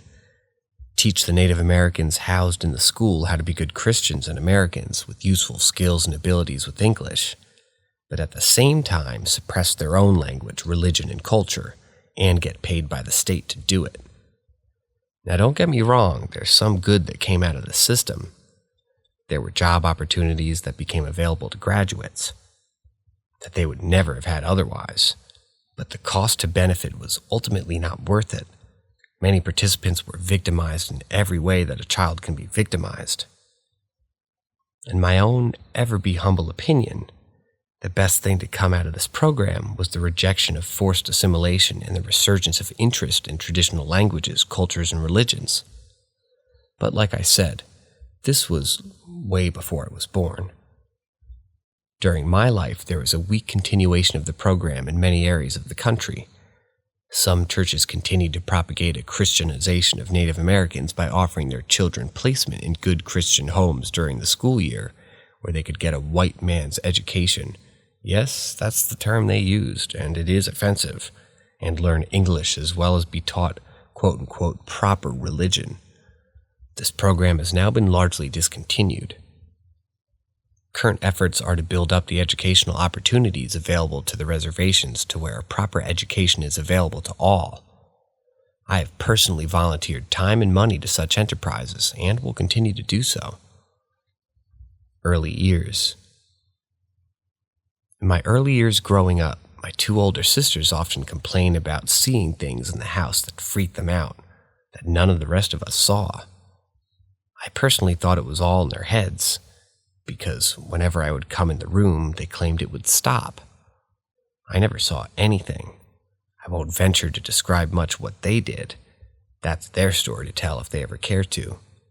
Let's just say they were frequent mentions of floating eyes and disembodied heads and faces. Again, I never saw any of that. But I did end up spending many nights vigil on the floor of one of their rooms as a preventative. I honestly suspected that it related to maybe confirming a peeping Tom issue that we had in the neighborhood that seemed aimed at the little girls in our street. This detail frames our initial responses to the event that this post describes, as well as some of the aftermath. The setup. When my older sister Layla was 12 years old, she made a friend at school. Lily is from the Navajo Nation reservation in the Four Corners area where Utah, Colorado, New Mexico, and Arizona all touch. It's the only place in the United States where 4 states come together, and a bit of a tourist trap moneymaker for the Navajo Nation who owns the place, where it happens to be. I visited it once. It's pretty cool to get your picture taken with each foot and hand in each different state. Worth the cost to visit at least once in your life, and believe me, the money goes to good ends. Lily is living with a good Christian family for the school year, and she and Layla did off. In previous posts on other subreddits, I've described how my mother, Canary, was a Christian missionary to Japan, who ended up doing research and writing books in both English and Japanese, that they were not particularly Christian in nature. We were raised with Japanese actively spoken in our home and at gatherings and activities outside of our home. Many of my parents' friends were Japanese. We were taught to respect the language, religion, and culture of others, period. Didn't matter which ones. And so, as Lily learns better English, Layla learns some Navajo. As Lily and Layla share religious experiences in a Christian context, Layla learns from Lily the ways of her religion, and it's mutually enriching. But then the school year draws to an end, and Lily's to return home a few states away. Layla's distraught. Canary opens discussions with Lily's mother, and it's decided that Layla will go home with Lily, since there's room on the bus taking many young Navajos back home. They will return together in the fall when the new school year starts. And so begins a pattern that will continue for much of Layla's remaining years of grade school. Lily never lives with us. We're not considered a suitable host family for a number of reasons, but she always returns to the same family, so she remains in the same school. Layla spends her summers on the reservation, and boy, she comes back home tanned. But even with the natural darkening of the skin, her blonde hair made blonder by that same exposure to the sun, and blue eyes are impossible to hide. She's not of a dine, said Dinah. The trigger. When Layla is 17, she's helping Lily's family at a roadside stand where they sell much of their jewelry. Lily's family is famous for their silver and turquoise jewelry. What they don't sell to trading posts, they sell directly along the roadside. Something Lily made very clear from the beginning is that Layla would not be learning anything about making jewelry. Family secrets are family secrets, and even other Navajo families would like to learn her family's techniques. This is a multi-generational nope. But Layla can help this family sell wares, however. On this day, things did not go well. They make some good sells, that's not the issue. They have a visit from a person whom the family pays great deference. Layla has never seen them so respectful with anyone before. The visitor speaks no English, but is clearly very unhappy about the presence of my sister with the family. Her aspect is angry and indignant. While Layla barely understands what she says, the gist is understood. When the visitor is left, Lily's mother tells Layla, "Tomorrow you go home. I cannot protect you from this." And so, Layla returns home for a month early by Greyhound, She gives no explanation. It will be years until I get the full story that I'm sharing here. The consequence. About a week after Layla returns home, some things start to happen.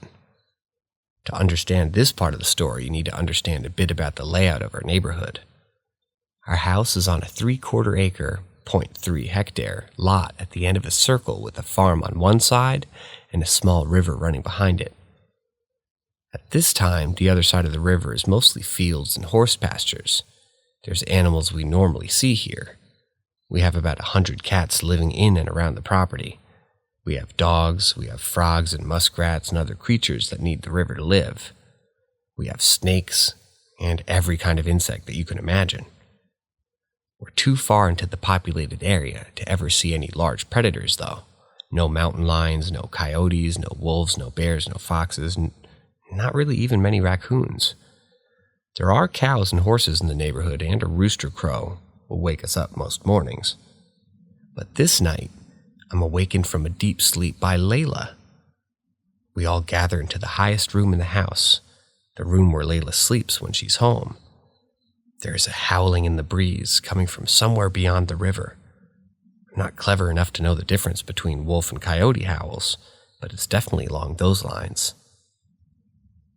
I've heard this song before, when on a survival camp in the desert. It came clear and crisp on the wind and woke me then. It was so cold at night in the desert. The fire was out, but the howls were far away, so no worries. Then a response came from the other side of us, and it was much too close for comfort. I didn't sleep again that night. And now something like that song is being sung here in town, where it has no business of being. And it's getting closer. At my oldest sister's instruction, we all join in prayer together. After that, I don't recall much more that night. I wake up in the morning on the floor in my sister's room. When asking about last night, no one will talk about it. I have a million questions, but will get no answers. And then night comes again. This time we're all gathered in my sister's room, and the sleeping bags are brought out. We pray together, and eventually drift off to Wonderland, only to be awoken by howling again, only much closer. I drift in and out of sleep. In the morning, there are scratch marks on the back door, only they're too high for a normal canine to have made, and they are deep and powerful. The Medicine Woman. This day, Layla is able to get Lily on the phone. After they talk, my oldest sister drives Layla somewhere, but again, no one is telling me anything. I'll later learn that Lily gave Layla the name of a medicine woman near us. Name and address, no phone number. Lily told her to tell the medicine woman what had happened on the reservation, and that a dog man had been sent. In the evening, Canary brings a priest to bless the house and each of us. After he leaves, my sister brings in a short old Navajo woman with a deep smile and a great deal of silver and turquoise, literally from head to foot. She wears a short round hat and has her hair in 2 long gray braids down both sides of her face. They go at least to her knees, have a lot of silver and turquoise woven in them as well. She has 3 bundles of smudge. One is definitely white sage, but I have no idea what the other 2 are. She smudges the house and each of us. She uses each of the bundles for different things. She chants and sings in Navajo the whole time.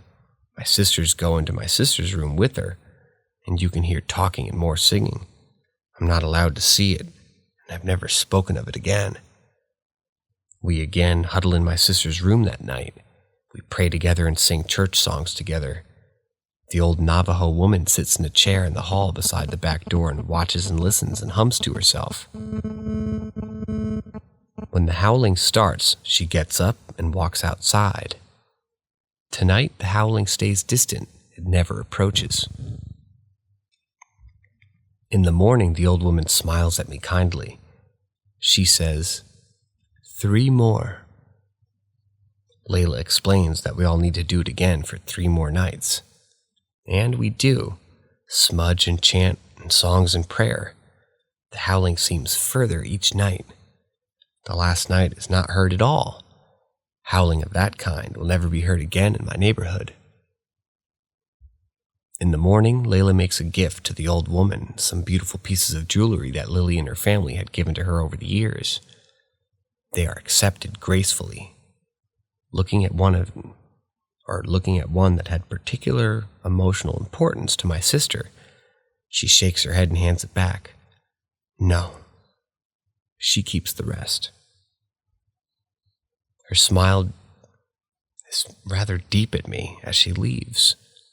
I'll never see her again, but I can never forget her deep, pure smile. She was a force for good in the world. Later. When in later years, as I learned the rest of the story described above, I asked Layla to explain Dogman to me. She just smiles and says that talking about it will invite it, and that it's not an invitation that she's making. She will speak no further about it. Layla and Lily continue to be as close as any sisters, but Lily will never allow Layla to return to live with her on the reservation ever again. She says it's too dangerous.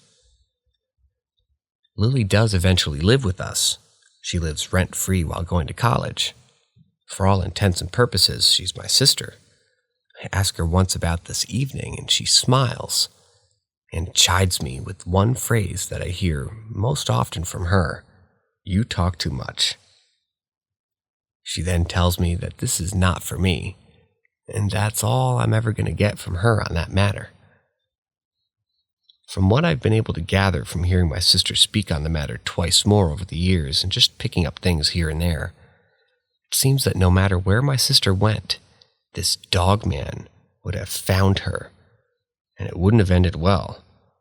The medicine woman helped us by misdirecting it and sent it an impossible trail to follow and keep it busy.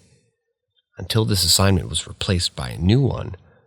I could be wrong about this, but that's what it sounded like to me.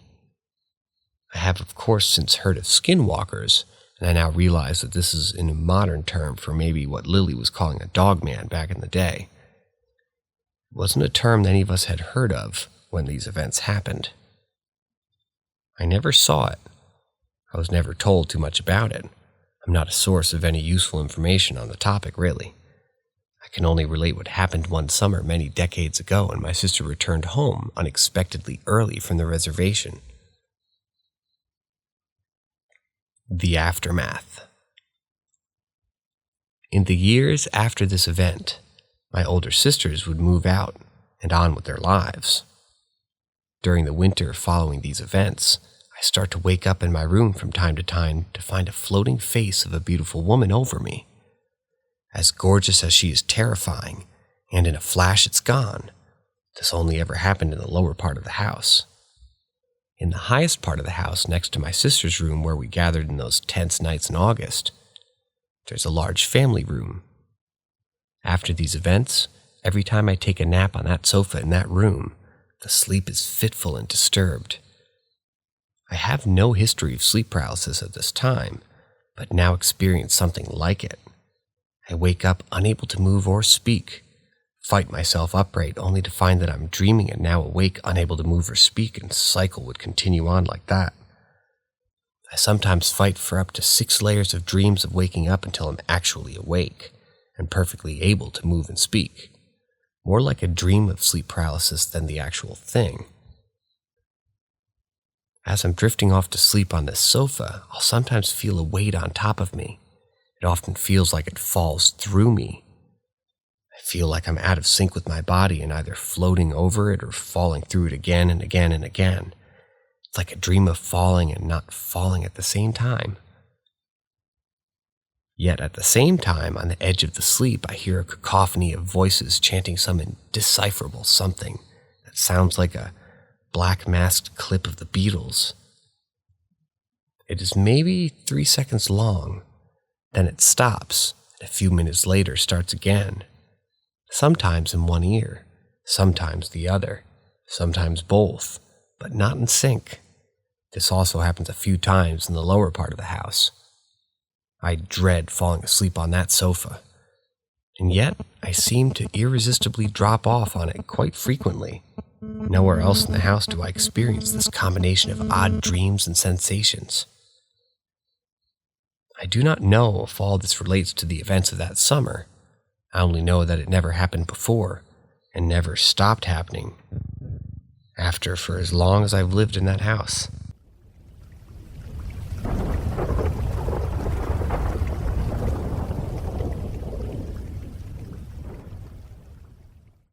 Footsteps in the snow. This happened when I was younger, around 8 or 9. I grew up on a reservation in eastern Maine. I lived with my mother and brother, who was younger.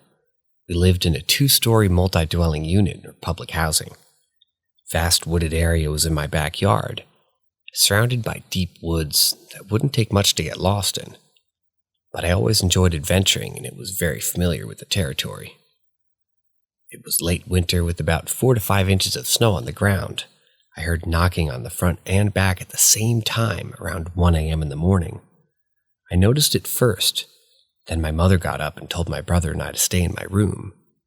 She called the police and went down the stairs to see if someone was at the door. We kept hearing the knocking, but my mother got closer to the door and it suddenly stopped. No one she could see was visible outside the door, and police finally showed up. Lights lit up in front of our place. Neighbors came out to see what was going on, as we had 5 neighbors in our MDU. All of them said that they didn't hear or see anyone. Police searched around the property to see if anyone was hiding or ran off, but they didn't find anything. The cruiser stayed in our parking lot for a majority of the night in case anyone comes again. Sunrise came, and the officer had left early in the morning. My mother and the next-door neighbor went outside, I assumed, to talk about what had happened. Then she noticed it. The footprints in the snow that went along the building leading to our front door and the back all the way into the forest. But these footprints were strange. It's as if someone was wearing pointed boots, men's size between 10 to 12. The prints were inverted, as if the toes were facing each other, not at an angle, either directly facing each other in a straight line. The creepiest part about them was the steps of the footprints moved side to side. Toes were inverted and looked as if they jumped like that, side to side in a perfect straight line leading into the woods. My mother didn't say anything about it till later on in life when I was older. But I knew that there was something obvious. I know what you're thinking. Maybe someone was playing a prank or faked it. These were other footprints in the snow around the strange ones. But only around the building. I assumed the other footprints were made by the officers due to the fact that they looked normal. But there were no other prints in the snow leading up to the tree line. I followed the prints into the woods. No other markings around them.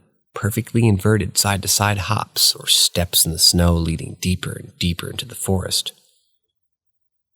I got to the point where an uneasy feeling crept over me, like something was telling me to go back. But I knew where the prints were leading.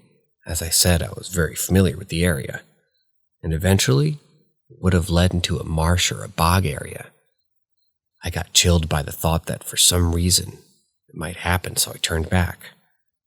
I never said anything to my mother about it till later on.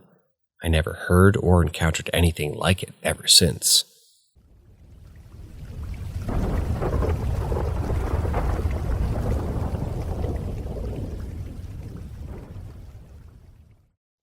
Possible paranormal event. Back in 2013, my family and I took a trip to Italy for my aunt's wedding. They had rented this huge, gorgeous Italian villa in Toscano, Villa di Olignano,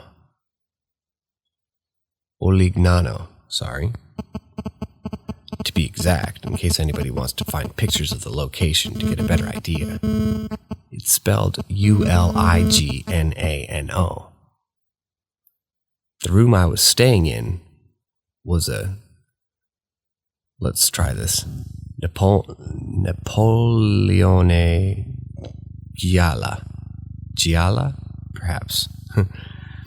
The property owner told me Napoleon had stayed there in the 17th century, but I'm not sure if that's bullshit. And I'm not saying in any way I think that this was his spirit, by the way. The room was on the second floor, and there were 2 floors below us, with the large dining room taking up the first and second floor above the ground floor. Hopefully that provides some idea of the floor plan for the story. Anyways, one of the nights I went to bed pretty normal, like of course we weren't going to sleep around 12 or 1 due to the time zone change coming from the US, but other than that, I never had any issue sleeping. I can't remember what night exactly this was, but it was around halfway through the week-long stay. I had fallen asleep around the previous stated time, and almost as quickly as I fell asleep, I woke up downstairs on one of the small couch-like seats in the bottom floor of the dining room. My body was overcome with chills. I had this feeling of being watched the entire time, and I was just feeling super disoriented, mainly confused as to how I got there, as I've never been sleepwalking or anything like that. The strangest thing to me, however, was my trip back to my room. I had this constant feeling of eyes on me, and a sense of being followed, but that wasn't even the strangest to me. As I said before, the dining room took up the first floor and the second floor, the one that I was staying on. The second floor of the dining room being a balcony type thing running along the wall, but I wandered the single staircase for what seemed like minutes. I swear I walked up the stairs to the second floor and would just be on a completely different floor. I began to panic a bit, but eventually went up the stairs into my floor and booked it to my room. My phone said it was 4 a.m. I told a few family members the next day, but it was just disregarded. My family telling me that I was probably just tired and sleepwalking and all that, but I'm absolutely certain about what I thought happened truly did. The whole villa was a strange place. One of the side rooms on the ground floor housed a small chapel-like room with a bunch of 3 or 4 feet tall religious figures, and an adjoining room with just a stone table in it. The trip just felt weird after that, and I couldn't have been happier to leave.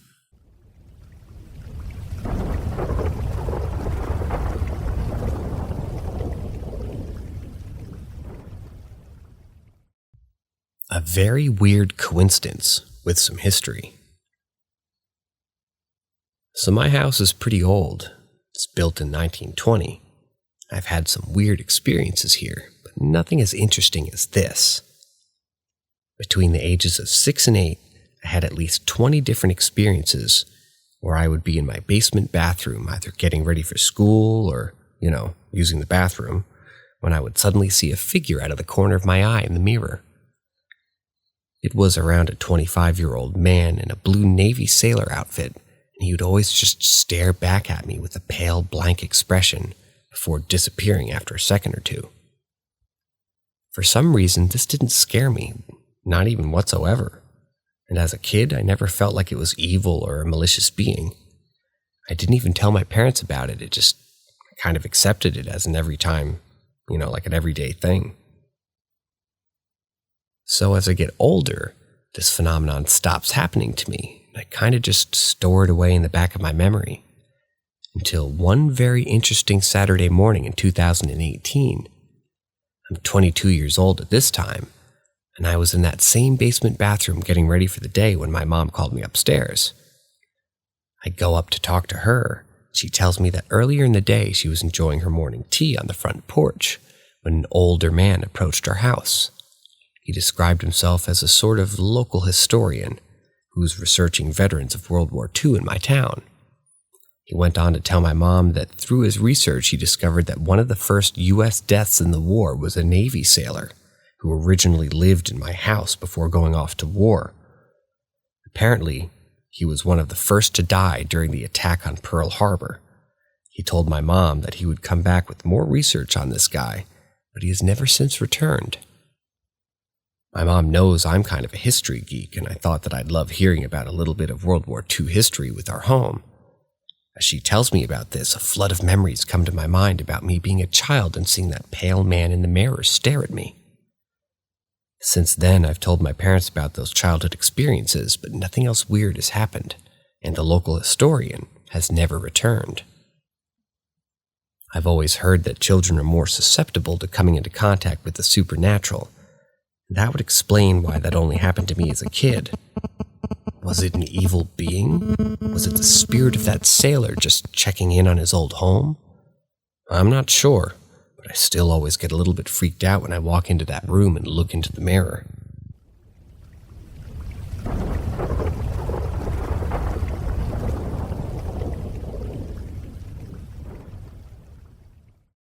Getting freaky under a blood moon.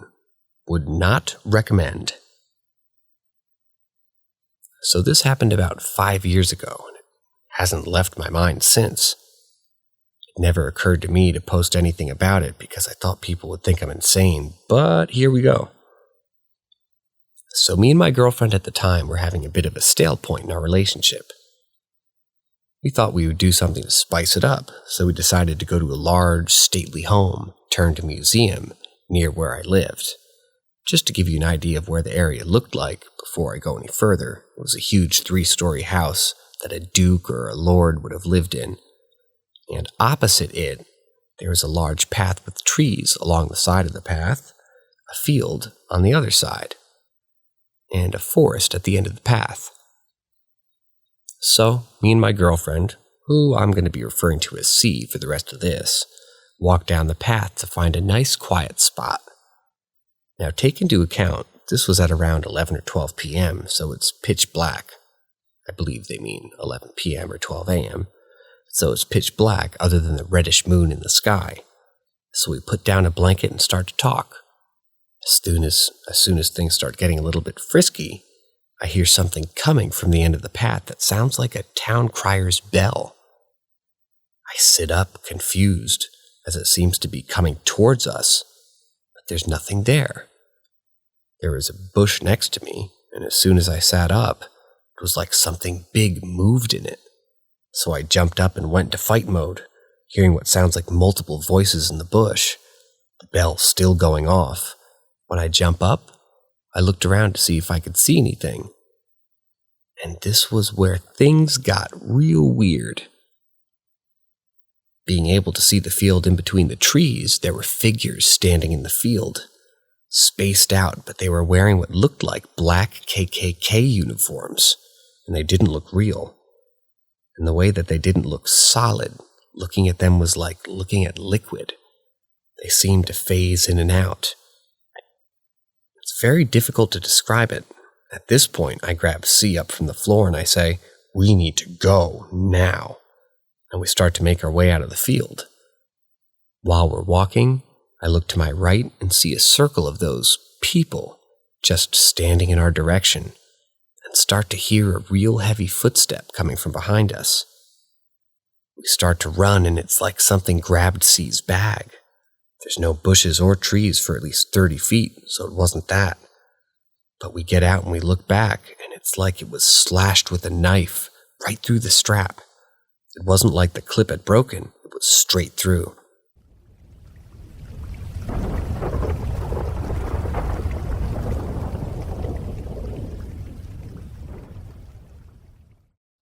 Getting Kinky Under a Blood Moon, Part 2.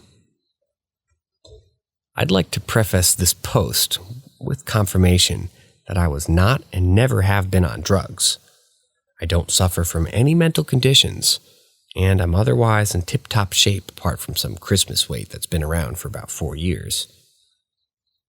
Back to the story.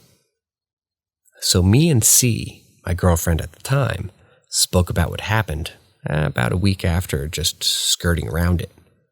But not wanting to talk about any of it, as we spoke, I realized that we had both seen almost exactly the same things. She also saw the figures in the field, and when I went back there the following morning, there was nothing that could have been mistaken for them in the dark. No hedges, no bushes, nothing. I also spoke to one of my friends about it, and he didn't believe a word of it, so we decided to go back with torches and see what we could find. His name's going to be B. My other friend who joined us we'll be referring to as J, and C brought her best friend L. I went and picked up B and J and planned to meet them at the entrance of the grounds. We were laughing and joking about what we were going to find, and I was wondering if what I saw was even real, but I was feeling a hell of a lot more confident with my two buddies by my side. As we approached the entrance, we saw C and L sprint out towards us, both of their faces showing that they were real scared of something. After about 5 minutes of calming them down, they told us that they were planning on hiding down at one of the side paths and jumping out to scare us. But L found something touching her hair. She assumed it was a tree branch or something until something grabbed her hair as if it was trying to pull her back. She managed to get out, and as they ran, something threw 3 sticks after her. I had to look down the side path, but I didn't find anything. Can't verify any of that, as I wasn't there for the moving part. It'll all be from my own perspective, I guess let's say, and what I saw and what I heard. We started to make our way back into the ground, and we began walking toward the spot that we had last time, saw nothing, where nothing happened, but where we saw the figures. No figures stood in the field, no noises, nothing I remember, but it was deathly quiet, almost too quiet. It was so unnerving. This is when I shine my torch across the tree line of the forest, and I can see a figure of a really tall man. The best way I can describe it is like Slender Man with a human face, and he sunk into the floor as if his legs were sliced off at the knees. It was a fucking strange encounter, and I'm getting goosebumps just talking about it.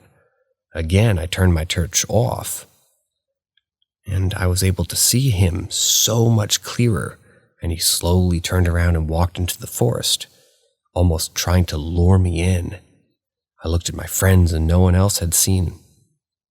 We started moving as a group down toward the small stream that's near where the forest meets the path, and I realized C is missing. I start freaking out, and she comes sprinting out of the forest, white as fuck, and tells me that she saw a man that beckoned her to come into the forest, and it was like she didn't have any control of herself. She went into the forest and snapped out of it when she saw something grab her shoulder, making her realize how far into the forest that she had went, and she sprinted out. At this point, I tell everyone else to wait near the stream, and I start walking further in with B, and I heard something that still rattles through my head from time to time. It was a growl, borderline roar, but it was nothing like any of the wildlife that we have. It sounded angry, and the worst part, it came from the sky. I could tell it wasn't echoing off of anything, and it was just coming from the sky. That was more than enough for me and all of us to get the fuck out of there. Never spoke a word again of it, and I'll never go back.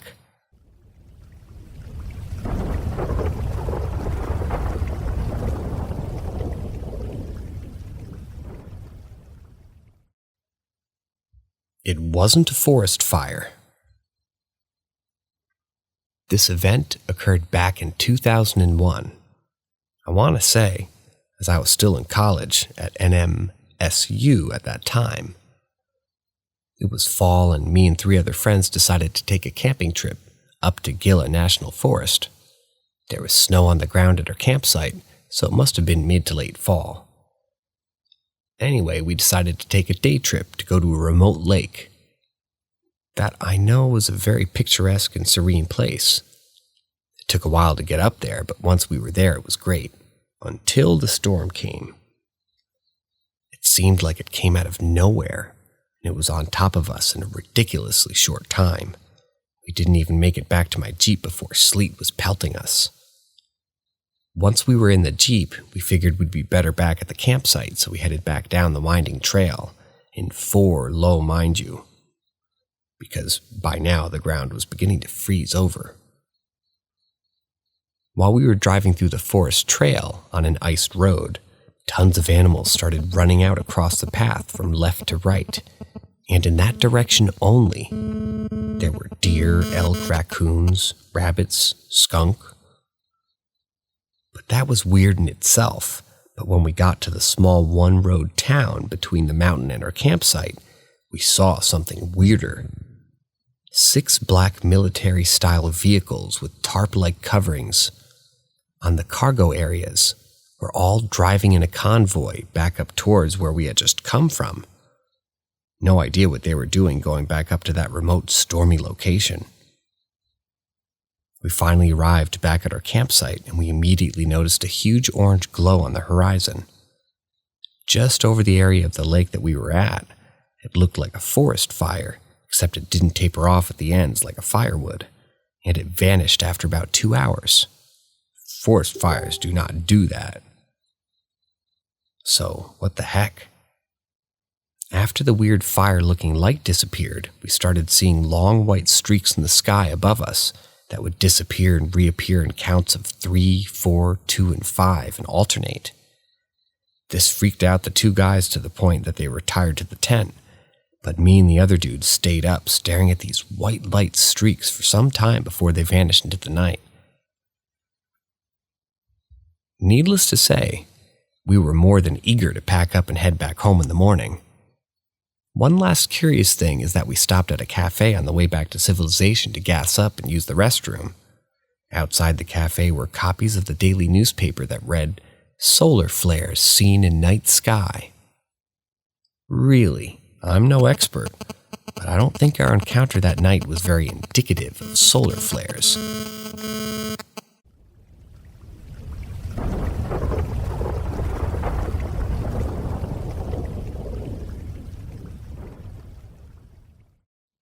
Oz?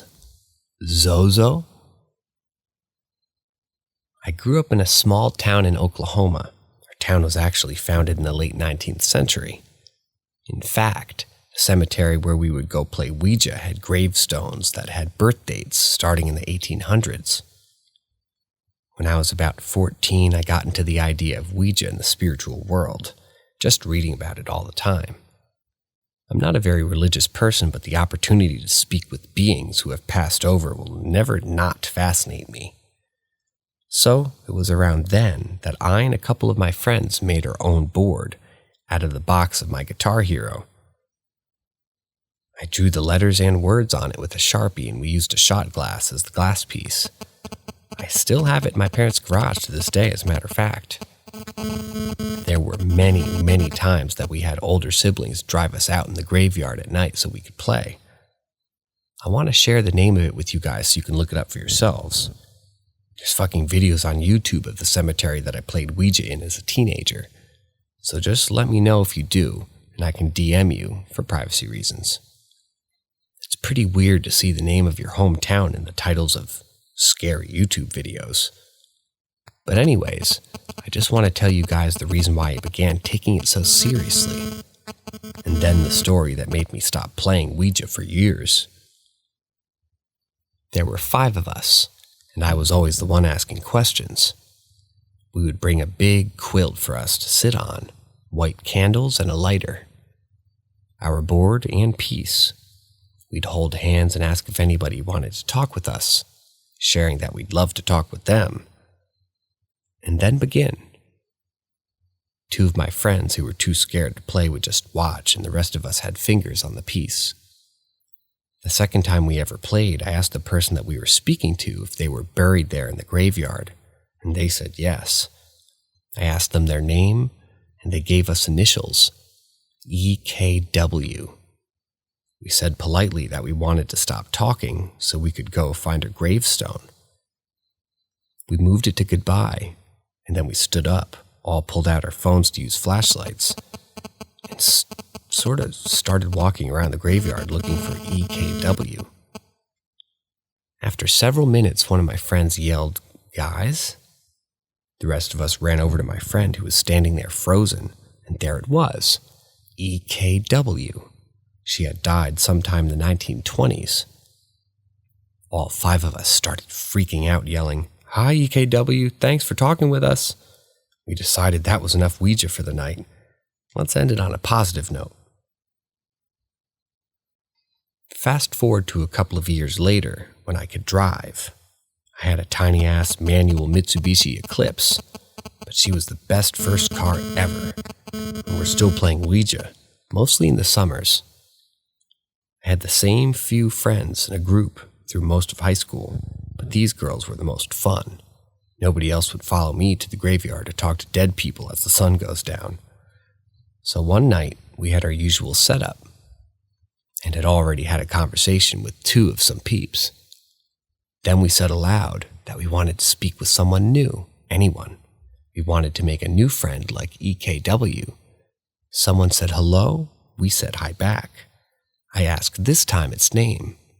It said Oz. I thought, Oz? That's a weird one. But we kept dicking around with him.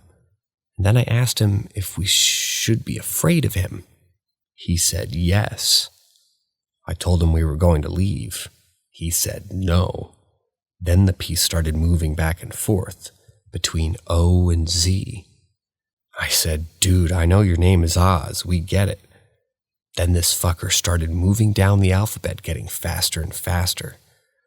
I remember that I had to read that when the piece is moving down the alphabet. It's a bad sign. I can mean the spirit that you're speaking with is pissed off or trying to come out of the board, whatever that means. I told my friends that we have to physically move it to goodbye, not let it keep sliding across the board, so we did. I picked up the piece and slammed it down on top of the goodbye. We all looked at each other. One of us said, yeah, let's leave. So we did. I grabbed the board and the piece. My friend started grabbing the candles and folding the quilt, and we began walking back to my car. You know that feeling you get where something could be following you, but as long as you walk and don't run, you won't freak yourself out? I'm laughing while typing this, but thinking about it, two of them were already in my car, pulling the front seats forward and climbing into the back of my little two-door shit queen. I was almost out of the cemetery, about to walk through the gate when I hear running footsteps behind me. I didn't even think about looking back. I let out a screech and started sprinting. I was about 10 feet away from my car, and I probably reached that hoe in like 4 strides. I was booking it that hard. I ain't even fast either. My manual that wishes you were an automatic wouldn't start. I kept stomping on the clutch and brake, and finally my key turned, all while my friends are screaming at me, "Go, bitch, go!" It's a gravel pathway only big enough for one car at the time that we have to drive up and down to get in and out of the graveyard. My poor baby was fishtailing, and I was moving so fast. It's so dark, too. There's only one street light near the graveyard, and it's right at the entrance at the turnoff from the main road. We were surrounded by nothing but trees and the dim moonlight. So, we got back to our friend's mom's house, and we're all practically yelling at her in the kitchen about what had just happened. She called us idiots and said that she doesn't want to have that shit in her house. So, I took it back outside and put it in the trunk of my car. I didn't have the feeling that I was being watched anymore, but I just felt different. I don't know how to explain it. I went back inside and they were already looking up the name Oz and Ouija.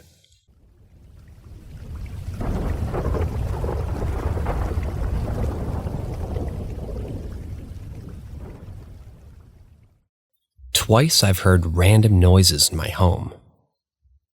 I rent a house, and so far, I've never really had any bad vibes. It just feels great, to be honest, and I love it here. I've previously lived in potentially haunted houses before and had weird vibes in places, so I certainly know the difference between a welcome home and an uncomfortable one. However, on occasion, twice now, I've heard mysterious noises. Only this afternoon, I was in the kitchen preparing food for myself. I was home alone when I heard a loud chatter from somewhere in the house, but I couldn't pinpoint to any one room. It was loud enough to think something moderately heavy had fallen and perhaps clattered against something. Like multiple items clattering together, if that makes any sense. Perhaps books or CDs falling off a shelf, or maybe my son's toys. My first thought was maybe my child had stacked something awkwardly on his desk and then something had knocked them off. But I checked and all of his toys were fine, nothing had fallen. I also perhaps thought that maybe some clothes had fallen off the coat hangers and perhaps landed on something. I checked the bedrooms, the living room, etc. Absolutely nothing had fallen or been disturbed. But this isn't the first time. The very same thing happened about 3 or 4 weeks ago. I was having a smoke at the back door of the house and heard a load of tumbling, crashing sounds, but couldn't locate the source. I know it's not an intruder. The house is tiny and I've checked everywhere. No cellar, sealed-off attic, etc. I have no pets. My son wasn't home. It genuinely sounded like a phantom noise, loud enough to make me jump, so that rules out any sounds coming from the neighbors. I never heard either neighbor. The walls are quite thick. There's nothing in the back garden that could have made the noise either, nor from the front street, which is generally quiet. Utterly baffled. What makes it weirder is that I couldn't tell if the sound came from upstairs or downstairs, just somewhere very close, like a room or two away. That said, even after that, I still feel safe here, so I don't think it's anything malignant. I should also add I was sober both times it's happened.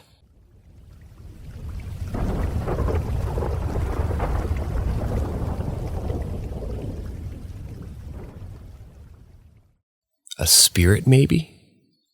I'm 18, turning 19 on April 14th, and I work in dining at a large retirement home. I would say there's anywhere from 1,500 to 2,000 people.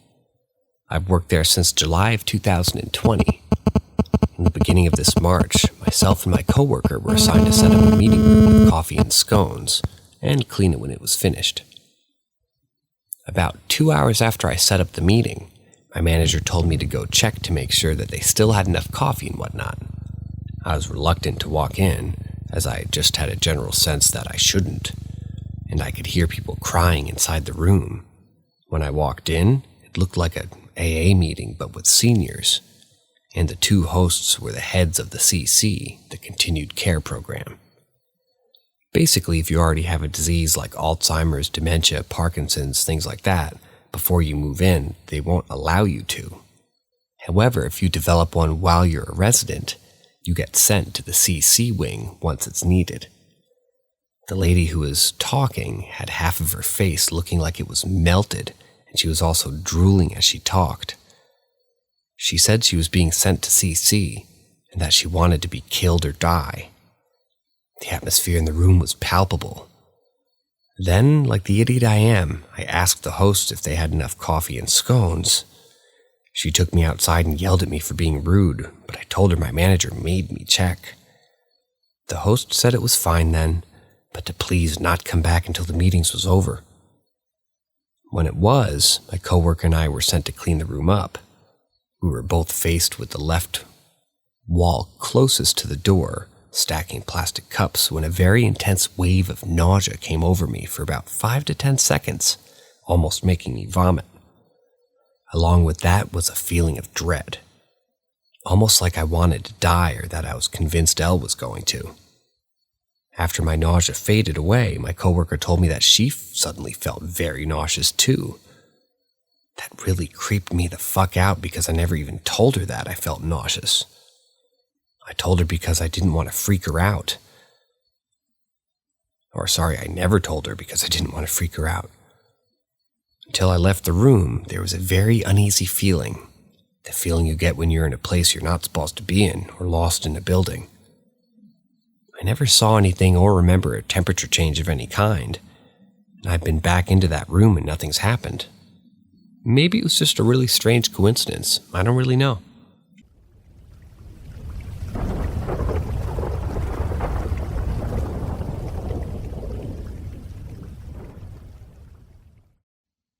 Apparently, I freaked out my friends and work colleagues at times. My dad was the ultimate skeptic and raised me to think the same. However, there's been a lot of weird happenings in my life. Some I put down to being observant of smaller signs, like the time I was having dreams and the company I was working for suddenly collapsed, leaving us out of work. I was laughing about it with one of my colleagues about the constant dreams. 3 weeks later, the company suddenly collapsed. My coworker asked me if I had any other feelings, so I told her that she was pregnant and my boss would be a father within a year. She denied it at the time, but came back 6 weeks later to tell me that she was 7 weeks pregnant at the time that she asked me, but didn't want to say anything until she reached the 12th week mark, However, with her, I'd noticed her not drinking alcohol at work functions a week before, so maybe I just picked up on the subtle signs about her and the signs about my boss. My boss and his wife had their first child about 8 or 9 months after the collapse. With the company collapse looking back, I remember staff expenses not being paid, payroll inexplicably not going through on time due to banking errors and other signs. Others are a bit more unexplainable, but where verified by people who remembered what I had said. A few examples are as follows. 1. The night I had a vivid dream about being out on a boat with a friend with diving gear. I hate boats, I can't swim very well, and I've never used diving gear, but I could smell the sea, feel the weight of the diving gear, and feel the boat rocking. A small plane flew overhead, crashed into the sea, and the plane sank with the pilot and passengers inside. My friend and I put back on our breathing gear, grabbed the extra tanks that we had with us, and went down to go get the pilot and passengers out and brought them back up. I remember looking at a depth gauge on my wrist. We were almost to the plane and saw how the wreckage landed on the bottom. I told my friend that I'd shared an apartment about maybe the next morning. And she didn't know that I didn't like boats, and I knew that she would find it hilarious, which she did, until news broke of a missing plane. She thought I couldn't have picked up on I guess this particular thing, so she wrote down my description of the plane that had come overhead, the distance I remembered being from the shore, and the depth I remember diving down to. I had the distance from the shore, the depth of the water the plane was found in, the number of people in the plane, and pretty much the description of the plane itself. A few years later, a little girl in my country was reported missing by her mother and her mother's boyfriend. She was about the same age as my child. I was heading to work one morning and thinking of her, wishing that she could be safe from harm. I was taking a shortcut through a walking path going past trees, and I looked to the side that I swore I saw her in, standing next to an old half-open suitcase near the trees, just looking sadly at me. I looked at her and thought, "Where are you?" She just looked down at the suitcase and back up at me, and she was gone. We were talking at work about the disappearance. Everyone was worried and hoped that she would be found soon and safe. I mentioned I must be too wrapped up in this case due to having a child the same age, but how could I have sworn I saw her on my way back from work, standing in the trees next to a suitcase? Yeah, funny how your mind plays tricks on you when you really, really, really want to find someone safe and okay. 8 months later, her mother was arrested. It came out. She had been killed by her mother and put in a suitcase for days. She had then been buried in bushland. Rest in peace.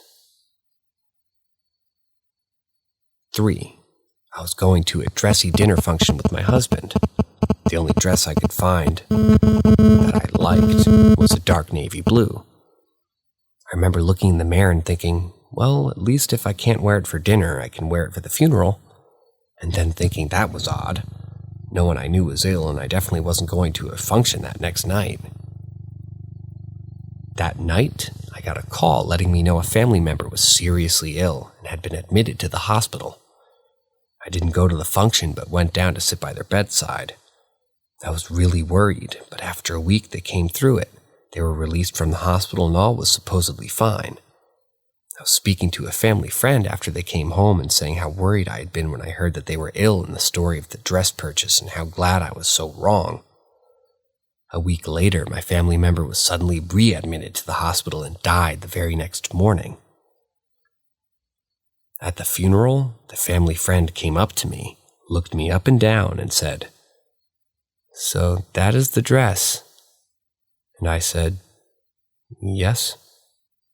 Yes, it is."